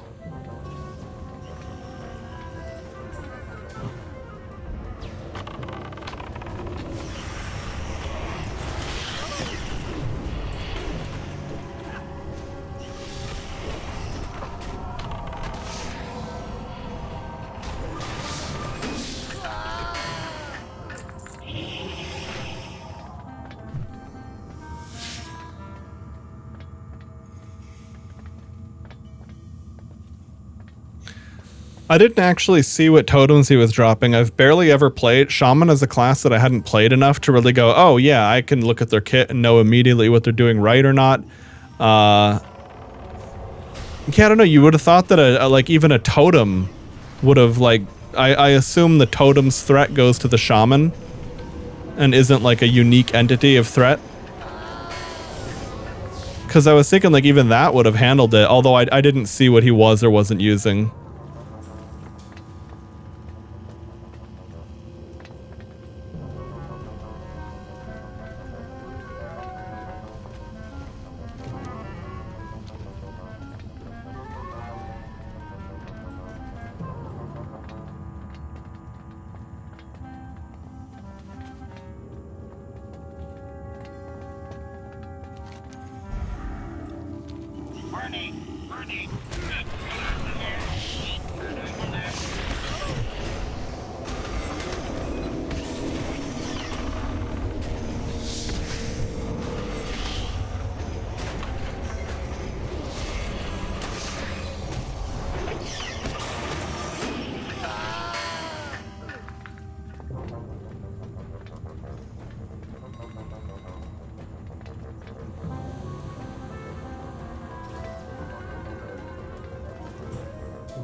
Okay, I've got Thorns and Mark of the Wild on the Hunter Pet.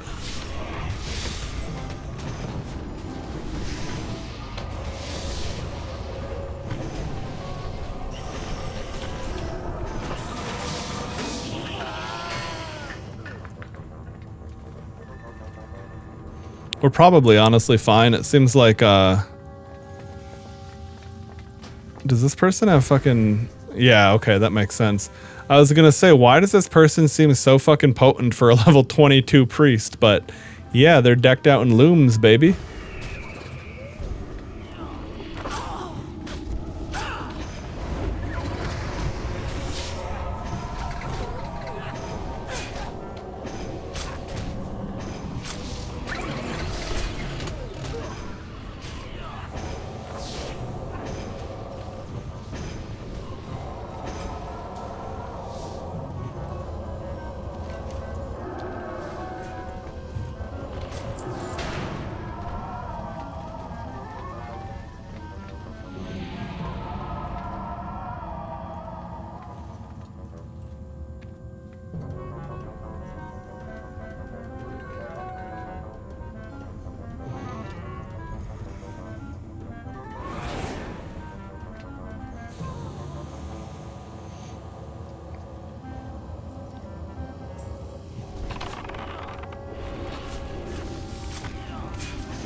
Yeah, I want to let the hunter know that, like, you don't have, like, because some, depending on how people's UIs are set up, some people don't, like,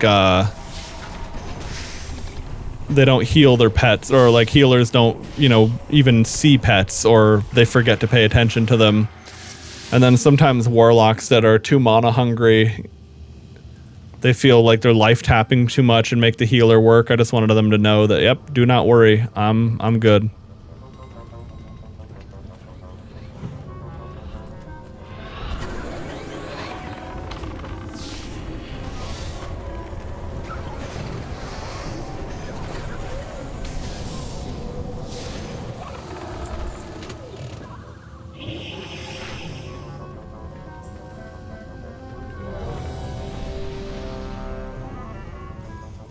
What the fuck?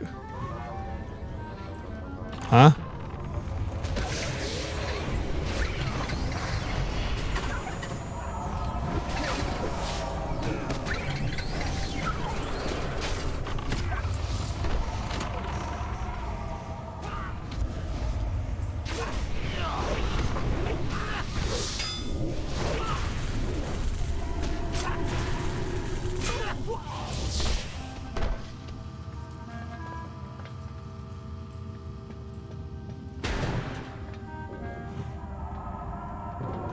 Those mines can fuck you so hard if they knock you off the ledge.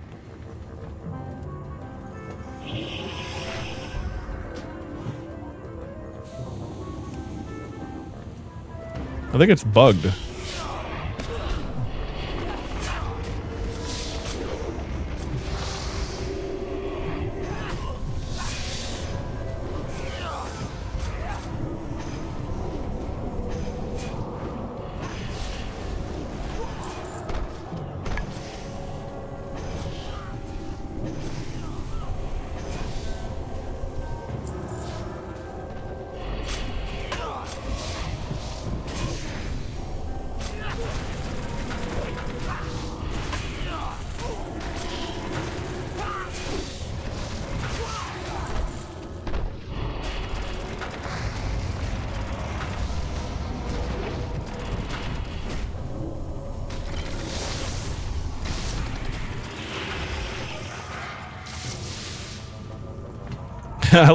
This is a super unconventional group, but I mean, it is working.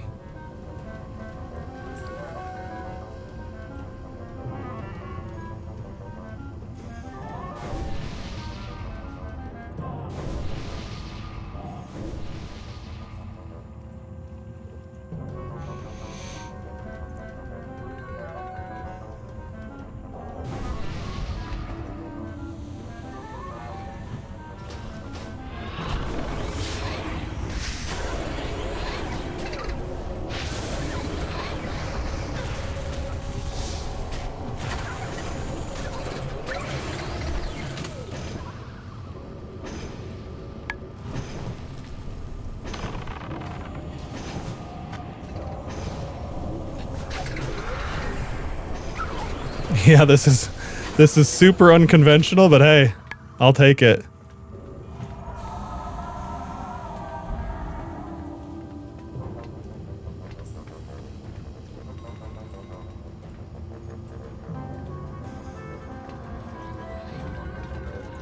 Let's say if that chain pulls, we're kind of fucked.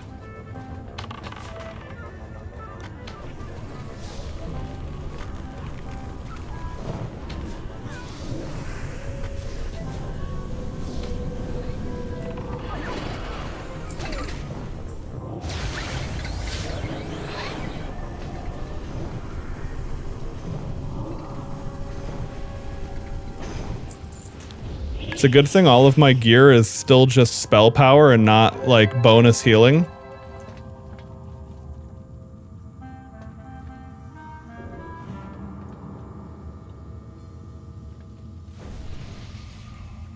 Oops, hang on,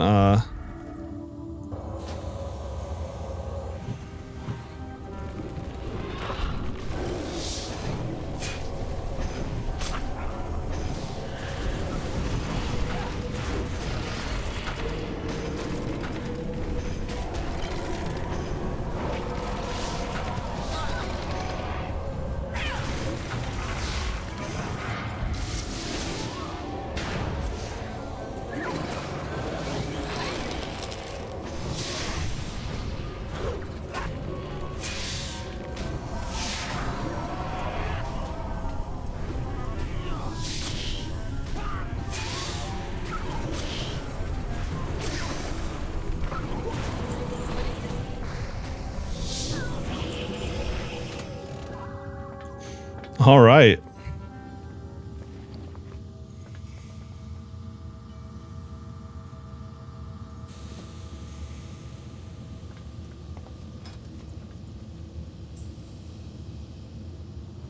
Yes, I will definitely take that big jump in spell power. Don't mind if I do. All right, I lost a little bit of intellect and stamina, but I think it's worth it.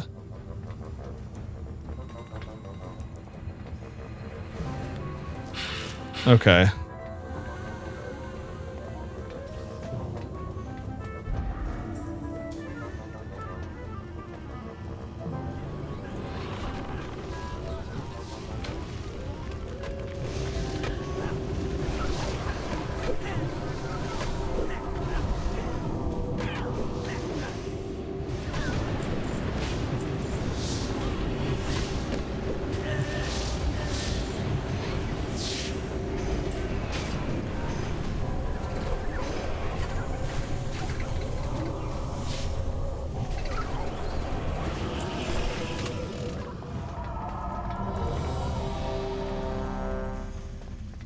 All right, whoa, I think we got this.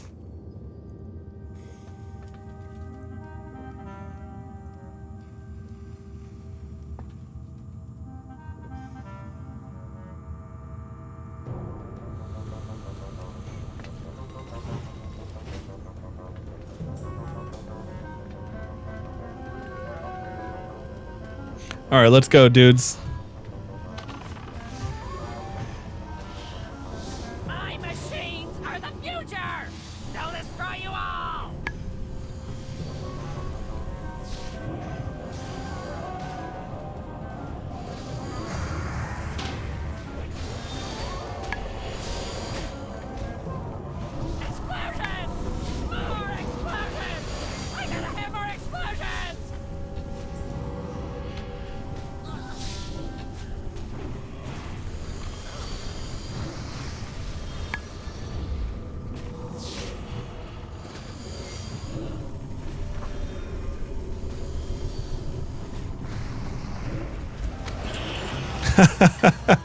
Nicely done.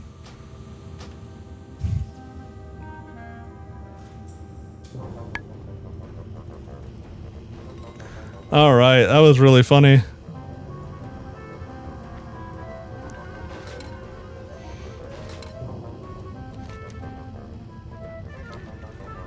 So is that thing in this room?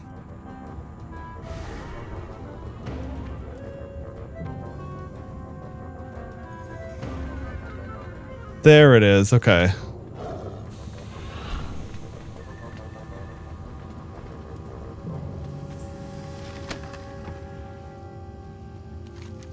I knew you could do it, adventurer. Ooh. Sovik, on the other hand, he had his doubts. Those are some juicy feral pants. It's only a matter of time before we figure out all of the gnomish innovations that went into the creation of the rig and make them goblin innovations for our new shredder models.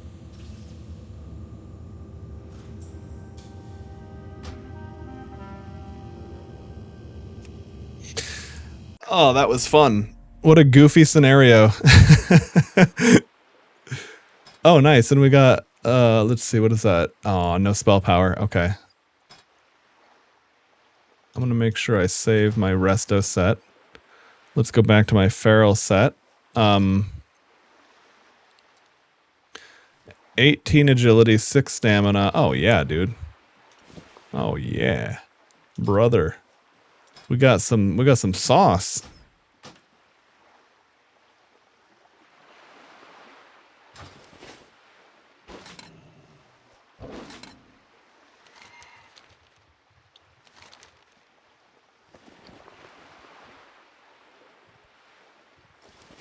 Oh, the grime encrusted object? You have to go clean those somewhere. That's right. That's right. Okay. If we are to make these new lands ours, then we must have places to rest our battle-weary bodies. Lay your axe by the fire and share the stories of your mighty battles.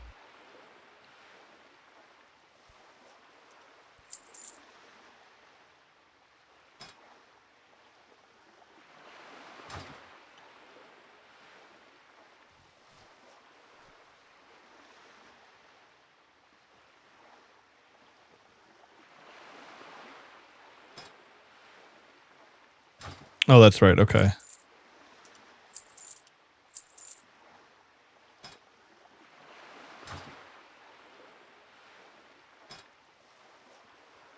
Six and 3 spirit. Oh, never mind. Okay, what about my cloak? Intellect spirit, stamina spirit. Nah, I'd rather have the higher spirit value, I guess.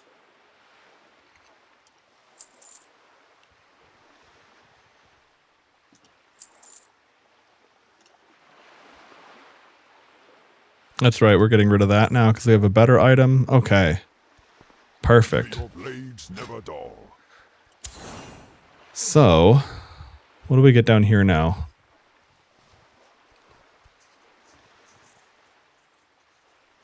When you critically heal your target with Swiftmend, Regrowth, Nourish, or Healing Touch, you have a 33% chance to plant a living seed on the target for 30% of the amount healed. A living seed will bloom when the target is next attacked. That's cool, but realistically, I'm going to grab this for just the bonus healing and the fact that it's, you know, you need that to get into the tree. Okay. Before I log out and call it a night, though, let's see what we got on the feral side of things.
Okay. Well, I got to figure out why that profile thinks it has efflorescence in it, but I guess I can ignore that error because it does look like it's... Most importantly, it looks like it's actually restoring my buttons properly, so whatever weird shit was going on previously has been resolved. Okay, well, in cat form, increases your damage from melee crits and reduces damage taken from AoE. Okay. Your shred, maul, mangle, and attacks cause an infected wound. Well, that's a really good PvP talent, and it's just kind of good in general. Okay, that's a bear talent. I guess realistically, you want to go for predatory instincts if you're playing cat, and also just kind of while leveling in general. I'm gonna have to clean up some talent points because we had to take some things here and there while leveling.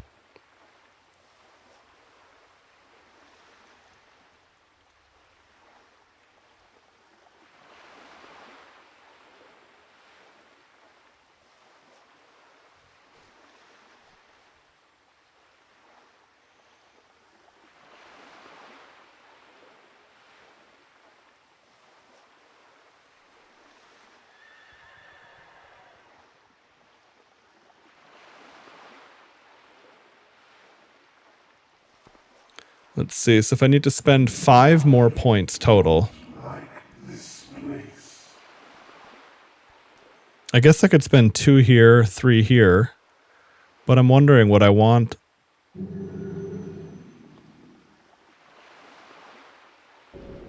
Two here, 3 here.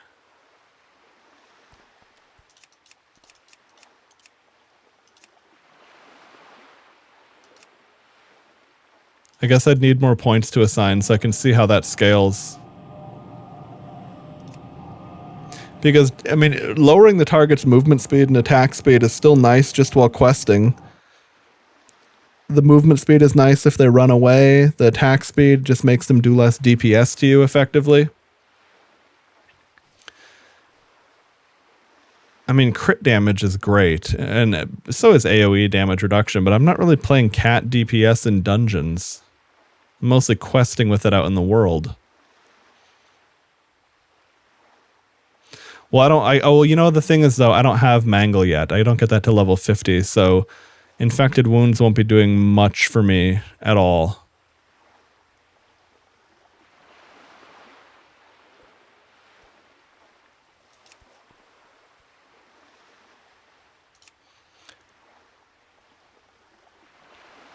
Or just more damage. You know what? Getting more damage up there in Feral Bite or Ferocious Bite isn't even bad either. I guess 3% more crit damage or 3%. Problem is you don't bite very often. I don't know. Well, fuck it. I want to see if I can notice the difference in the...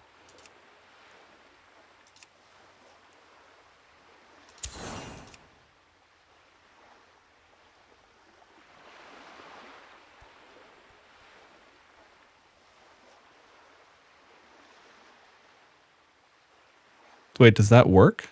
It should. Because I've filled out the other things that were missing.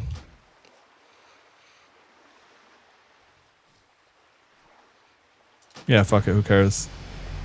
That's very cheap to adjust that. Okay. Well, that works. Because it bothered me that I had a point. I had that 1 point there. I forgot why that had to happen, but I think it's because I absolutely wanted ferocity.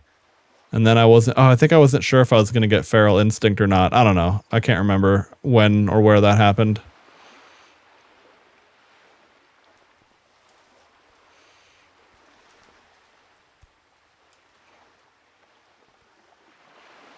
Alright, well anyway, we hit 45. The next 5 levels don't really have very interesting feral talent points. Or the next 4 levels rather, but 50 we get Mangle, which is huge. Same thing over in Resto. We're just kind of buffing numbers up, but then 50 we get Tree of Life.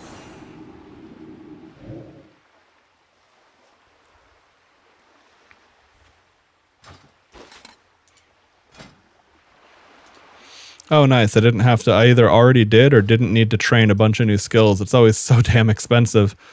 All right, dudes. Well, I'm going to go ahead and call it a night. Good little stream here. I'll catch you all on the next one. I guess if anyone, oops, there we go. I don't have a command for that would go across all the platforms, but I guess I would say this. If anyone lurking had a good time, I would most recommend hitting up the Discord. That's a great place to get notifications for when I'm going live, and we're all pretty active over there. Like the various members of the community, we're all regularly chatting up over there. But regardless, I'll catch you guys on the next one, so take it easy.